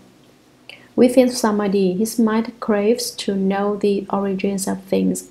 He decides that he wants to study the principles of the physical world. So he exhaustively investigates the nature of physical things and their changes and transformations from beginning to end to find out what they are all about. He intensifies the keenness of his thoughts, honing his mental concentration as he greedily seeks to analyze, differentiate, and understand things in the physical world. Sutra. At that time, a demon from the heavens seizes the opportunity it has been waiting for. Its spirit possesses another person and uses him as a mouthpiece to expound the sutras and the Dharma. Commentary. At that time, a demon from the heavens sees him and says, "Aha, you've had a greedy thought. Great, now I can send one of my retinue to snare you." And so it seizes the opportunity it has been waiting for. Once again, the demon king sends one of its followers, and its spirit possesses another person and uses him as a mouthpiece to expound the sutras and speak the Dharma of the demon king. January 1983. Disciple. I've noticed that every state of thinking skandha begins with the phrase, "In the unhindered clarity and wonder that ensues after the feeling skandha is gone, he is untroubled by any deviant mental state." What does the phrase "untroubled by any deviant mental state" mean? Does it mean the person is without deviant knowledge and views, or does it mean that he does not have improper thoughts? When the cultivator reaches this level, what is his state like? Venerable Master. In the unhindered clarity and wonder that ensues after the feeling skandha is gone, there has to be unhindered clarity for it to be wonderful, and it must be wonderful for there to be unhindered clarity. When he attains this state in the feeling skandha, he feels very much at ease. He is untroubled by any deviant mental state. That means he doesn't encounter any such state. If he has some skill in the feeling skandha, he basically shouldn't encounter any deviant mental state, and yet, for no apparent reason, he does encounter one. This deviant mental state is a thief from outside, a deviant demon, ghost, or freak that comes from outside. Originally, he shouldn't have encountered such things, but in the end, he had thoughts of love, seeking, greedy, selfishness, or self-benefit. Having reverted to these old forms, he encountered those beings. If he didn't have these old forms, he would be able to continue making progress. If you understand all the states that come up without being swayed by them, then you won't be troubled by deviant mental states. As soon as you are turned by a state, however, it will be able to trouble you. Basically, he isn't supposed to be troubled by deviant mental states, and yet he gets turned. Is this a contradiction? No, it's because his thought of desire has opened the door to thieves. He covertly indulges his greedy desires. He sneaks around engaging in immoral conduct and does not abide by the rules and precepts. He says, "What do precepts matter?" and claims to be enlightened. I don't dare to transgress the rules because I'm not enlightened. Sutra. This person, unaware that he is possessed by a demon, claims he has reached unsurpassed nirvana. When he comes to see that good person who seeks to know the origins of things, he arranges a seat and speaks the Dharma. His body has an awesome spiritual quality which subdues the seeker. He makes the minds of those gathered beside his seat spontaneously compliant, even before they have heard the Dharma. He says to all those people that the Buddha's nirvana body and Dharma body are there before them in the form of his own physical body. He says, the successive begetting of fathers and sons from generation to generation is itself the Dharma body, which is permanent and never-ending. What you see right now are those very Buddha lands. There are no other pure dwellings or golden features. Commentary. This is really a case of everyone being a Buddha. That's just the approach this demon uses. This person is unaware that he is possessed by a demon. He doesn't have any idea that he has been caught by a demon because he gets muddled and loses awareness when he becomes possessed. A demon takes total control and becomes his spokesman. He claims he has reached the unsurpassed wondrous version of nirvana. When he comes to see that good person who seeks to know the origins of things, who seeks thorough understanding of the physical world, he arranges a seat and speaks the Dharma. The demon king's body has an awesome spiritual quality which subdues the seeker, the good person who seeks the source. He makes the minds of this person and of those gathered beside his seat spontaneously compliant, and even before they have heard the Dharma, their minds are already subdued and respectful. He says to all those people that the Buddha's nirvana body and Dharma body are there before them in the form of his own physical body. He says, what are Bodhi and Nirvana? They are right here in my flesh body. The successive begetting of fathers and sons from generation to generation is itself the Dharma body, which is permanent and never-ending. Fathers beget sons, and the sons grow up to become fathers, who in turn beget sons. This succession of generations is the permanent, indestructible Dharma body. What you see right now are those very Buddha lands. These now are the Buddha's lands. There are no other pure dwellings or golden features. There aren't any other pure lands to dwell in or any other golden appearances. These are all phony. That's how he talks. He has a ghostly quality and a demonic quality. Don't I often use the expression demonic energy? This is what demonic energy is, because he has a demonic energy from the demon possessing him. People are taken in by what he says. Sutra. Those people believe and accept his words, forgetting their initial resolve. They offer up their lives, feeling they have obtained something unprecedented. They are all beguiled and confused into thinking he is a bodhisattva.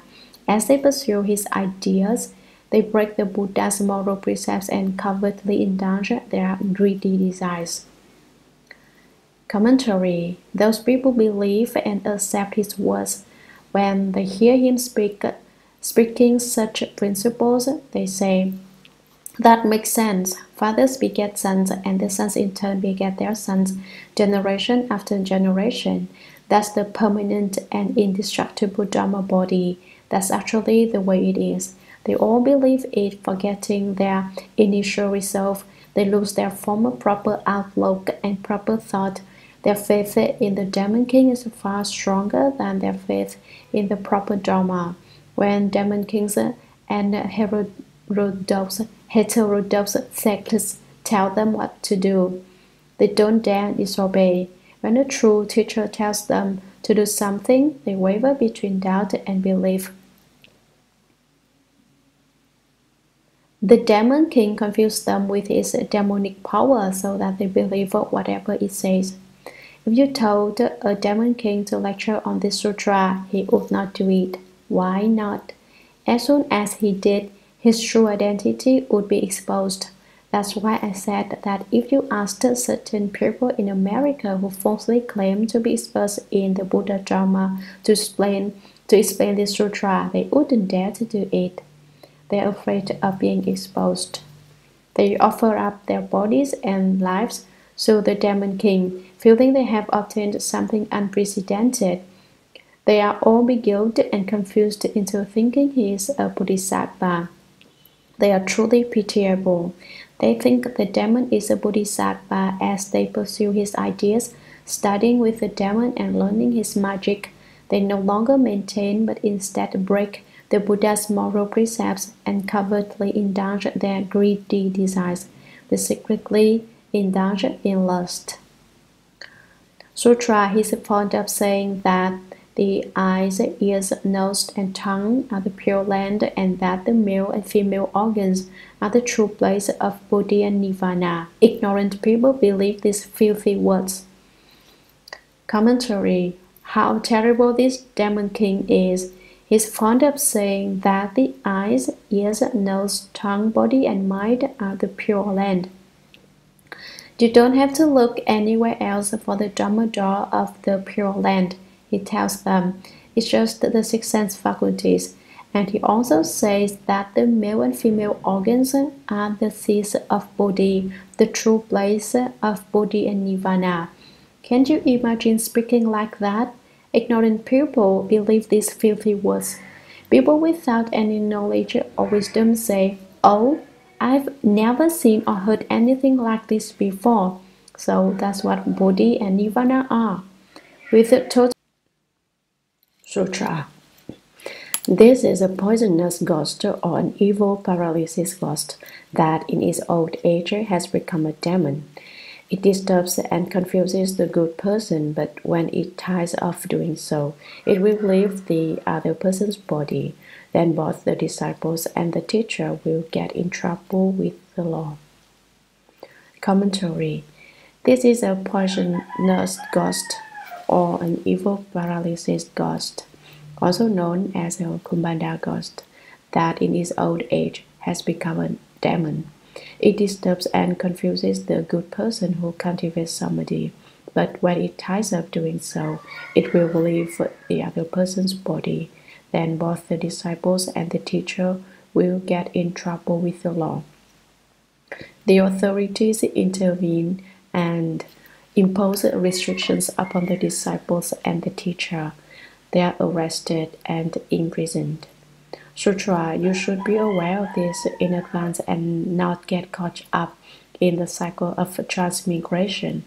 If you are confused and do not understand, you will fall into the relentless hells. Commentary. You should be aware of this well in advance and not get caught up in the cycle of transmigration. Don't fall into the demon king's snare. If you are confused and do not understand, you certainly will fall into the relentless hells. Sutra. Further, in the unhindered clarity and wonder that ensues after the feeling skandha is gone, this good person is untroubled by any deviant mental state and experiences perfect bright concentration. Within samadhi, his mind craves revelations from afar, so he pours all his energy into this intense investigation as he greedily seeks for imperceptible spiritual responses. Commentary. Further, in the unhindered clarity and wonder that ensues after the feeling skandha is gone, this good person who cultivates samadhi is untroubled by any deviant mental state and experiences perfect bright concentration. At that time, he is no longer vulnerable to possession by demons or externalists. Within samadhi, his mind suddenly craves revelations from afar, Revelations from afar refers to knowledge of what is happening, no matter how far away. For instance, he might be in San Francisco and want to know what is happening in New York. If he can know about it, he has experienced what is called a revelation from afar. So he pours all his energy into this intense investigation as he greedily seeks for imperceptible spiritual responses. He intensifies his investigation of this matter of faraway revelations, seeking for psychic responses. For example, as soon as he is in meditation in San Francisco, he may be able to see clearly what his relatives and friends are doing in New York and hear clearly what they are saying. Later, he finds out that what he saw and heard is exactly what was really happening at that time. That's the kind of spiritual response he would like to attain. Sutra. At that time, a demon from the heavens seizes the opportunity it has been waiting for. Its spirit possesses another person and uses him as a mouthpiece to expound the sutras and the Dharma. Commentary. At that time, a demon from the heavens notices that your samadhi is about to be perfected, and it becomes jealous. It seizes the opportunity it has been waiting for and sends its demon descendant there to wait for an opening. As soon as it sees a chance, its spirit possesses another person and uses him as a mouthpiece to expound the sutras and the Dharma. Sutra. This person, completely unaware that he is possessed by a demon, claims he has reached unsurpassed nirvana. When he comes to see that good person who seeks revelations, he arranges a seat and speaks the Dharma. He briefly appears to his listeners in a body that looks 100 or 1,000 years old. He experiences a defining love for him and cannot bear to part with him. They personally act as his servants, tirelessly making the four kinds of offerings to him. Each member of the assembly believes that this person is his former teacher, his original good and wise advisor. They give rise to love for his Dharma and stick to him as if glued, feeling they have obtained something unprecedented.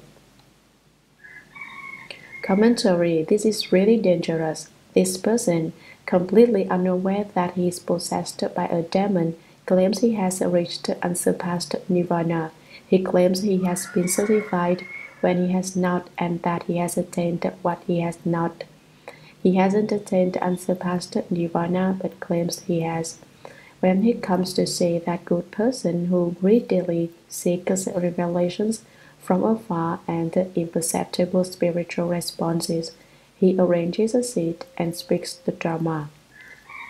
He, the person possessed by the demon, briefly appears to his listeners in a body that looks 100 or 1,000 years old. You should know that this vision is temporary. When the people in the assembly see him with the white hair of an old man and the skin of a child, they think he must be an old cultivator, an old bhikshu. They experience a defining love and cannot bear to part with him. This defining love refers to a devotion that stains and pollutes them. Once there is love, there is defilement. With defilement, you lose purity. All the listeners want to follow this demon day and night. Why? They are deluded by its charisma. They personally act as his slaves and servants, tirelessly making the four kinds of offerings to him. The four kinds of offerings are food and drink, clothing, bedding and sitting mats, and medicine. They never grow weary of making such offerings to him. Again, one wonders why. A genuine cultivator, a true disciple of the Buddha, will not have people drawn near him and serve him in this way. It is only because the demon has a kind of charisma that everyone draws near him and likes to stay with him. Each member of the assembly believes that this person is his former teacher. They get so confused that each believes the possessed person was his original good and wise advisor. They think, oh, he was my teacher in the past. They give rise to love for his Dharma and stick to him as if glued, feeling they have obtained something unprecedented. It's never been like this before, they think. January 1983. She does whatever he tells her to do. It's not as simple as making the 4 kinds of offerings of food, clothing, bedding, and medicines. She has to offer her body, mind, and life to him and engage in lust with him. The difference lies in the practice of lust. If a person has lust, then what he does is deviant. If he has no lust, then he is proper. You should never listen to a person who says, when you are enlightened, you can do whatever you want, including indulge in lust. Those are the words of a big demon king. Before you are enlightened, you may transgress the rules because you do not know any better. But if you say that you are enlightened, that you understand, and yet you deliberately transgress the rules and precepts, then what enlightenment have you obtained? It's as if you are driving in reverse. People nowadays don't investigate true principles. All they know about is getting enlightened. They hear someone say that after he is enlightened, he doesn't have to follow the rules, so they repeat his words and say, oh, he doesn't have to follow any rules.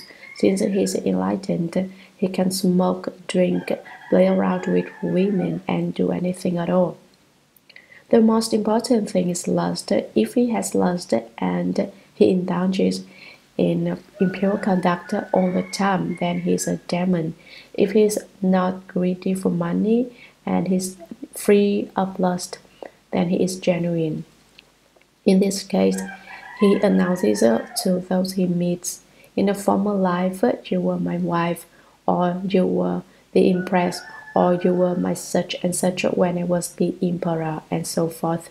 He makes these statements in order to arouse lust in people.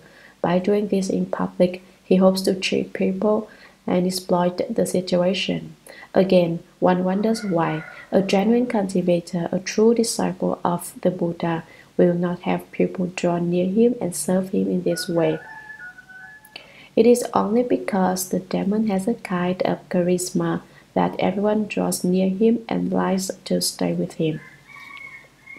Sutra. The good person is beguiled and fooled into thinking the other is a bodhisattva.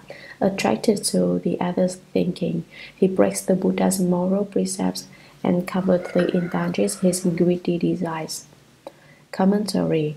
The good person is beguiled and fooled to the utmost into thinking that because the other person can transform himself, he is a Buddha or a bodhisattva. False spirits can display transformations, and so can goblins, demons, ghosts, and weird creatures. But it never occurs to him that the ability to transform does not necessarily mean someone is a bodhisattva or a Buddha. What good rules does he have to enable him to encounter real bodhisattvas or Buddhas? Attracted to the other's thinking, he draws near the person who is possessed by the demon. He breaks the Buddha's moral precepts. This is the important point. How do we know he is a demon?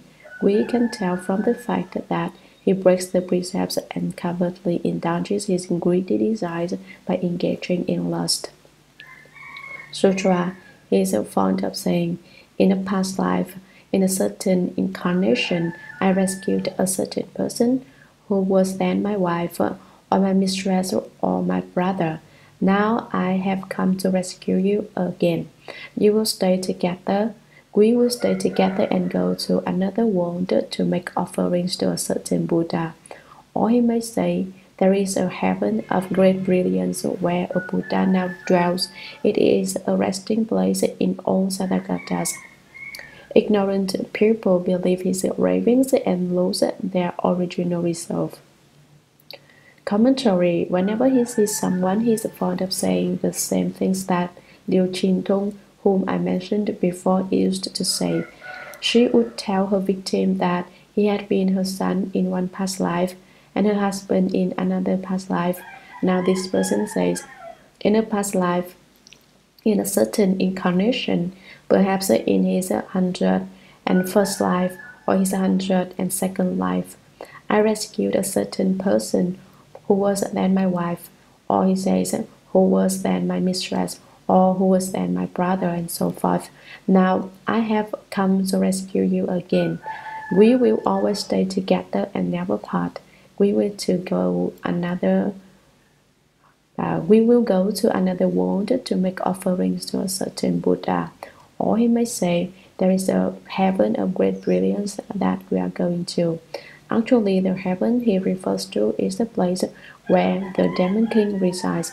He says, it is the place where a true Buddha now dwells, and all the Buddhas you presently believe in are phony. It is the resting place of all Tathagatas. When they are tired from teaching and rescuing beings in the world, they go to the heaven of great brilliance to rest. When those ignorant people hear him, they believe his ravings, and as a result, they lose their original resolve, which had been based on proper faith. Sutra. This is a pestilence ghost that in its old age has become a demon. It disturbs and confuses a good person, but when it ties up doing so, it will leave the other person's body. Then both the disciples and the teacher will get in trouble with the law. Commentary. This is a pestilence ghost that, after some 3,000 or 5,000 years in its old age, has become a demon. It disturbs and confuses the good person, attempting to destroy his samadhi power. But after a while, when it has played all its tricks and the game isn't new anymore, it ties up doing so. It becomes bored and will leave the other person's body. Then both the disciples and the teacher will get in trouble with the law. Once the demon goes, the person will lose all his awesomeness and charisma. Then people will start to doubt him. Eventually, he will be taken to court and put in jail. Sutra. You should be aware of this in advance and not get caught up in the cycle of transmigration. If you are confused and do not understand, you will fall into the relentless house. Commentary. You should be aware of this in advance. You should awaken to this principle beforehand and not get caught up in the cycle of transmigration. Don't fall into the demon's snare. Don't enter the demonic cycle of birth and death. If you are confused and do not understand this principle, you will fall into the relentless house for sure.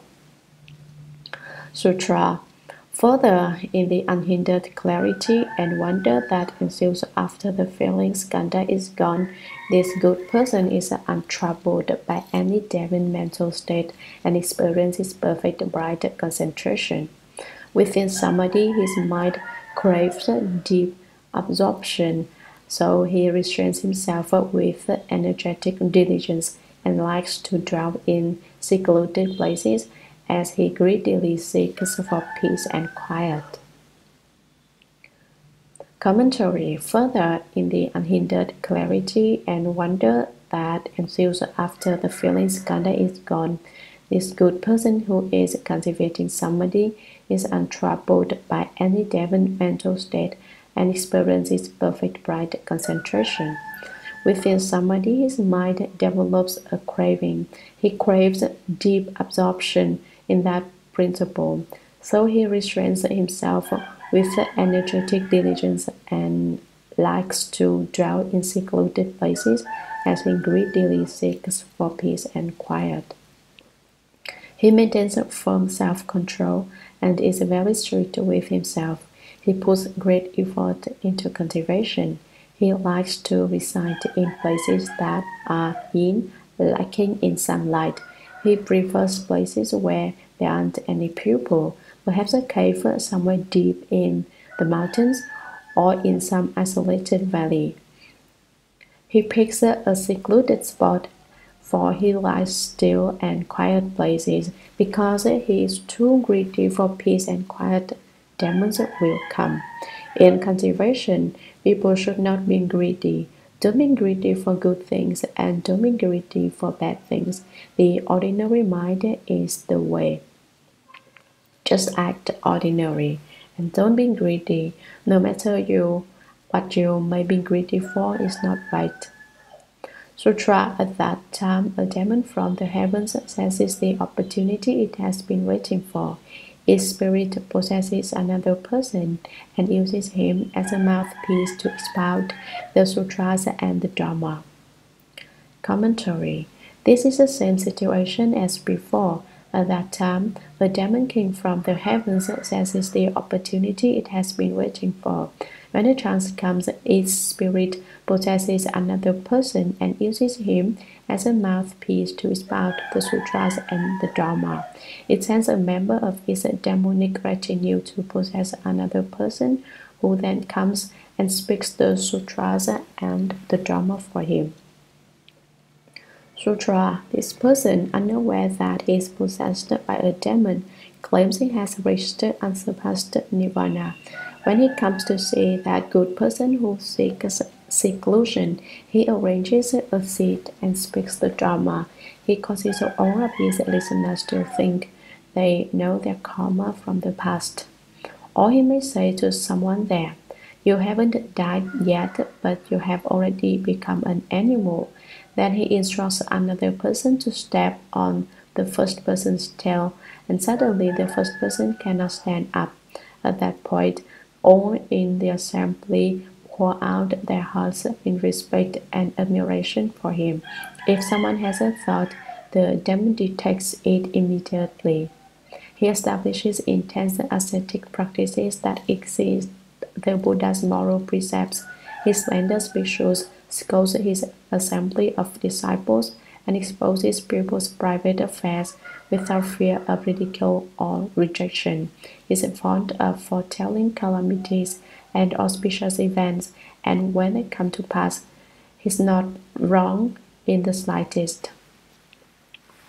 Commentary. This person is unaware that he is possessed by a demon.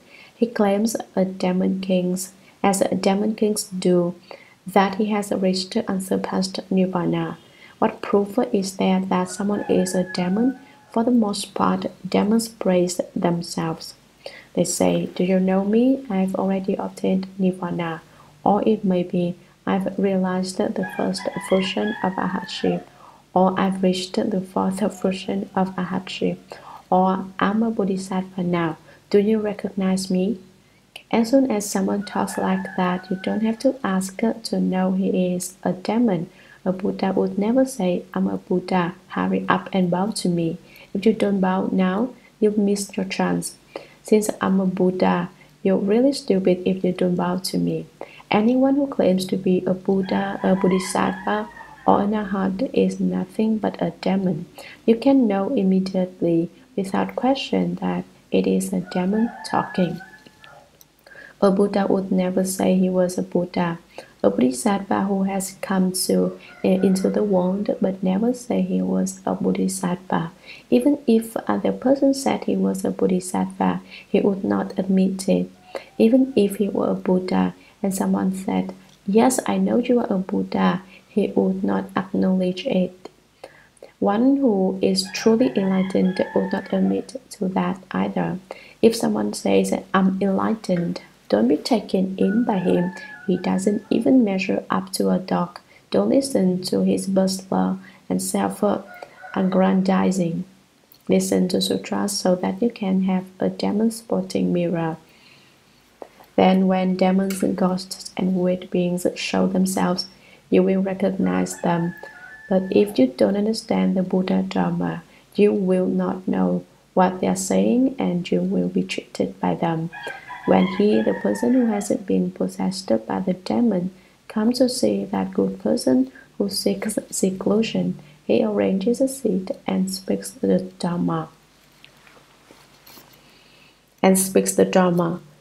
January 1983. This person is referring to the cultivator, not to another person. He has been possessed by a demon, but he doesn't realize it. He thinks that he has really become enlightened and realized the fruition. He thinks, what great spiritual skill I have now. He is not aware of his own mistake. When people come to see that good person, this phrase is referring to good men and women from outside who come in quest of the Dharma. They want to hear him speak the Dharma because they know that he has spiritual powers. When they come, he arranges a seat and speaks the Dharma to teach and transform them. Now we're bringing up each person's opinion for everyone to look into, and we don't have to say which opinion is right and which is wrong. We're studying true principles. True principles are real gold. Whatever does not agree with the true principle is wrong. Why do I say that the Shurangama Sutra is real? Because it explains the principle so clearly and honestly that it exposes the demons from the heavens and those of external ways for what they are. It exposes those who pretend to be good and wise advisors, so they have no recourse but to claim that the Shurangama Sutra is false. They try to pass off fish eyes as pearls. They stir up confusion and then exploit the situation. January 1983, another day. In this case, people from outside come and invite him. He doesn't go to them first. When people come to see that good person, means people from outside approach the cultivator who seeks seclusion. They invite him to go explain the sutras and speak Dharma, and then he goes. Do you understand? It is absolutely impermissible to answer the sutra text. This is the only meaning, and there's no other explanation. Any other explanation would not make sense. It would be a forced and artificial interpretation. He causes all of his listeners to think they know their karma from the past.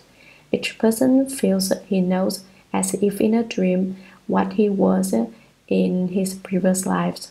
One says, "Oh, in my last life I was a watchdog." Another person says, "In my previous life I was a cat." Someone else says, "In my past life I was a chicken." Another person says, "In my past life I was a cow." None of them were human beings. Or he, the demon, may say to someone there, "You haven't died yet, but you have already become an animal." What does he say? He says, "You were a dog in your past life. And even though you haven't died yet, you've become a dog again. Don't you believe me?" Then he instructs another person to step on the first person's tail. He says to someone else, "He doesn't believe what I'm telling him. Go behind him and stand on his tail, and then see if he can get up." Then that person stands. Wouldn't you say those were great spiritual powers? After the demon said the person had a tail and told someone to step on it, the person could not get up. The person has no choice but to believe. He says, "I'm an animal, and now I really do have a tail. Otherwise, how could he step on it and prevent me from standing up?"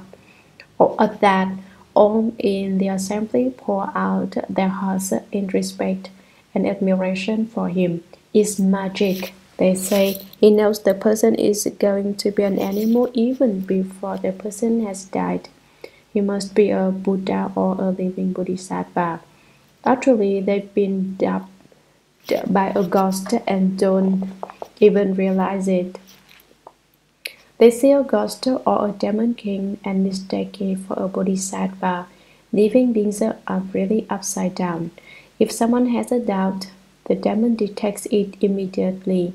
Someone in the assembly may be skeptical and think, how can that be? It isn't reasonable.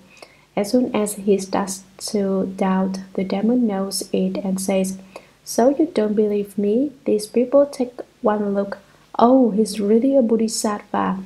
I didn't say that was what was on my mind, and he knew about it. He exposed my doubt. That's incredible. After that, he doesn't dare to disbelieve. He establishes intense ascetic practices that exceed the Buddha's moral precepts. He says, the Buddha's Vinaya is not enough. I am establishing a new Vinaya for you. I want you to be new Buddhas, and I am creating a new Buddhism. The previous one is obsolete and inapplicable. This is the scientific era, the nuclear age, and everything must be modernized and improved. The old way of thinking is no longer useful. The old Buddhism cannot be applied either. That is how he changes Buddhism. He says that people can be elders or bhikshus or anything they want. January 1983. There are old-fashioned religions and trendy religions. No one believes in religions they consider old-fashioned, but everyone traces madly after trendy things. Of all the Dharma spoken by the Buddha, the most important part is precepts. Nowadays, people consider the Buddha really old-fashioned and they want to find something more up-to-date. Their search takes them fight into the Demon King's lair. None of the external sects are free from greed and desire. They are insatiable and they desire to benefit themselves at the expense of others. I cannot say that we at the city of 10,000 Buddhas are definitely in accord with the proper Dharma. Nevertheless, I ask each of you who has followed me so many years, have I ever asked you to hand your wealth and property over to the temple? Why have I never done this? Because I'm very old-fashioned. I want to uphold and honor the precepts. The precepts tell us to give to others, not to demand that others give to us while we don't give anything to them. At the city of 10,000 Buddhas, our revenue comes very naturally. We don't scheme for contributions. We receive enough income as it is. If we were to try to treat people of their money, how would we be any different from demons? People who tell others to donate their personal and family wealth and their own lives and their families' lives to the way Bliss are totally misguided. I'm not like them. I do not want anyone's wealth, nor do I desire any beautiful women. I want neither fame nor a good reputation. In fact, I have quite a notorious reputation, not a good one. The very mention of my name gives some people a headache, especially those goblins, demons, ghosts, and freaks. He slanders bhikshus, saying, Bhikshu, what's a bhikshu? He makes fun of the name. He says, you say he's a bhikshu? He's a badge. I say he's a badge. He also scolds his assembly of disciples. He scolds his disciples however he pleases. He may tell them, you're a dog, or you're a cat, or you're a rat, or you're a pig. The disciples hear his scolding and accept whatever he says, thinking he's a bodhisattva. You say I'm a pig, so I'm a pig. You say I'm a dog, so I'm a dog. You say I'm a cat, so I'm a cat. They don't dare talk back. This demon king has such a tremendous power that he manages to delude people into believing everything he says. And he exposes people's private affairs. For instance, A man and woman may have done something indecent, and he will say to the woman, "You did such and such with a certain man in a certain place." The woman thinks to herself, "How did he know?" Or he may expose them in public, saying, "These two are despicable. They did something improper, something unspeakable in such and such a place." Ask her about it, she wouldn't dare deny it. It turns out that they have in fact done it, and they don't dare to deny it. He does this to show people that he has spiritual powers and that he knows everything that is going on. He exposes their private matters without fear of ridicule or rejection. He divulges people's secrets and is not afraid that they will scorn him. He is always fond of foretelling calamities and auspicious events. He likes to say things such as, "You'd better be careful, tomorrow is going to be an unlucky day for you. Someone might try to poison you, so watch what you eat, or you may die of poisoning." He foretells both unlucky and lucky events, and when they come to pass, he's not wrong in the slightest. When the events happen, they turn out to be exactly as he predicted. So how could people not believe in him? Such demon kings are far more efficacious than bodhisattvas.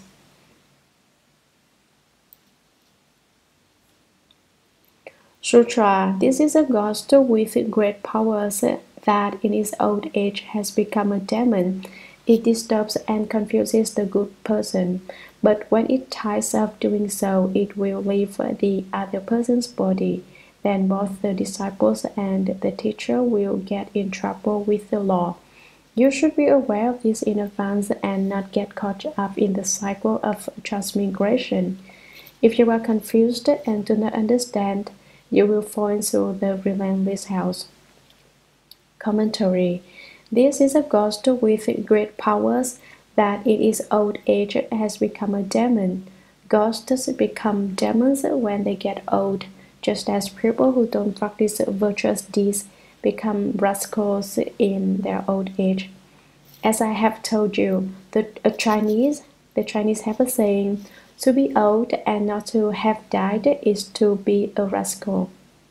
When people are older and experienced, they can make trouble. In the same way, old ghosts become demons. It disturbs and confuses the good person. Jealous of the cultivation of other people, the ghost destroys their samadhi power. But when it eventually tires of doing so, it will leave the other person's body and no longer possess him. Then both the disciples and the teacher will get in trouble with the law. That's equivalent to their falling into the house. There's a saying, "Someone deluded transmits his delusion." So after the transmission, neither one understands. The teacher falls into their house, and the disciple burrows in after him. The same principle applies here. Because he hasn't met a teacher who truly understands, the disciple is also muddled.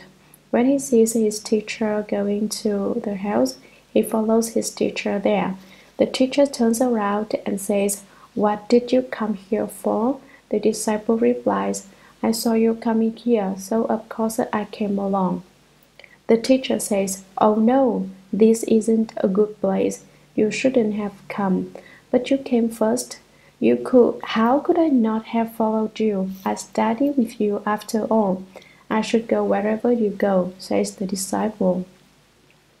The teacher thinks, "I've landed in the house myself and brought my disciple with me as well. I've really done wrong by you. I'm very sorry.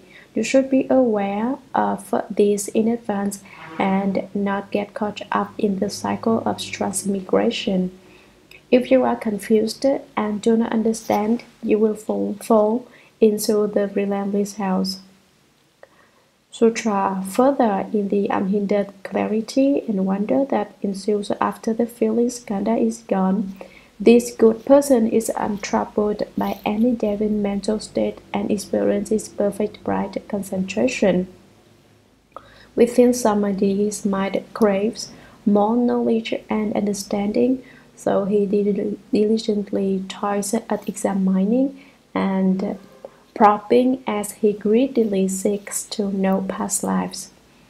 Commentary. Further, in the unhindered clarity and wonder that ensues after the feeling skandha is gone, this good person is untroubled by any deviant mental state and experiences perfect bright concentration. Within samadhi, his mind craves more knowledge and understanding, while in samadhi, he wants to know more things and to have the knowledge of past lives. He works with intense vigor and does not fear suffering. So he diligently toils at examining and probing as he greedily seeks to know past lives. Sutra. At that time, a demon from the heavens seizes the opportunity it has been waiting for. Its spirit possesses another person and uses him as a mouthpiece to expound the sutras and the Dharma. This person, unaware that he is possessed by a demon, claims he has reached unsurpassed nirvana. When he comes to see that good person who seeks knowledge, he arranges a seat and speaks the Dharma. Commentary. At that time, a demon from the heavens seizes the opportunity it has been waiting for. Its spirit possesses another person and uses him as a mouthpiece to expound the sutras and the Dharma. This person, unaware that he is possessed by a demon, not realizing that he is being taken over by a demon, claims he has reached unsurpassed nirvana. When he comes to see that good person who seeks knowledge, he arranges a seat and speaks the Dharma. Sutra. There, in the Dharma assembly, inexplicably that person may obtain an enormous precious pearl. The demon may sometimes change into an animal that holds the pearl or other jewels, bamboos, tablets, tongues, talismans, letters, and other unusual things in its mouth. The demon first gives the objects to the person and afterwards possesses him. Or he may fool his audience by burying the objects underground and then saying that a moonlight pearl is illuminating the place. Thereupon the audience feels they have obtained something unique. He may eat only medicinal herbs and not partake of prepared food.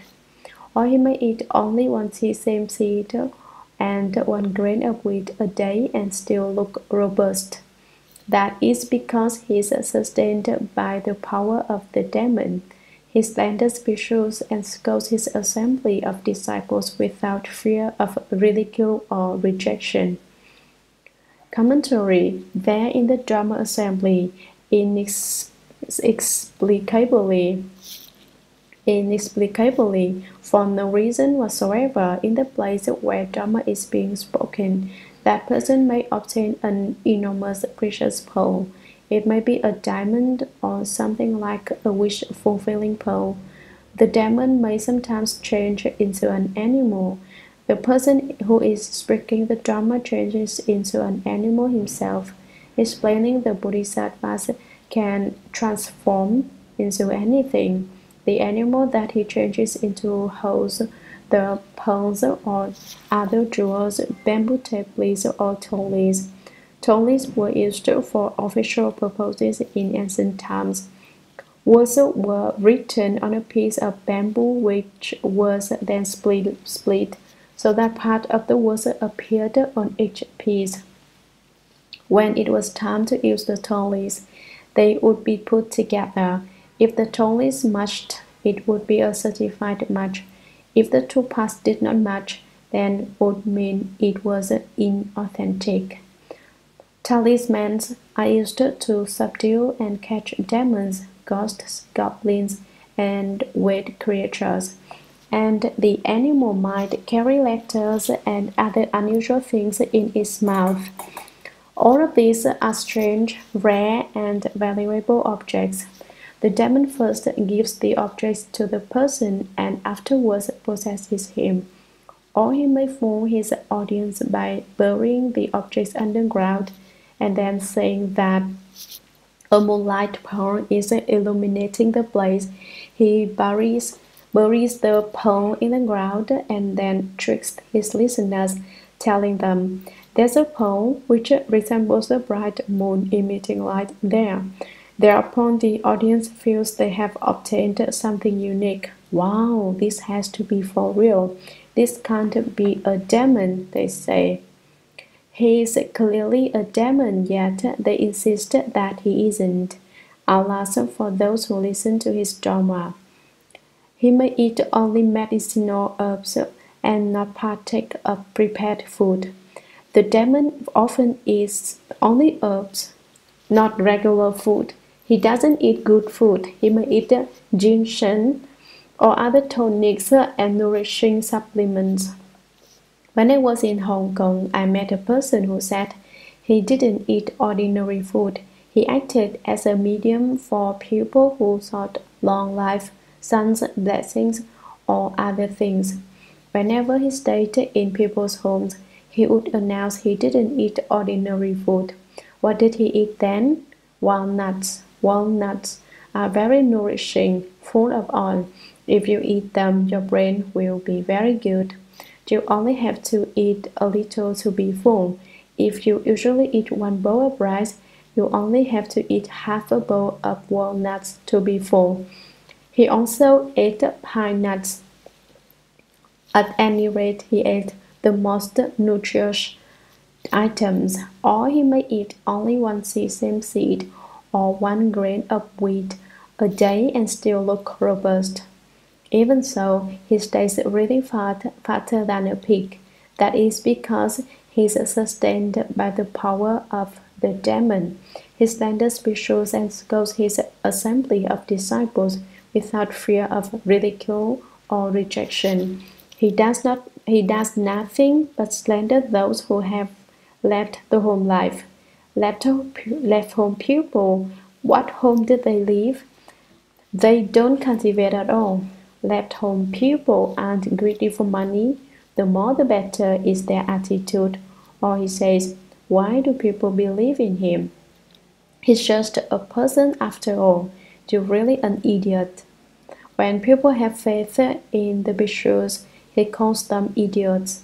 He scolds his own disciples, calling them animals and all sorts of things.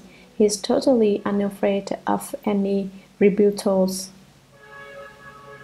May 1989. Disciple. When he comes to see that good person who seeks knowledge, he arranges a seat and speaks the Dharma. Venerable Master, this means the demon. It goes to see the person who seeks knowledge of past lives. Disciple. There in the Dharma assembly, inexplicably, that person may obtain an enormous precious pearl. The demon may sometimes change into an animal. Is this another demon? Venerable Master, no, it's the same one.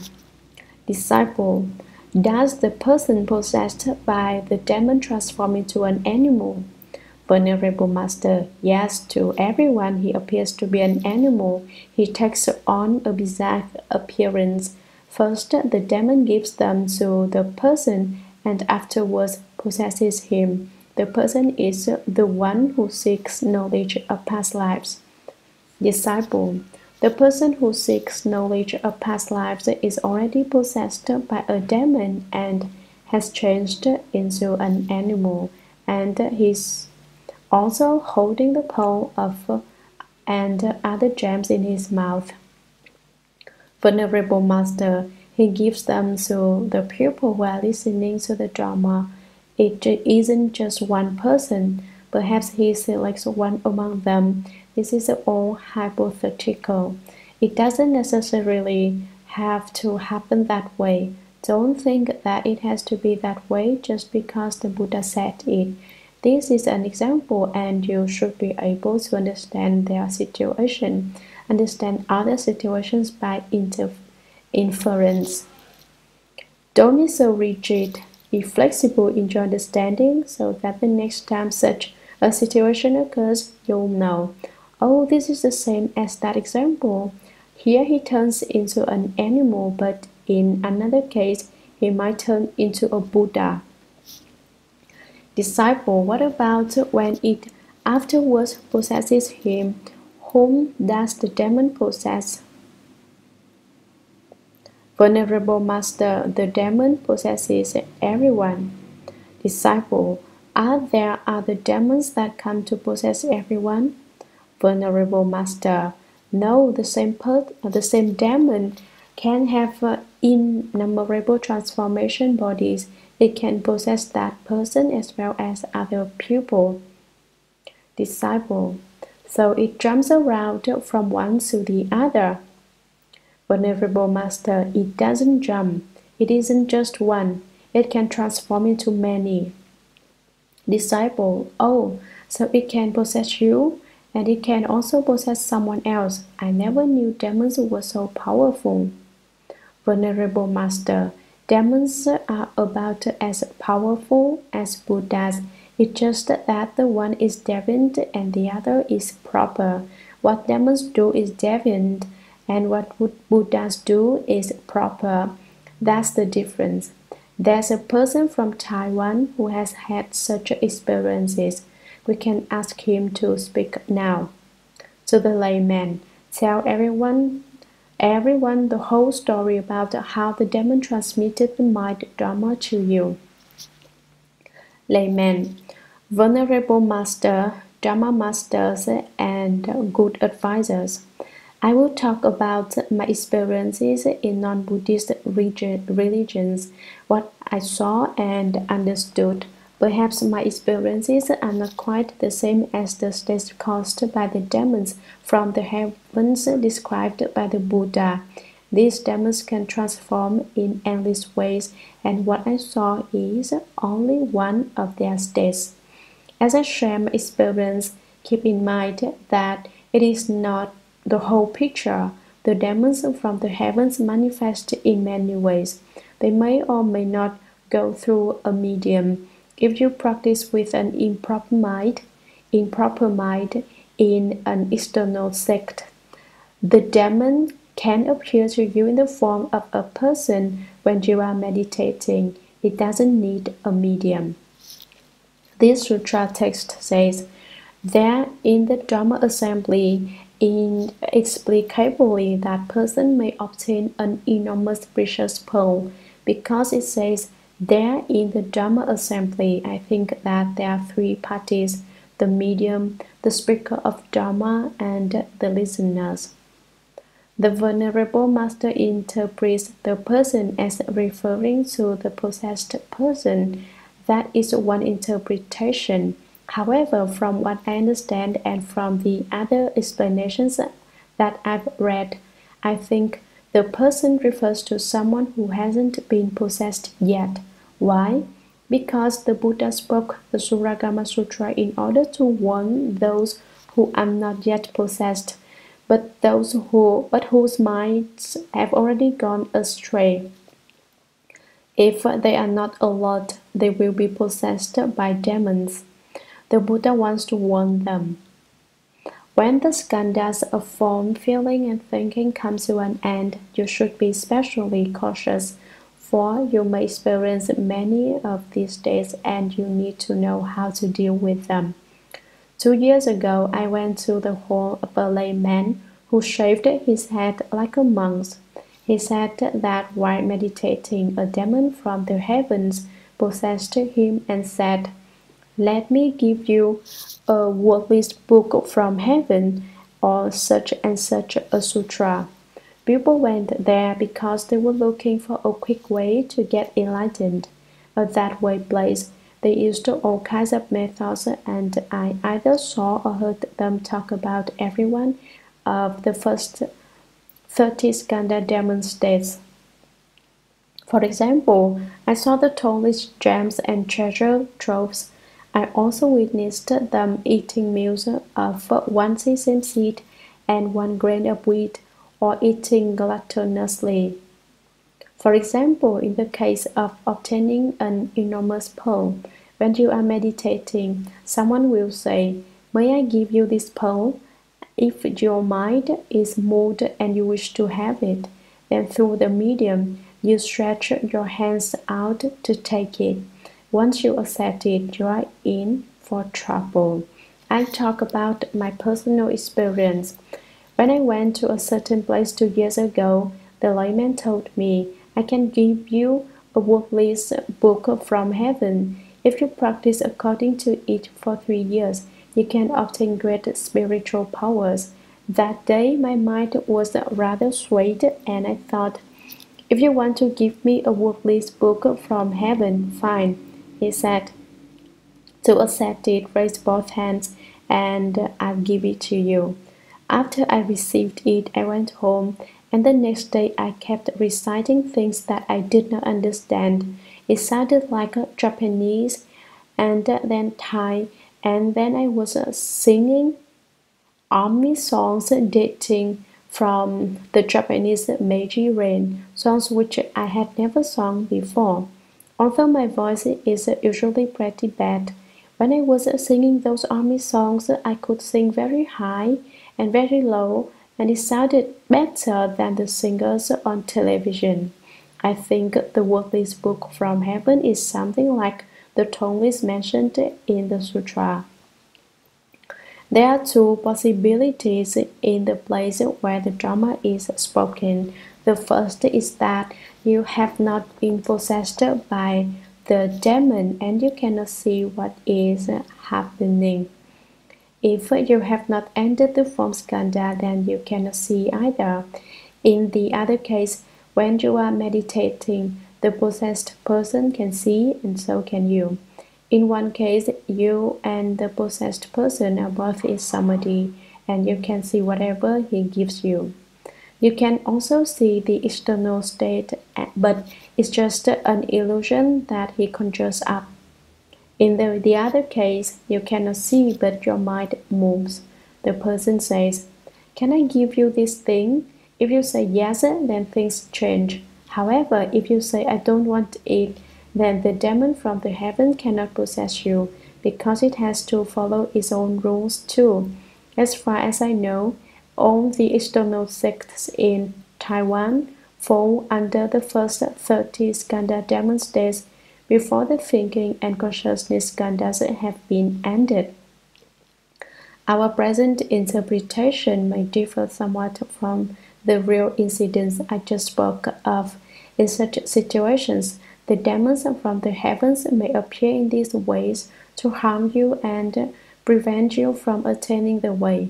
Since everyone is at a different level of cultivation, they appear in different ways each time. I just wanted to offer the sutra. He is fond of talking about treasure troves in other locations, or of remote and hidden places where sages and worthies of the 10 directions dwell. Those who follow him often see strange and unusual people. Commentary. He is fond of talking about treasure troves in other locations. What does he like to say? He says, "Hey, in a certain place there are gold, silver, and all kinds of jewels. Do you want some?" He spreads such rumors to delude the assembly. Or he is fond of talking of remote and hidden places where sages and worthies of the 10 directions dwell. He tells people, "There are Buddhas and Bodhisattvas cultivating there without your knowing it." Those who follow him often see strange and unusual people. They may give off light or have other strange characteristics. Sutra. This is a ghost or spirit of the mountains, forests, earth, cities, rivers, and mountains that in its old age has become a demon. The person it possesses may advocate promiscuity and violate the Buddha's precepts. He may covertly indulge in the five desires with his followers, or he may appear to be vigorous, eating only white plants. His behavior is erratic, and he disturbs and confuses the good person. But when the demon dies, it will leave the other person's body, and both the disciples and the teacher will get in trouble with the law. Commentary. What kind of creature is this? This is a ghost or spirit of the mountain forest, earth, cities, rivers, and mountains that in its old age, after a long time, has become a demon. The person it possesses may advocate promiscuity and violate the Buddha's precepts. His lust-filled thoughts cause him to break the precepts. He may covertly indulge in the five desires with his followers. The people who are with him, the five desires are wealth, sex, fame, and food, and sleep. Or he may appear to be vigorous, eating only white plants. His behavior is erratic. He does not sit in meditation or cultivate. He only engages in unbeneficial ascetic practices, and he disturbs and confuses the good person, causing him to stop cultivating. But after a while, when the demon dies and grows bored, it will leave the other person's body. Then both the disciples and the teacher will get in trouble with the law. Sutra. You should be aware of this in advance and not get caught up in the cycle of transmigration. If you are confused and do not understand, you will fall into the relentless hells. Commentary. You should be aware of this in advance and not get caught up in the cycle of transmigration. Awaken to this early on, and don't fall into the demon's trap. Don't enter the demonic cycle of birth and death. If you are confused and do not understand, you will fall into the relentless hells. Sutra. Further, in the unhindered clarity and wonder that ensues after the feeling skandha is gone, this good person is untroubled by any divine mental state and experiences perfect bright concentration. Within samadhi, his mind craves spiritual powers and all manner of transformations, so he investigates the source of transformations as he greedily seeks for spiritual powers. Commentary. Further, in the unhindered clarity of wonder that ensues after the feeling skandha is gone, this good person who is cultivating the way and practicing samadhi is untroubled by any deviant mental state and experiences perfect bright concentration. Within samadhi, his mind craves spiritual powers. He has another false thought. He decides he wants to have great spiritual powers and all manner of transformations, so that he can display the 18 transformations in mid-air. He wants to be able to emit water from the upper part of his body and fire from the lower part. He wants to emit fire from the upper part of his body and water from the lower part.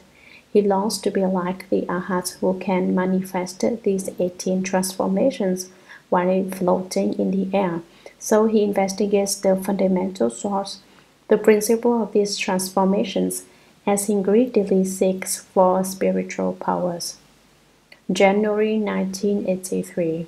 A person is still vulnerable to possession by demons even after he has broken through the form and feeling skandhas. Breaking through the skandhas of form, feeling, thinking, formations, and consciousness is a very ordinary matter.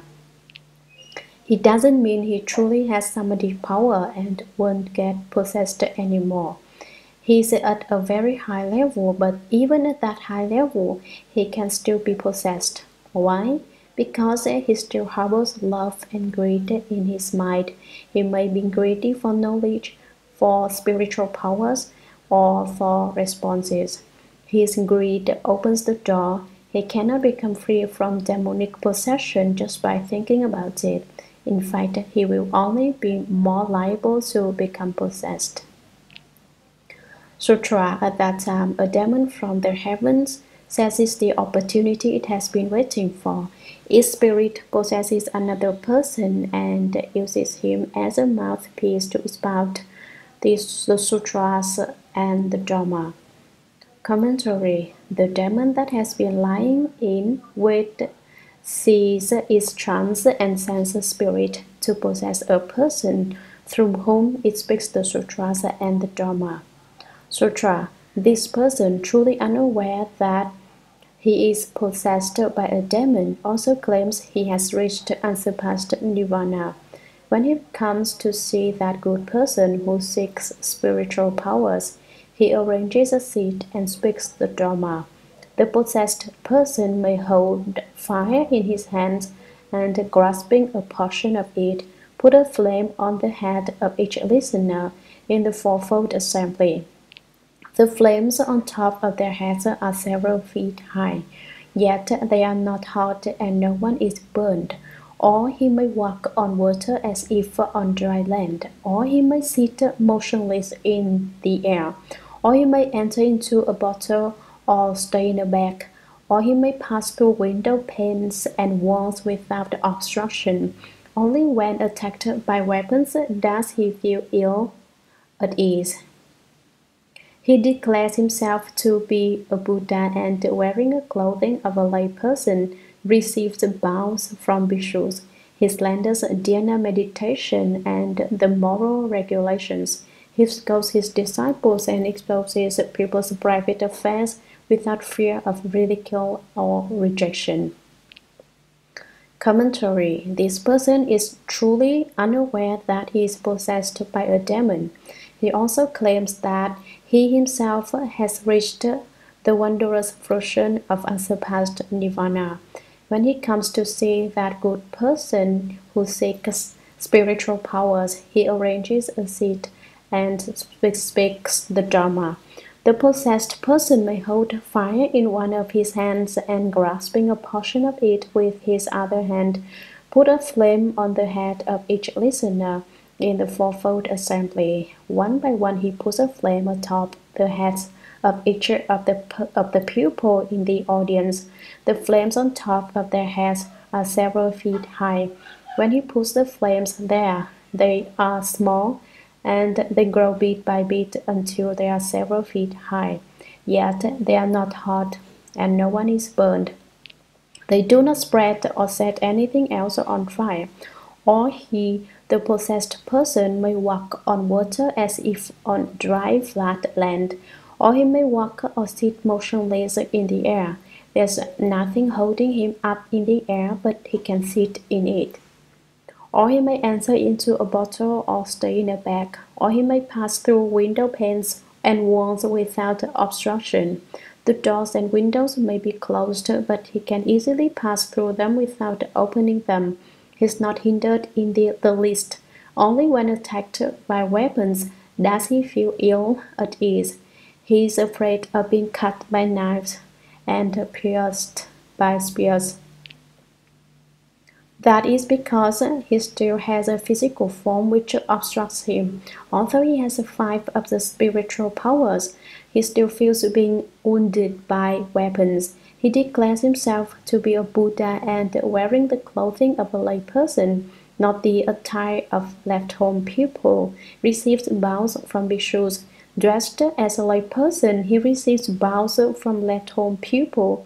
He slanders dhyana meditation and the moral regulations as being useless and incorrect, and he scolds his own disciples and exposes pupils' private affairs.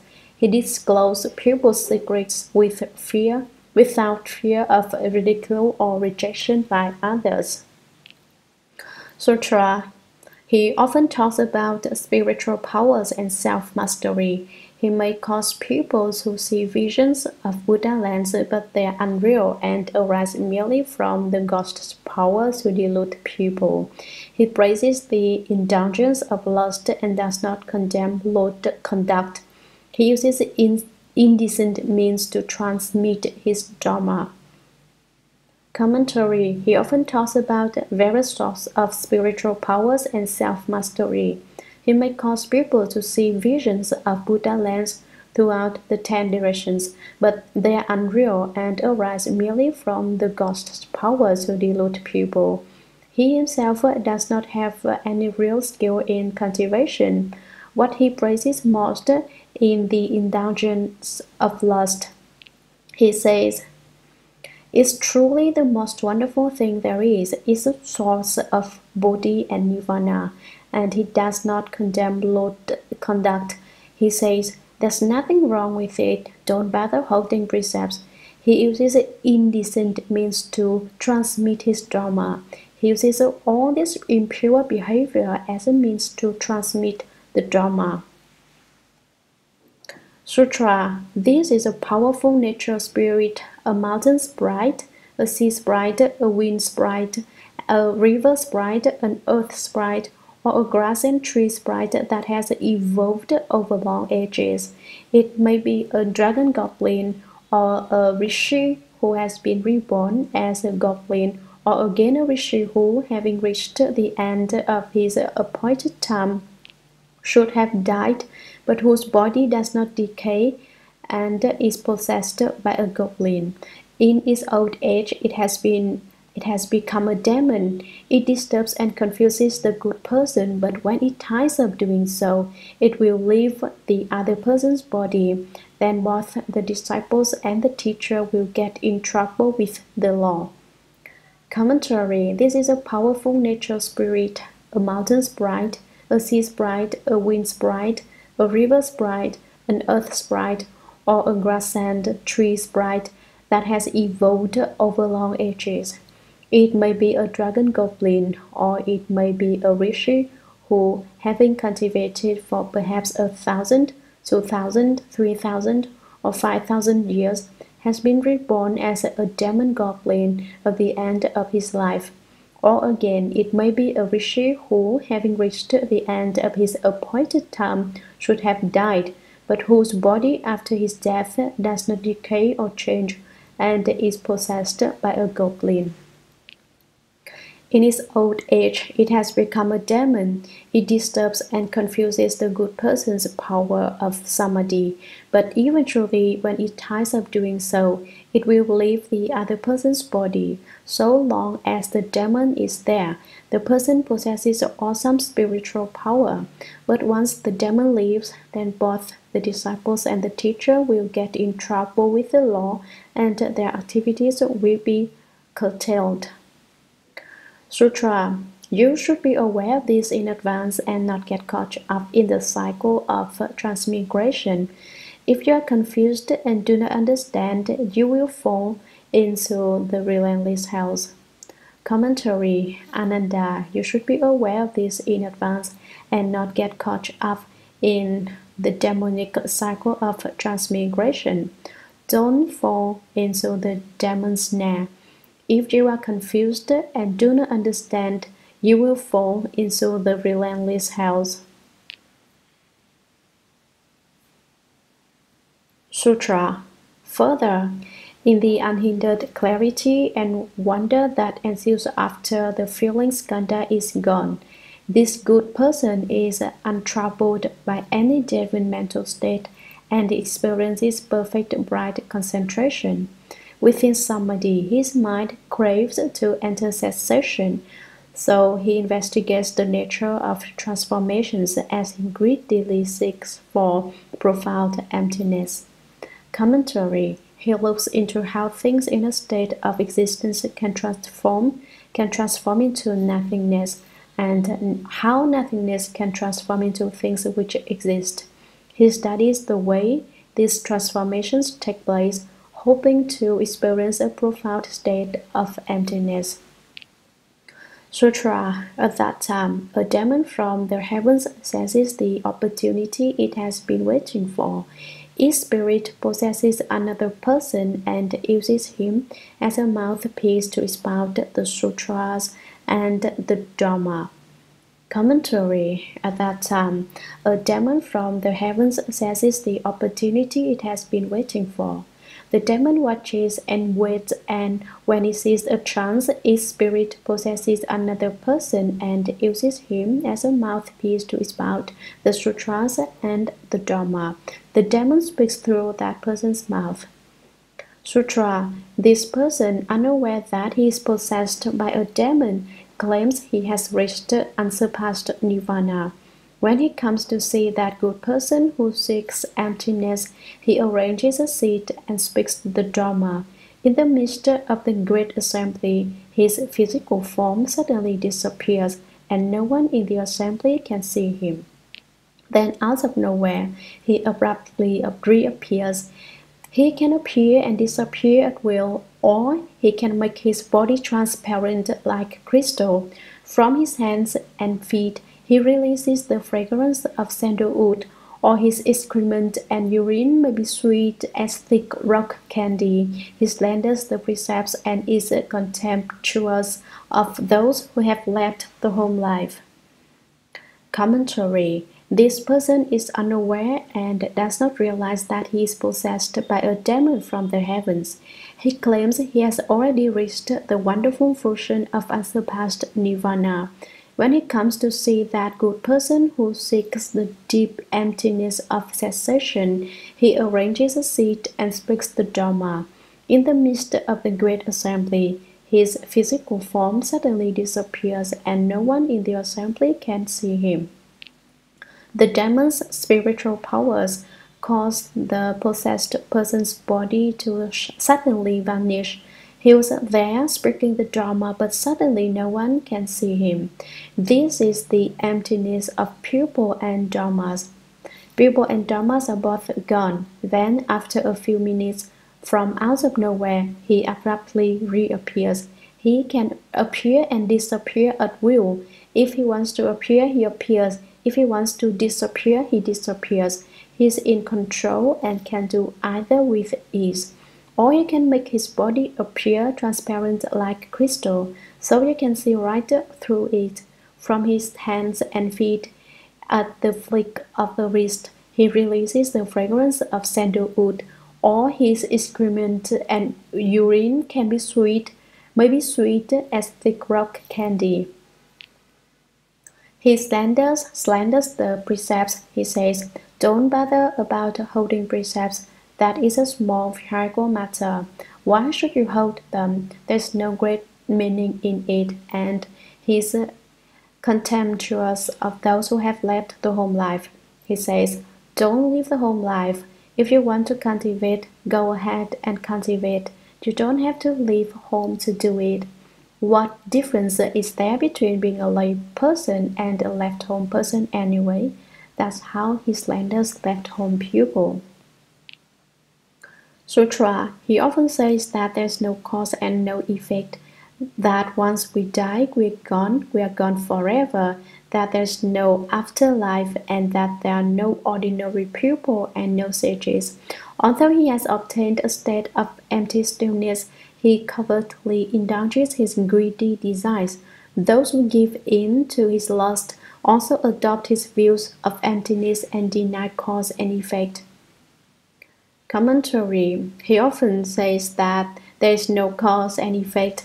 Don't believe in the law of cause and effect, he says. It's totally wrong. There is no such thing. He says that once we die, we are gone forever. Once you die, you are gone forever, just like a light that gets snuffed out. He says that there is no afterlife and that there are no ordinary pupil and no sages.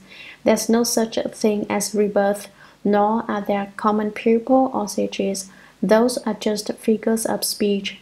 Although he has obtained a state of empty stillness, he covertly indulges his greedy desires. Although he's arrived at some sort of theory of emptiness, he indulges in lust on the sly. Those who give in to his lust adopt his views of emptiness as victims of the demon's energy. The people who engage in lust with him also come to believe that everything is empty and deny cause and effect. They feel there is no need to believe in cause and effect. Sutra. This is an essence that was created during an eclipse of the sun or moon, having fallen on gold, jade, a rare fungus, a unicorn, a phoenix, a tortoise, or a crane. The essence endowed it with life, so that it did not die for thousands or tens of thousands of years and eventually became a spirit. It was then born into this land, and in its old age has become a demon. It disturbs and confuses the good person, but when it ties up doing so, it will leave the other person's body. Then both the disciples and the teacher will get in trouble with the law. Commentary. What is this? This is an essence that was created during an eclipse of the sun or moon. When there is an interaction between the sun and moon, an eclipse of the sun and moon, an essence falls to the ground, having fallen on gold, jade, a certain kind of rare fungus, a unicorn, a phoenix, a tortoise, or a crane. This essence endowed it with life, so that it did not die for thousands or tens of thousands of years and eventually became a spirit. It was then born into this land and in its old age has become a demon. It disturbs and confuses the good person who is cultivating samadhi. But eventually, when it ties up doing so, it will leave the other person's body. It will cease to possess him. Then both the teacher and his disciples will get in trouble. January 1983. Venerable Master, you must use a Dharma-selecting vision and wonderful contemplative wisdom to regard this kind of state. When you contemplate, don't get attached and think, I'm contemplating. Wonderful contemplative wisdom functions like a mirror, is similar to the Great Perfect Mirror wisdom. However, while the Great Perfect Mirror wisdom reveals the actual appearance of all dharmas effortlessly, wonderful contemplative wisdom requires the power of contemplation in order to be clearly aware. If you can maintain an objective point of view, then you won't be ensnared by such improper views. If you recognize the state, then you won't be turned by it. Disciple, I have a question. Monkey in the book Journey to the West was born from a rock. How did that rock give birth to a monkey? Can such a phenomenon occur after a rock has been exposed to the essence of the sun and moon over several tens of thousands of years? Is a monkey's case the same as that described in the sutra? That is, there is an essential energy created during an eclipse of the sun and the moon, and it is absorbed by such things as gold, jade, and rare fungus, a unicorn, a phoenix, a tortoise, or a crane, transforming them into demons. From reading the book, it seems to me that monkey had a few gurus. He knew that transmigration entailed a lot of suffering, and so after 800 years, he started on a quest for the way. He mastered various spiritual arts and later became a Dharma protector in Buddhism.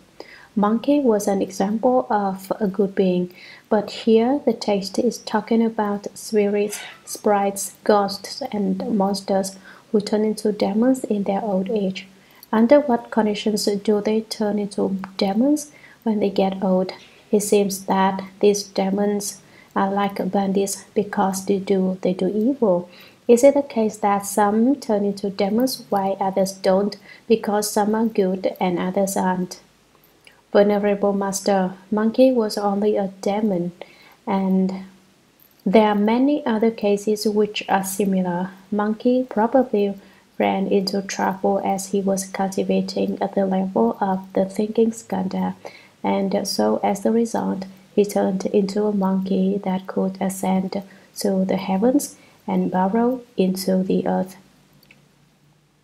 He is exactly what the Shurangama Sutra calls a representative of the demons. As for other demons, When they are tired of being demons, of course they will also take refuge in the triple jewel, with a single thought of reflecting within and awakening. They can become disciples of the Buddha. Before they awaken, they are still demons. The older demons get, the greater their spiritual powers become. The young ones aren't that strong and their spiritual powers aren't that great. The older ones have inconceivable strength and spiritual powers, which is why they are called demons. Demons are even more powerful than ghosts. The Chinese have the term demonic ghost because ghosts can turn into demons. Have you heard about the Jewish demon woman? He had been a ghost in a Troll dynasty, but because she didn't follow the rules, she was struck by lightning. However, the lightning didn't destroy her completely, and she pulled herself back together with a concentrated effort. Then she cultivated and became a demon who went around taking people's lives because she wanted to increase her own power and the power of her retinue. Each time she caused a person's death, the other demons would congratulate her. "You're really powerful." It's similar to how other officials act toward an official who has just been promoted. The demon's power increases with the number of people it kills, until even ghosts have to follow its orders. Later, when the Jewish demon woman met me, she took refuge with the triple jewel. Thus, she was a demon who took refuge with the Buddha. Everything in this world is wondrous and inconceivable. This sutra describes only a small portion. If we were to go into detail, each skandal has myriads of different kinds of demons. The sutra mentions one kind to give people a general idea so that they know to avoid thoughts of greed and craving. If you have no desire, you need not fear any demon whatsoever. If you are devoid of greed or desire, no demon can trouble you. Demons will come in only when they see that you've opened yourself up to them. If you always keep the doors closed, they won't come in. Demons get born in the heavens because they have cultivated many blessings. The sutras talk about demons from the heavens, but you shouldn't think they are only in the heavens. They can go to the heavens, but they are not always there. Demons in the human realm that are endowed with spiritual powers can also be considered demons from the heavens. If the demons in the heavens need them to go there to cheer them on in a battle and to increase their power, they can go at any time. Although they are born in the heavens, they still have desires and huge tempers and are incredibly stubborn. It's just because of their belligerent character that they become demons. If they weren't so aggressive and hot-tempered, then they would join the Buddha's retinue. Those with bad tempers and heavy ignorance join the demon's retinue. As for what kind of retribution they will receive in the future, that's a very distant question that cannot be answered. If they encounter someone with great spiritual powers, but are rather resistant to being tortured and transformed, they may be pulverized into nothingness. Even if they aren't pulverized, if they do a lot of evil and fail to reform, if they still turn away from enlightenment to unite with the worldly dust and continue to be confused, then they will have to undergo retribution and great suffering. They may fall among the animals and become foxes or weasels. It is the spirits of demons that cause them to turn into such creatures. They may become snakes or rats or various other strange animals. These are all transformations of beings endowed with malicious demonic energy. Fierce beasts such as tigers are so powerful because they are aided by a bit of demonic power. Sutra. You should be aware of this in advance and not get caught up in the cycle of transmigration. If you are confused and do not understand, you will fall into the relentless hells. Commentary. You should be aware of this well in advance and not get caught up in the cycle of transmigration of the Demon King. If you are confused and do not understand, if you do not wake up, you will fall into the relentless hells. Sutra. Further, in the unhindered clarity and wonder that ensues after the feeling skandha is gone, this good person is untroubled by any deviant mental state and experiences perfect bright concentration. Within samadhi, his mind craves long life, so he toils at investigating its subtleties as he greedily seeks for immortality. He wishes to cast aside the birth and death of the body, and suddenly he hopes to end the birth and death of thoughts as well, so that he can abide forever in a subtle form. Commentary. Further, in the unhindered clarity and wonder that ensues after the feeling skandha is gone, now that the skandha of feeling has become empty, dear and subtle, this good person who is cultivating samadhi is untroubled by any deviant mental state and experiences perfect bright concentration. Within that perfect subtle samadhi, a change suddenly occurs. What is it? His mind craves long life. All of a sudden he thinks, it would be most wonderful to live forever and not have to die. So he toils at investigating its subtleties. He painstakingly searches into its most esoteric and subtle aspects as he greedily seeks for immortality. He wants to live forever and never grow old. He wishes to cast aside and renounce the birth and death of the body, literally share and section birth and death. This refers to each individual's birth and death. Each person has a share and each person has a section. What is meant by share? You have a body and I have a body too. You are a person and I'm also a person. You have your share and I have my share. What about section?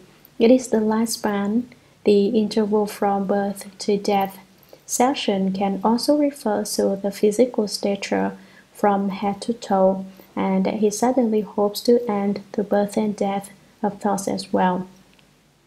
Ordinary people undergo the physical birth and death of the body. A fourth stage, arhat, has ended that kind of birth and death, but still has to undergo the birth and death of thoughts. This refers to a thought process in which one thought is produced and another perishes in an endless flow. When he no longer undergoes physical birth and death, he suddenly hopes to end the birth and death of thoughts as well, so he can abide forever in a subtle form, a very refined and attenuated form. To abide forever means to obtain eternal life. Sutra. At that time, a demon from the heavens seizes the opportunity it has been waiting for. Its spirit possesses another person and uses him as a mouthpiece to expound the sutras and the Dharma. Commentary. Right when he entertains a thought of greed for long life. At that time, a demon king from the heavens seizes the opportunity it has been watching and waiting for. Its spirit possesses another person. The demon king sends one of its followers to possess a person and uses him as a mouthpiece to expound the sutras and the Dharma for the cultivator. Sutra. This person, unaware that he is possessed by a demon, claims he has reached unsurpassed nirvana. When he comes to see that good person who seeks a long life, he arranges a seat and speaks the Dharma. He is fond of saying that he can go places and come back without hindrance. perhaps traveling 10,000 miles and returning in the twinkling of an eye. He can also bring things back from wherever he goes, or he may tell someone to walk from one end of the room to the other, a distance of just a few paces. Then, even if the person walked fast for years, he could not reach the wall. Therefore, people believe in the possessed person and mistake him for a Buddha. Commentary. Since this person's mind is totally controlled by the demon from the heavens, he himself is unaware that he is possessed by a demon. He claims that he has reached the wondrous fruition of unsurpassed nirvana. When he comes to see that good person who seeks long life, he arranges a Dharma seat and speaks the Dharma. He is fond of saying that he can go places and come back without hindrance. What does this demon like to say? He says, in this very moment I can go someplace 1,000 or even 10,000 miles away and turn in the same moment. I can go to Japan without taking a plane, buy merchandise and bring it back with me. If you don't believe it, I'll give you a demonstration. He's always showing off his spiritual powers. He wants people to see the inconceivable feats he can perform. He says, I can go and come freely in no time at all, perhaps traveling 10,000 miles and returning in the twinkling of an eye. I can go and turn in the time it takes you to inhale and exhale. Not only that, he can also bring things back from wherever he goes. He can buy things and bring them back. You don't believe me? He'll say, see this item. It came from such and such a company in Japan. Their exclusive model only available for purchase on site.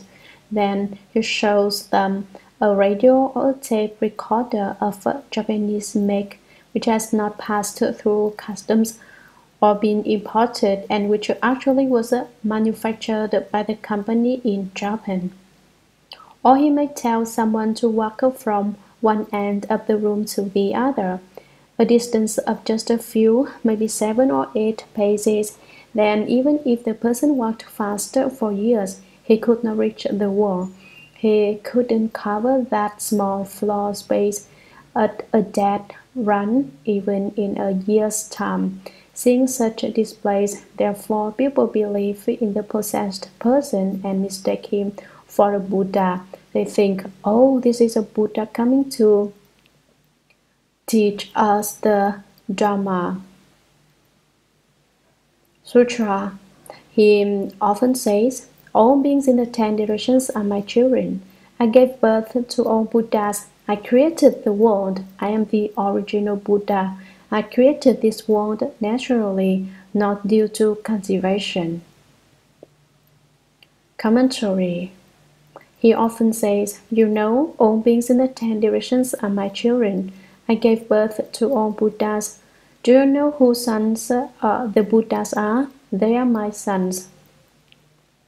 He shamelessly boasts that he gave birth to all Buddhas. I created the world. I am the original Buddha. I was the first Buddha. There weren't any Buddhas before me. I created this world naturally, not due to cultivation. I created this world spontaneously, and I was already a Buddha when I came into the world. I didn't have to cultivate to become a Buddha. Sutra. This may be a Chamunda sent from the retinue of the demon in the heaven of sovereignty, or a youthful Bishatra from the heaven of the 4 kings that has not yet brought forth the resolve. It takes advantage of the person's luminous clarity and devours his essence and energy.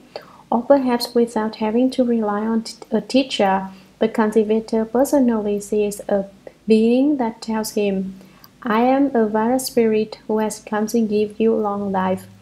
Or the being transforms itself into a beautiful woman and engages him in frenzied lust, so that within a year his vitality is exhausted. He talks to himself, and to anyone listening he sounds like a goblin.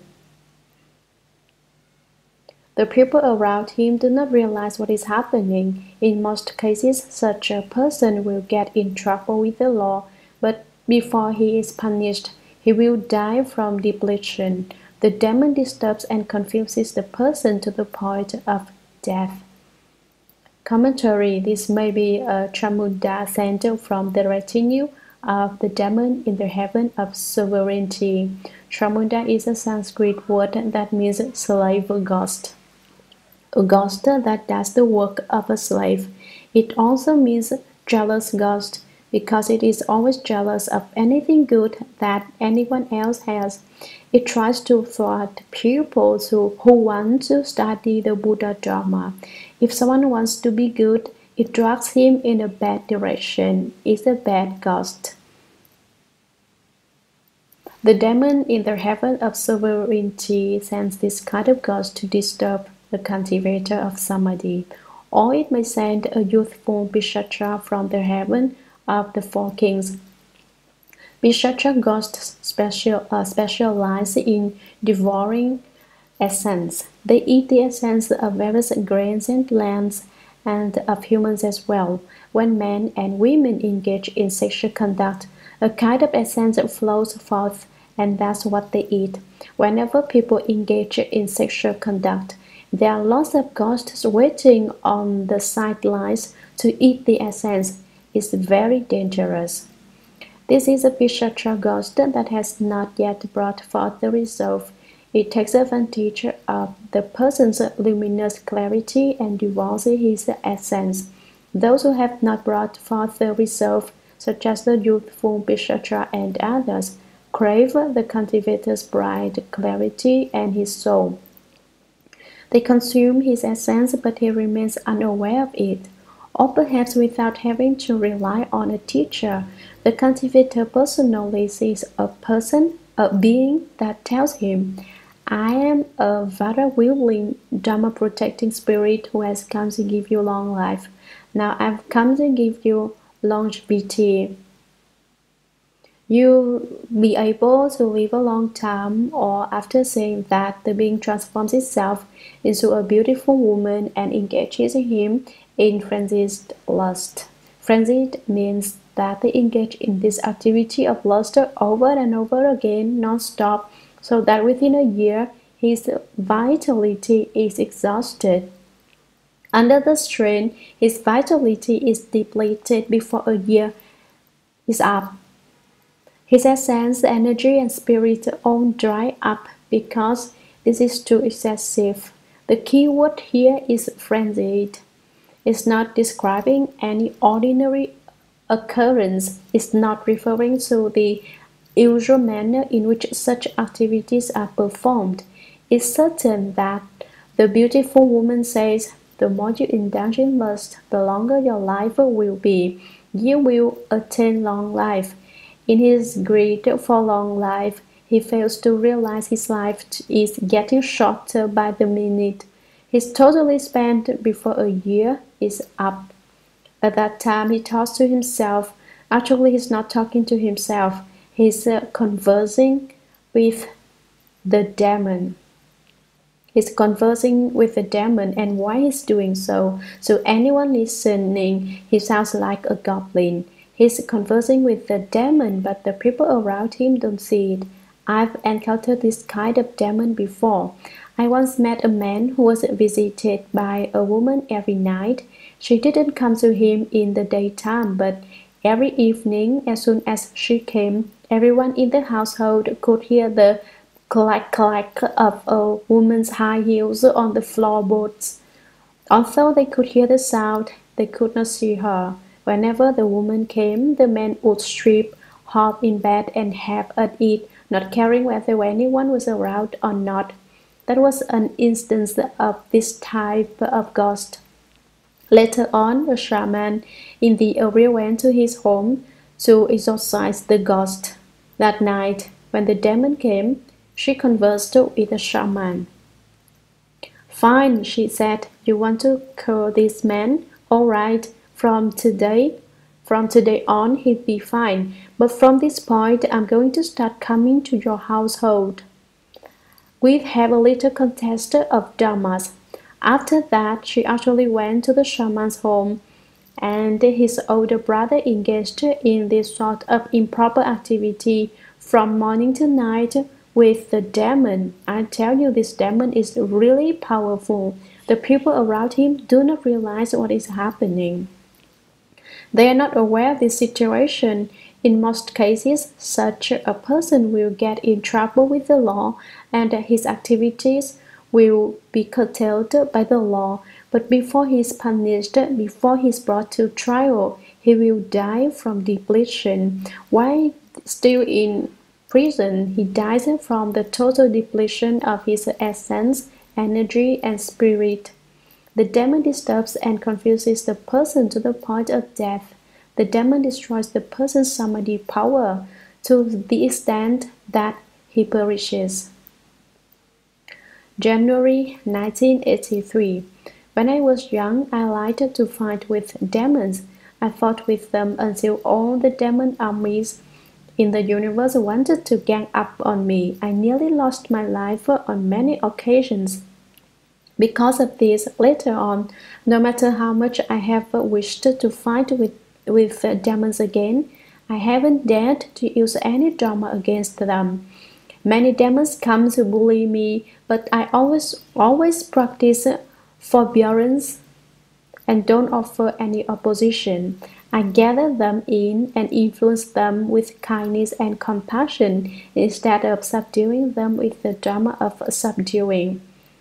I remember that at the virtual society in Manchuria, the dean of the training school was called Su Lan.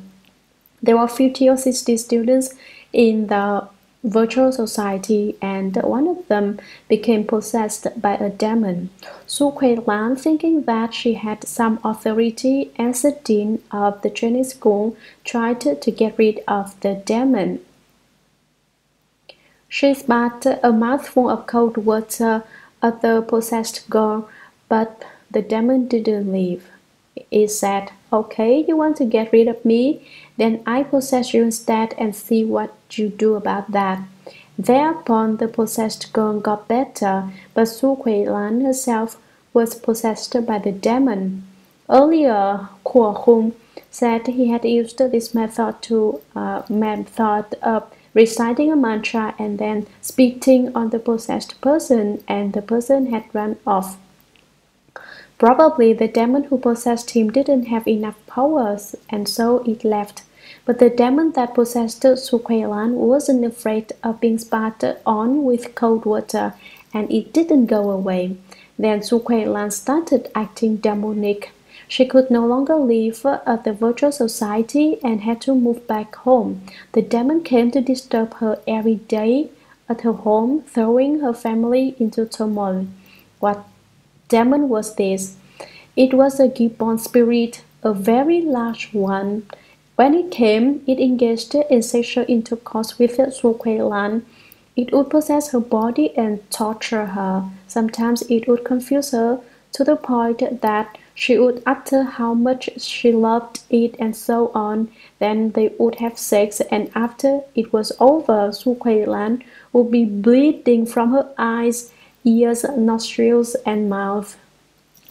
The gibbon spirit sucked away all her energy and essence, leaving her paralyzed and near death.